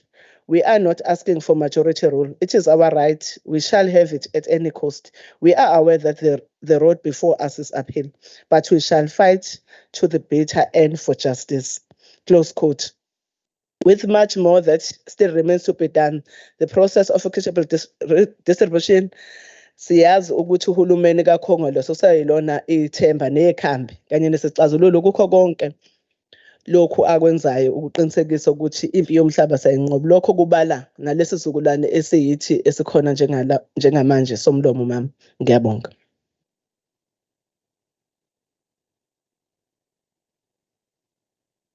The next member for 6 minutes is the Honorable MP Gwala on behalf of the IFP. Honorable Speaker, Honorable Premier and Honorable Leader of the Official Opposition in absentia, and Honorable Members, the IFP would like to commend the Honorable Speaker for establishing the ad hoc committee on land restitution, complaints, and other related matters, which, among other things, is responsible for working with other stakeholders in investigating bottlenecks in issues relating to land claims in the province. We also thank the chairperson for presenting the report. While we accept the report as presented, we don't support some of the things that Land Claims Commission and DARAT is doing to the people. Without any fear or favor, the Land Claims Commission and DARAT has let us down as a country and as a province of KwaZulu-Natal, as they have not submitted, half-baked reports. The issue of land is a sensitive matter, and we need to be careful as the land belongs to Ingonyama Trust, and it has become clear that the land has been taken away from Amakosi and is being redistributed to the so-called trusts. On land issues, the IFP has always felt that we need a solution that will benefit the best interest of our people. Certain political parties, including the ruling party, have used the term land expropriation without compensation as a campaigning strategy simply because it serves as an essential tool for manipulating people's feelings about past injustices. The term is also used as a justification of government failures to provide employment opportunities. The IFP has always advocated for a needs-based approach when talking about land reform. We have also advocated for an approach that does not isolate traditional leaders in the conversation. It is common knowledge that the customary practice amongst our people when it comes to land-related issues was to give traditional leaders a trusteeship role. In turn, traditional leaders would administer the land to the benefit of those who reside or do business within that community. We therefore do not see anything wrong about applying the same approach in modern-day societies. Such an approach will eliminate the threat posed by government officials who seek to expropriate land to themselves under the guise of land reform. Perhaps there is no other incident that could provide a better answer to this than the Matulini land reform case, in which in 2016-2017, the matter was referred to the minister's office, but still no resolution has been established on the matter. In a nutshell, this case involves a settlement agreement that was signed by Nkosi Tuli representing the Matulini community on the 17th December 2010. For many people, it remains strange that the Regional Commission of Land Reform, formerly known as the Land Affairs and the Department of Rural Development, were instrumental in the establishment of the Communal Property Association, CPA. Thus, the process of the CPA registration began in February 2012 after the Department of Rural Development, specifically the Director General, advised the Chief Land Claims Commissioner that an idle land holding entity that is preferred in the matter is the CPA. People were told that this was to ensure that in an event of conflicts amongst the communities, the department will be able to intervene. The constitution of the CPA provided a framework of how disputes should they arise would be dealt with by the Director General of Department of Rural Development and Land Reform.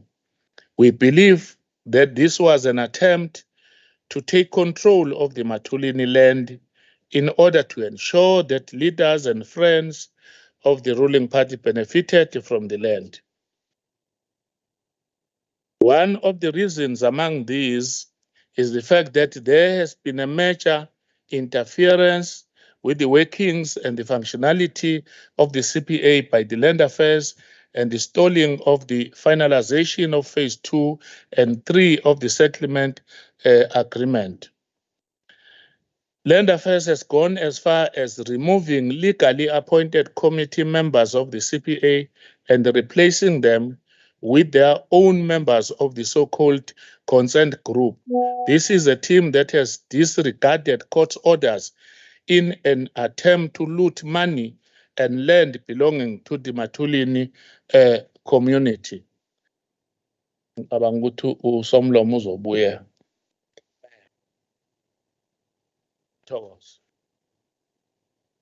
The next speaker for 6 minutes, for 8 minutes on behalf of the DA is Honorable H.S. Gumbi.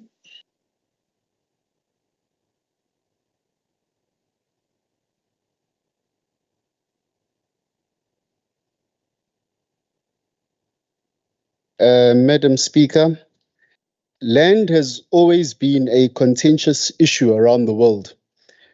Who is entitled to what piece of land, and what is the moral basis of that entitlement? How far back do you go to turn back the clock to justify it? And this has been consistent across the world as it is for us in South Africa and in KZN. South Africa, however, has chosen a path of restitution, which includes a point in time on the clock and a constitutional pathway to justice. To do this, however, we are heavily dependent on the Land Commission, which, if this report has any lessons for us all, has largely failed to uphold its responsibilities and be a responsive state institution under the circumstances. In King Cetshwayo district, for instance, the Mkhwanazi clan claim, which was gazetted and also accepted by the Land Claims Commission way back in 2002, about 20 years ago, has not had any further progress since then at the time of the hearing. The Shelembe claimants in the same district filed a claim in 1998 and were subsequently requested to file the same claim again in 2015. This was against the backdrop that the land had been given back to the Mthethwa clan only. Now, this is, again, another example of close on to 20 years. In too many parts of this report we are debating today, the committee is recommending common sense steps to resolving disputes, and very often the Land Commission is not taking any initiative at all to be proactive within its mandate. In Umkhanyakud, the Silwane Community Trust is characterized by conflicts between farmers of the Makhathini irrigation scheme and members of the trust as one of the major hurdles to be addressed. The Land Commission, however, had not even facilitated any discussion on land rights between the farmers and the beneficiaries. It was only after the ad hoc committee attended to the matter that they were implored to facilitate further engagements and find a way forward. The same occurred in King Cetshwayo, where the committee recommends that the Land Claims Commission should prepare a report on all settled claims and the status of title deeds, which everybody agreed should have already been done, as well as then to go further that the Office of the Premier should be sending a team consisting of different stakeholders directly to the respective community trusts to engage and respond to the issues raised. All of these are really simple proactive steps which should have been taken by the institution, but are not. Instead, What happened was that they waited for the ad hoc committee to come there before they take that. The constant failure of the Land Commission is evident, and it is a source of pain and resentment within many communities. I was present at the Sweet Home Farm meeting, which took place at Dombe, where it was clear that the Commission doesn't even have the confidence to enforce its own decisions once they have been made, or be proactive in defending claimants' rights when new challenges ultimately arise. Instead, they are constantly responding again to new challenges when they come instead of preventing them from arising.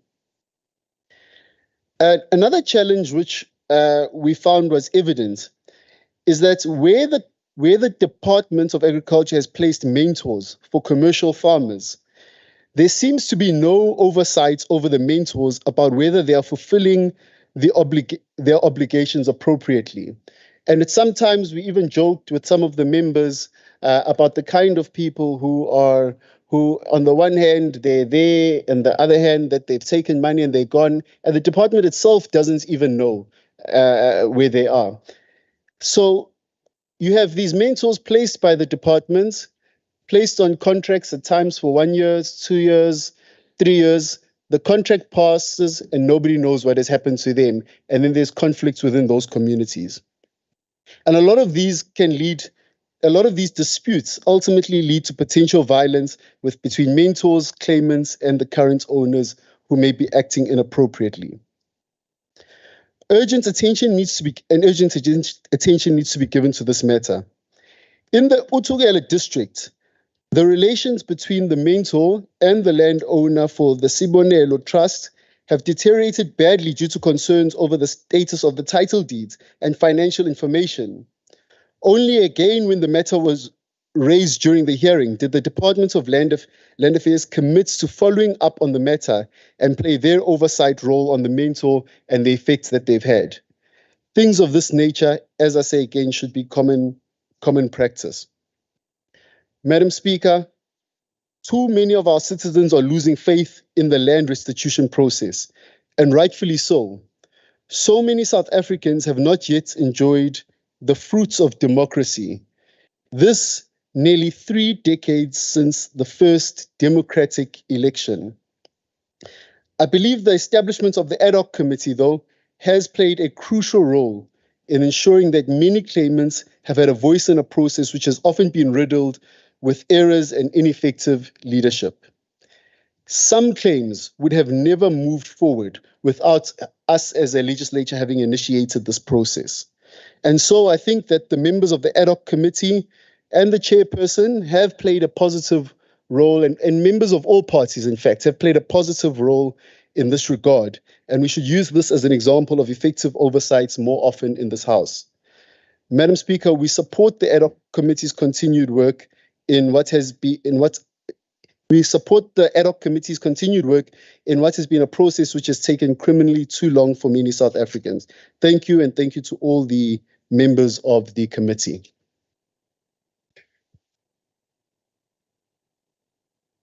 Thank you. The next member for 6 minutes is the Honorable Tinkosi of the EFF. Honorable Nkosi.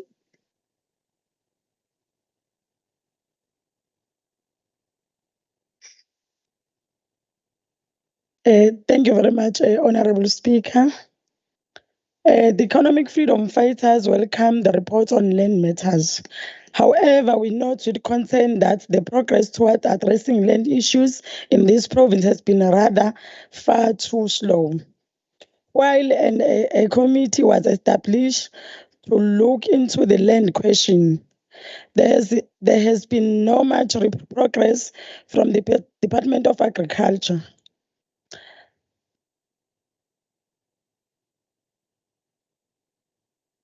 Corruption and lack of political will are the biggest contributors toward the lack of implementation of land reform through redistribution and restitution.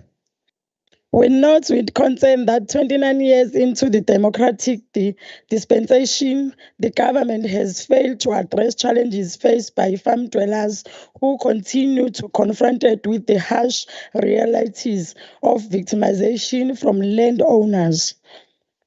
I deny access to adequate housing and sanitation, and are even restricted access to an ancestral grave sites. While we applaud the Department of Agriculture, Land Reform and Rural Development for having resolved some claims, it is a cause of concern that there is still a huge backlog of unresolved cases. It is high time that the government moves beyond the point of holding public hearings, identify programs and prescribe solutions just as a matter of compliance. But it should perform oversight and follow up on these recommendations. Our people have been dispossessed of their ancestral land and the land that they have worked hard in throughout their lives. And it is not enough to identify a program and come up with solutions that never really materialized. The department assigned to resolving the land question should stop playing the blame game and shifting the blame of not resolving land cases to other relevant stakeholders. It is not enough to dismiss land claims cases on basis that no contact details were found in the record as it shows. And it shows a lack of political will. Both the Premier's office and COGTA should come to the party in addressing the existing conflicts in interest between Amakhosi and community trust, so that the people who are victims of land get what is due to them without any animosity between them and Amakhosi. We note that the committee's effort in resolving the land question by seeking for answers. However, we feel that not much progress has been done by the relevant stakeholders.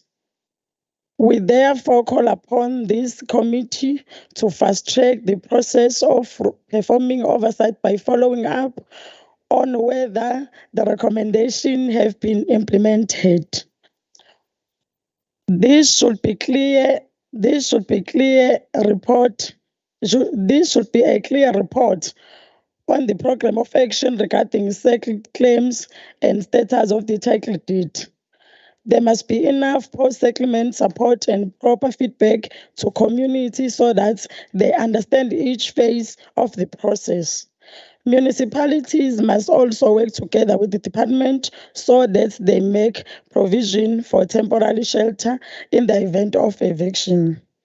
As we close the month of the youth, I just want to say, yeah. Thank you very much. I speak.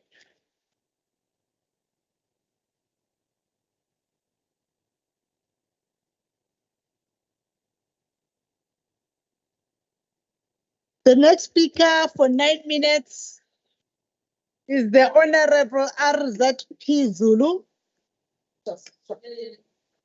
Honorable Rejoice Zulu. Ave ningasiphathi kahle siwudukuza nosuka la kade. Somlomo. Siyafisa ukubingelela sithobeka ukuthi this morning besino silo samabandla. King Misizulu kazwelithini. Siyabingelela kumalunga wonke esishaya umthetho. Nabo bonke abasibukelayo kuzona zonke inkundla zokuxhumana. Somlomo, it is an honor to debate to this august house of the finest caliber in the province, where brilliant minds engage in a battle of ideas with the only goal of creating the best route for moving our province forward. This afternoon, I will share with this house some of the deliberations that the ad hoc committee had due to increase of land claims, which was introduced by the September 2020 resolution as per the rule of the House, with the intent to redress and promote moral, social, economic inclusion and other comprehensive support which responds to the needs of beneficiaries, among other things. It takes discipline, clarity of thinking and the capacity to think and act in units to ensure that tomorrow is better than today in order to tackle the challenges facing our province, instead of engaging in political grandstanding and populist sloganeering. Hence, we continue ensuring that history is changed in such a way that our generation is recognized as one that overcame significant hardships. His Excellency, the President, Honorable Cyril Ramaphosa, in his 2018 State of the Nation address, reply and describe an idea of civilization in which, and I quote, "The expropriation of land without compensation is envisaged as one of the measures that we will use to accelerate the redistribution of land to Black South Africans." I close quote. Honorable Speaker, within the framework of the Republic of South Africa, of South Africa's Constitution, its applicable laws and the rule of law, this government will continue to quicken the pace of land reform, as the carrying ANC-led government will always act in the interest of the people of the province. It must be noted that government is making good strides towards realizing the ultimate goal of the National Democratic Society, that will ensure every individual is acquiring the necessary for creating conditions for greater inclusive and more meaningful growth. Equally, as the provincial legislature that represents the legitimate voice of our people, we are mandated to exercise oversight and accountability over the delivery of these commitments. In implementing this oversight and accountability functions, we seek to ensure that our province development priorities are actually being implemented, as well as assessing whether intended policy outcomes are being realized. The ANC has a long history of working with traditional leadership, as has been made quite obvious as we have been meeting with different members of the district traditional leadership to get understanding on the numerous difficulties that traditional leaders are affected by as a result of land claims and related procedures. For many years, the ANC has collaborated towards the liberation of this nation with religious and traditional authorities. In Africa, the practice of traditional leadership predates both colonialism and apartheid. It is this organization that has, since the dawn of time, protected the culture, tradition, customs, and values of African cultures. Similar to that, conventional courts served as the conflict resolution process. They were a method of delivering justice that promoted restorative justice by being participative and reconciliatory.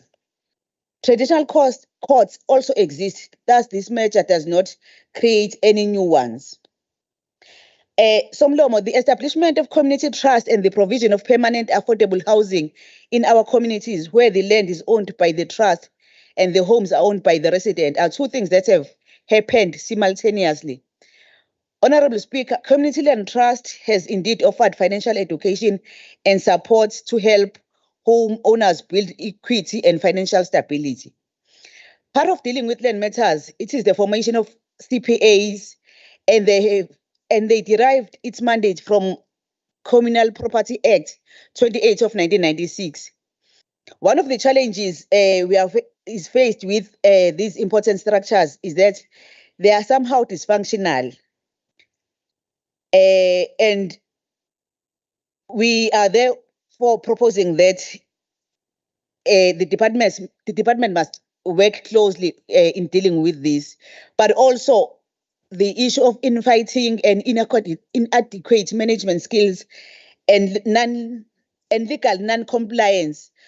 For instance, on the issues of CPAs that are operating outside the term of office, we are therefore calling for the department to say they ensure that compliance takes place. Honorable members, the role of the Master of the High Court is to serve the public with respect and has the direct impact on the economy and the lives of those they serve. We have fought for the right to a fair trial, impartial courts, and legal equality for the time of the existence. We push for the universal access to justice. We mark a significant anniversary of 27 years as one nation this year, with our constitution serving as the highest law of the land. Thina siyi-ANC siyawuhlonipha umthethosisekelo futhi sizowuvikela.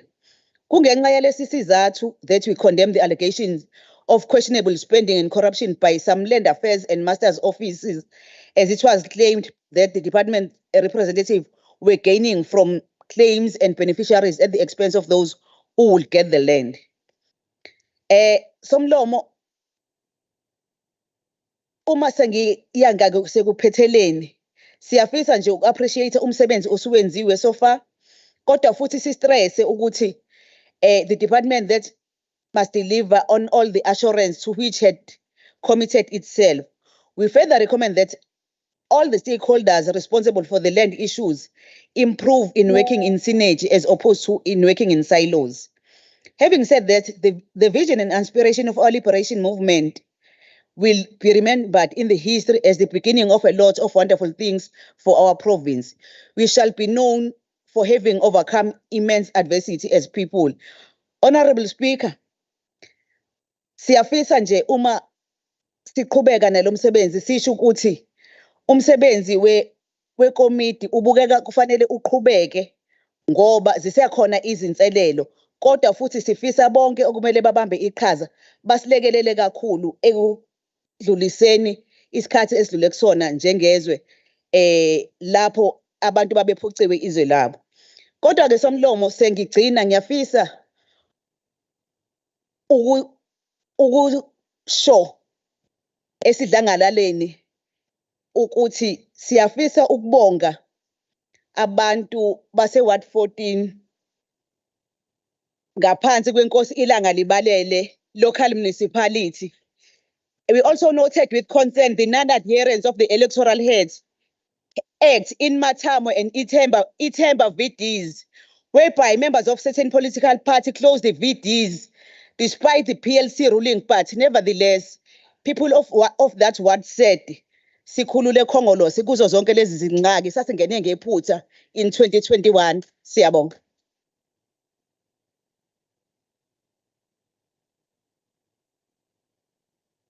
The next member to take the podium for 2 minutes is Honorable CM Shinga on behalf of the NFP.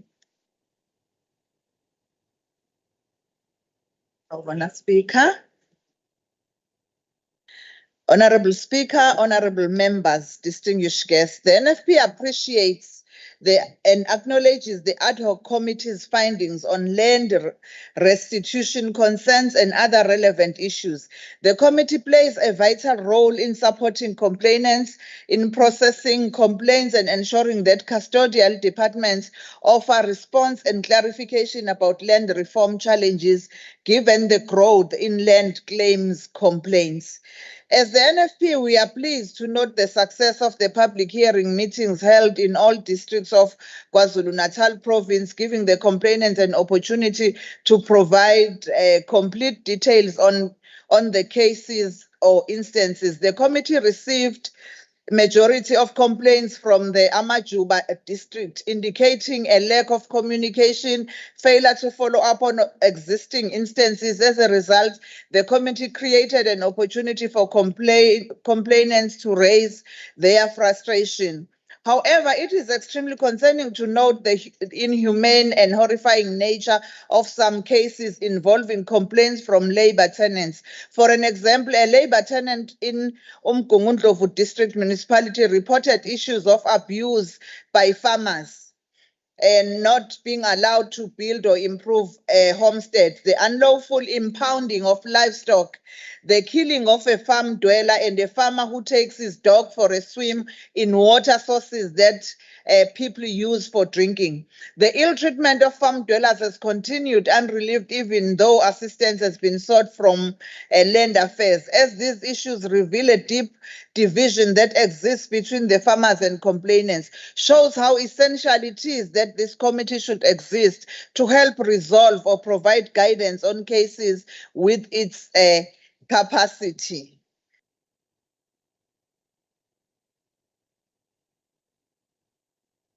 Thank you, Honorable Speaker. The Honorable Takur Rajbansi, Honorable Pagat, Honorable Mangale have tendered apologies. Therefore, the next speaker for 4 minutes is Honorable MP Kwala of the IFP.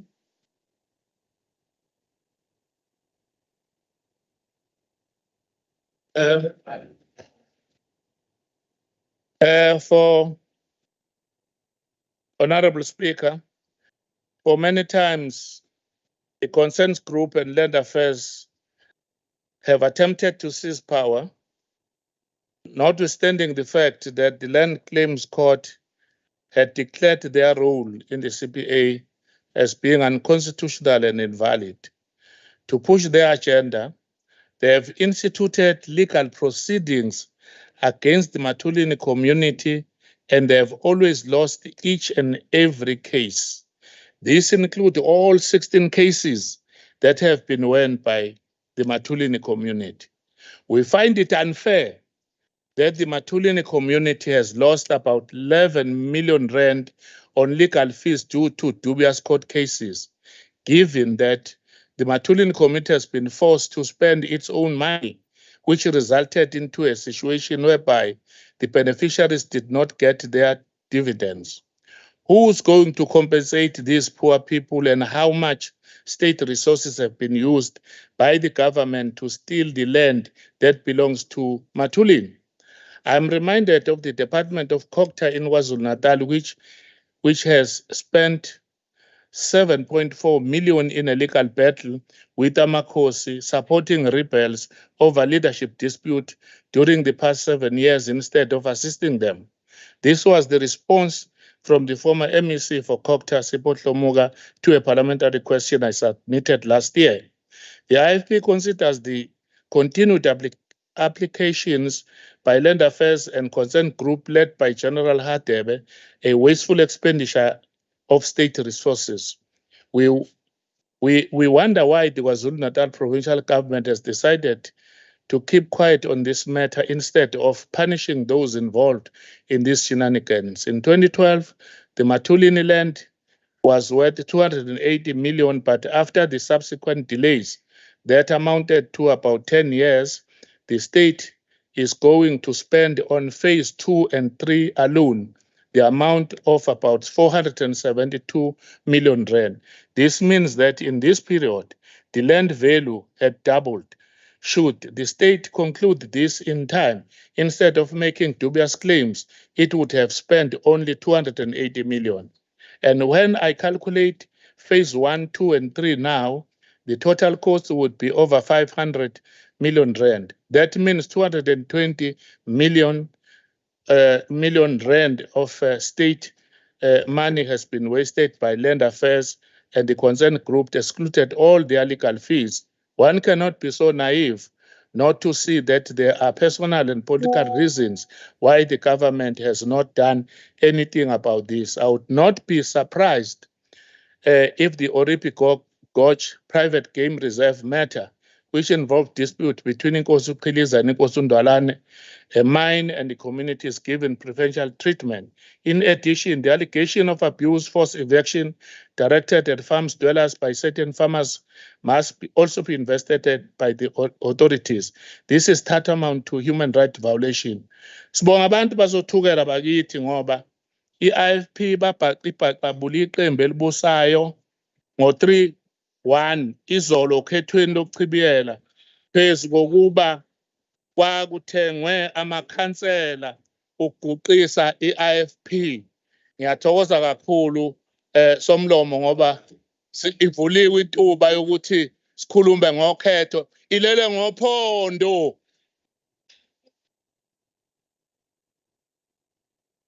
Bonga somlomo.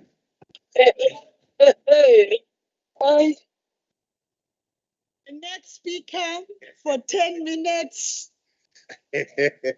is the Honorable S.W. Mshengu on behalf of the ANC, the chairperson for the Portfolio Committee on Environmental Affairs. Hakwe. Thank you very much, Honorable Speaker. Good afternoon, honorable members.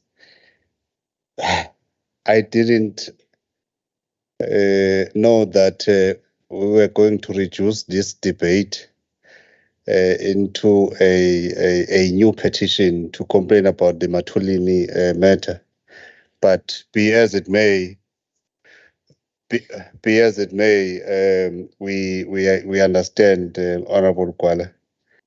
The mood of the elections is beginning to take its toll these days, and anything and everything that will somehow make people relevant will get traction with some of you. Honorable Speaker, honorable members of the executive, the first cardinal sin to have been committed by the settlers in our country was the violent dispossession of land, thus rendering our forefathers landless in their native land. On the 26th of June 1955 in Kliptown, led by the ANC and many other progressive formations declared among others, under the theme, "The land shall be shared among those who work it," that restrictions of land ownership on a racial basis shall be ended and all the land be redivided amongst those who work it, to banish famine and land hunger. The state shall provide the peasants with implements, seed, tractors, dams, and assist the tillers. Over the last 29 years of a democratic dispensation, we have lived up to the will that many of those were at this historic Congress of the people to redress the land matter on the basis of constitutional values of giving dignity and equitable access to land. Honorable Speaker, over the last few months, we have traversed the length and breadth of our province to report back to communities who had initially made presentations before the ad hoc committee on matters affecting them. As the tabled report indicate the significant amounts of money that the government have paid since 1994 land claims program, it is clear that from a racialized property market, those who had sold the land had profiteered beyond their wildest imagination at the expense of the shrinking public purse. We can attest, honorable members, that though not all claims have been processed and settled, people of KwaZulu-Natal have seen justice being done while they are alive, as thousands of hectares of ancestral land has been returned. Indeed, the ANC has and is on course of giving dignity to the African child. Honorable Speaker, we must cite the following as challenges affecting the whole land restitution program.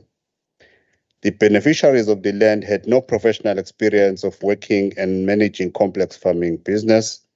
The state had no clear post-settlement support to the beneficiaries. The exclusion of other evictees from the list of beneficiaries has been causing discontent. The Communal Property Association and Trust Committees that have mishandled the affairs of restituted land, including unacceptable conduct to their fellow beneficiaries. Traditional leadership is often left out of the plans of the restituted land, embezzlement of funds, dubious conduct of officials from land affairs officials in relation to acquisition and land tenure. The land restitution, redistribution, and land tenure architecture was premised upon the call, Maubuye umhlaba wethu. This was presumed to be the anchor to change the economic and social circumstances of the previously dispossessed. However, there are few and far apart pockets of a good story that can be told as envisaged. The Department of Agriculture does not adequately budget for the post-settlement support, including offering compulsory guidance for a minimum period while training beneficiaries to manage their own asset. Tears of joy witnessed during restitution affirms that Black people's pain and anguish matters as memories are shared as they transition to a dignified future. The legislation that governs the communal property associations and trusts that normally becomes custodians of the restituted land needs to be re-engineered given the challenges experienced by the Master of the High Court, as some would even go out of the province to re-register their entities if they have been found to be illegitimate. The transformation agenda is compromised by lack of dispute mechanism, especially in cases where claims are combined and settled together when old tribal boundary conflicts rises. These CPAs are hopelessly useless. Honorable Speaker, the ANC still holds firmly the view, Honorable Gwala, of expropriation without compensation as the key mechanism to land redistribution. A constitutional amendment in this regard would be a fitting tribute to the 1955 generation, given the current constraints, including high land prices, entrenched racialized property market, and hateful historical land dispossession. The Land Claims Commission requires a close examination, as in our experience, they have chosen the rich and privileged at the expense of the poor and vulnerable. Honorable Speaker, colleagues came here to debate this report. It's a progress report given the hard work that we have been doing over the last few years. The issue of land, naturally, it's a very emotive issue. It's an issue in our province, in the main, where we have seen organized groups with rifles threatening our people out of their land. We have seen some dubious police officers taking sides. Even when matters of criminality are reported, they are very reluctant to investigate and arrest those who are breaking the law. And therefore, as this legislature elected on the basis of trust by the millions of our people, our task and responsibility is to ensure that where they are not thriving, ours is to be on their side all the time. Ours is to assist them to realize their future endeavors simply because they have nothing else left other than their own names. And therefore, giving back our people land that they so deserve, which was taken many years ago so ruthlessly, is our responsibility. And therefore, politicking about this issue is not going to assist us. The issue about Ingonyama Trust, it's a matter that continues to be discussed at certain level, in particular at the National Assembly. The report by the high-level panel, it's a matter that is still under consideration. There is no decision yet about it. And no one in this province can say they have been robbed of their future simply because there are interventions or around the issues of Ingonyama Trust land. People are continuing to do their business as usual, and therefore ours is to ensure that all those who have a legitimate claim to a particular piece of land are given their land, and they do as they wish with that land. But more so, especially the productive land that is meant for agricultural land, it's used for such because we have a serious problem of unemployment, of poverty, and agriculture is one but of many solutions that we should encourage our people to concentrate on. Honorable Speaker, as the ANC, we support the progress report as presented before you. Thank you very much. Thank you, honorable members. We have come to that time when we call upon the acting chairperson to respond to the debate for 5 minutes. Honorable Deputy Chief Whip, VP Kaluza. Precious, honorable. Enkosi, Honorable Nothemba. Ukuba kuya ngokwami ngabe ndithi useyivalile uqhaqwe. Ngabe ndithi ivale mfana. Honorable Speaker, if there is one thing that we agree on as the portfolio committee is that we generally speak in one voice when it comes to these issues. You would have noticed how most honorable members that spoke here were in agreement with the progress report. And it is as such that we welcome all comments and wish that we can continue until such time that we come to the conclusion of this ad hoc committee. But what I would want to raise, Honorable Speaker, is the fact that there are great challenges, in particular with the Commission, in dealing with certain cases, if not most. There are many unresolved cases. Feedback is not given to complainants, and it's something that needs to be raised and raised sharply with the Land Commission and all other relevant departments that are part of this, so that we don't have a situation where you wait for the legislature to institute an ad hoc committee before government departments meet. You wait for the ad hoc committee before complainants can get feedback on their respective cases. It's something that I think needs to be raised and raised sharply, because most of these complainants, if it wasn't for this ad hoc committee, they would not even have known what is happening or the status of their claims or of their cases. Honorable Speaker, it is good to play politics, but in the process of politicking, we must not lose sight of the mandate that was given to the ad hoc committee. Honorable Nkosi, it is important that you go back, try and familiarize yourself with what was the mandate of the ad hoc committee, so that when you come here, you are then able to be relevant and raise issues that are within the confines of the mandate that has been given to the portfolio to the ad hoc committee. I know you were covering for Honorable Twala, but the person that wrote the speech for you should have assisted you, so that you don't come here and miss the goalpost. Chair, Honorable Umshengu has responded to Honorable Gwala. I was sitting there and actually saying to myself, how kanti sesivule enye futhi manje inquiry, because he keeps on mentioning the one and the same twice, and for me, shifting the goalpost is not going to assist the Jele family. Shifting the goalpost is not going to assist the Mthembu family and all other families that came in front of the ad hoc committee, bezobeka usizi lwabo, bakhale sikhalisane nabo.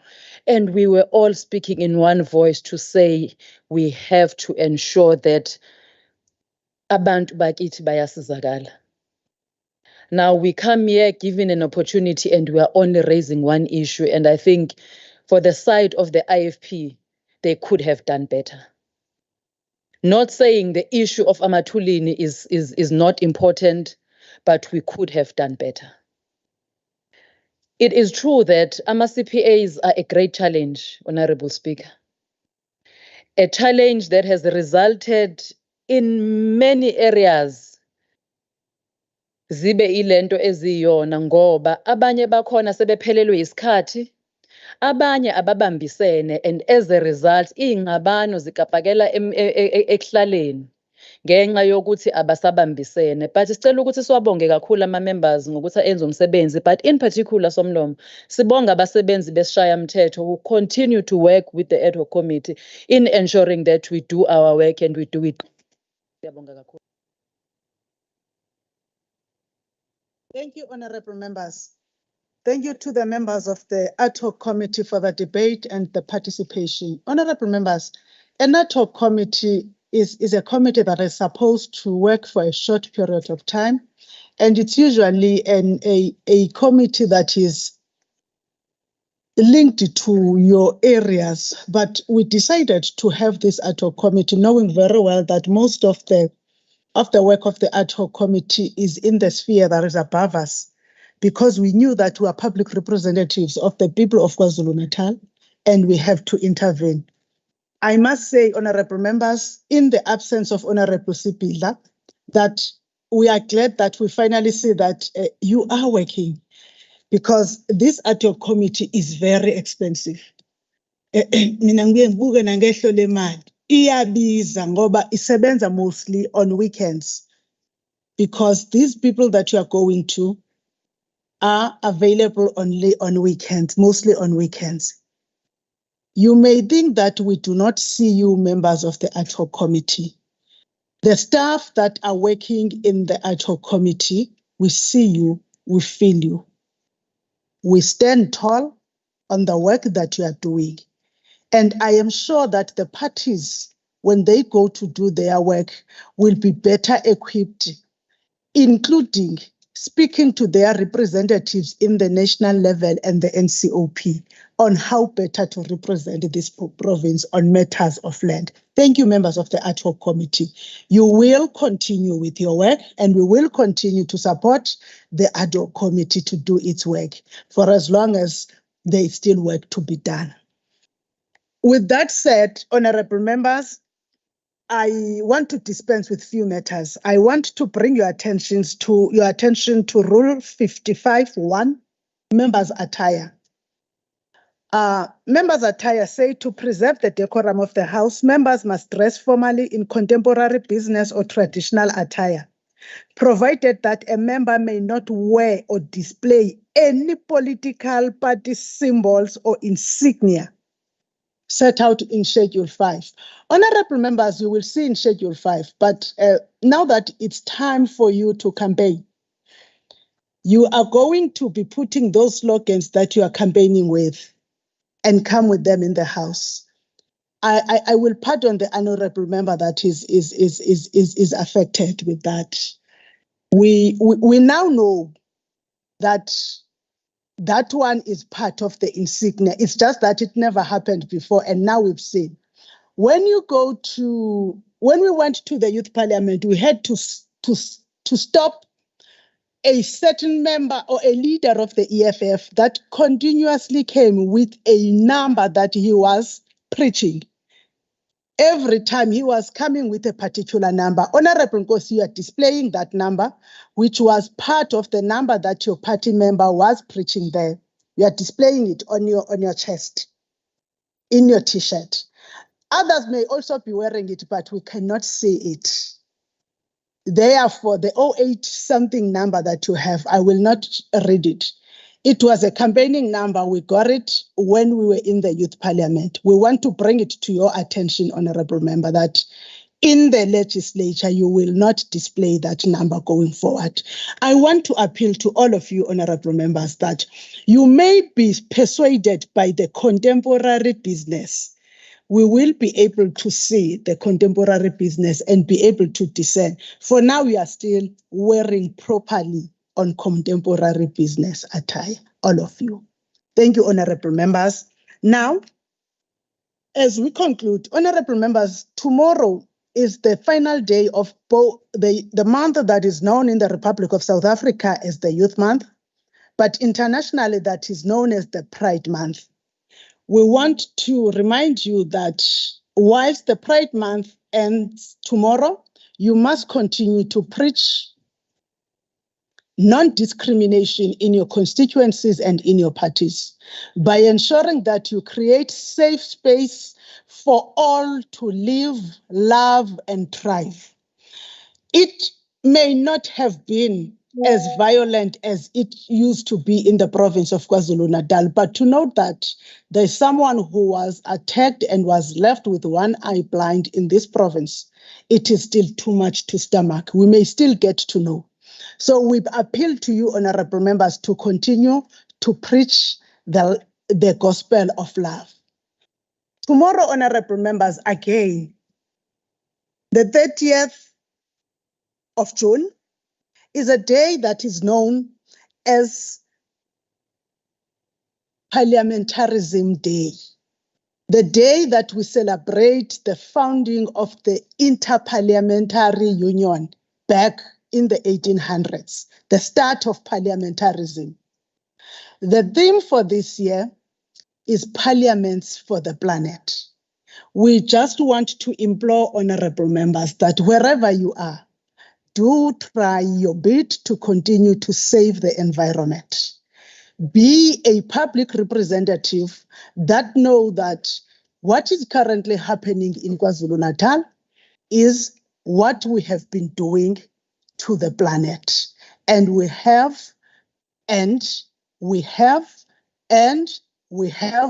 to stop treating the planet in a manner that continues to endanger the planet Earth that we are in, because this climate change is going to affect all of us.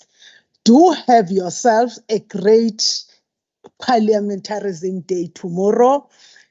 Make democracy to thrive. Ensure that wherever you go, you preach the gospel of democracy. Honorable members, the House is adjourned until the 6th of July at 9 o'clock here.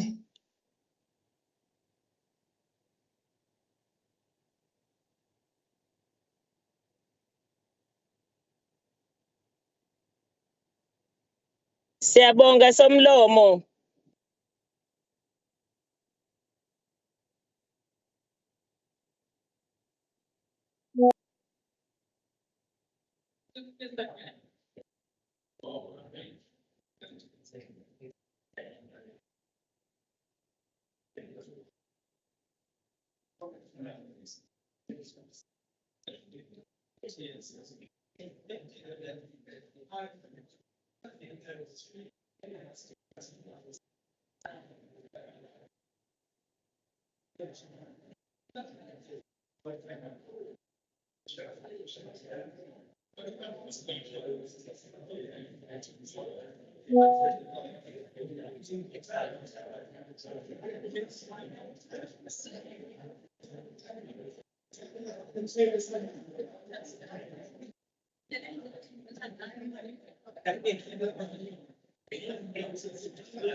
Thank you, Star. Sister.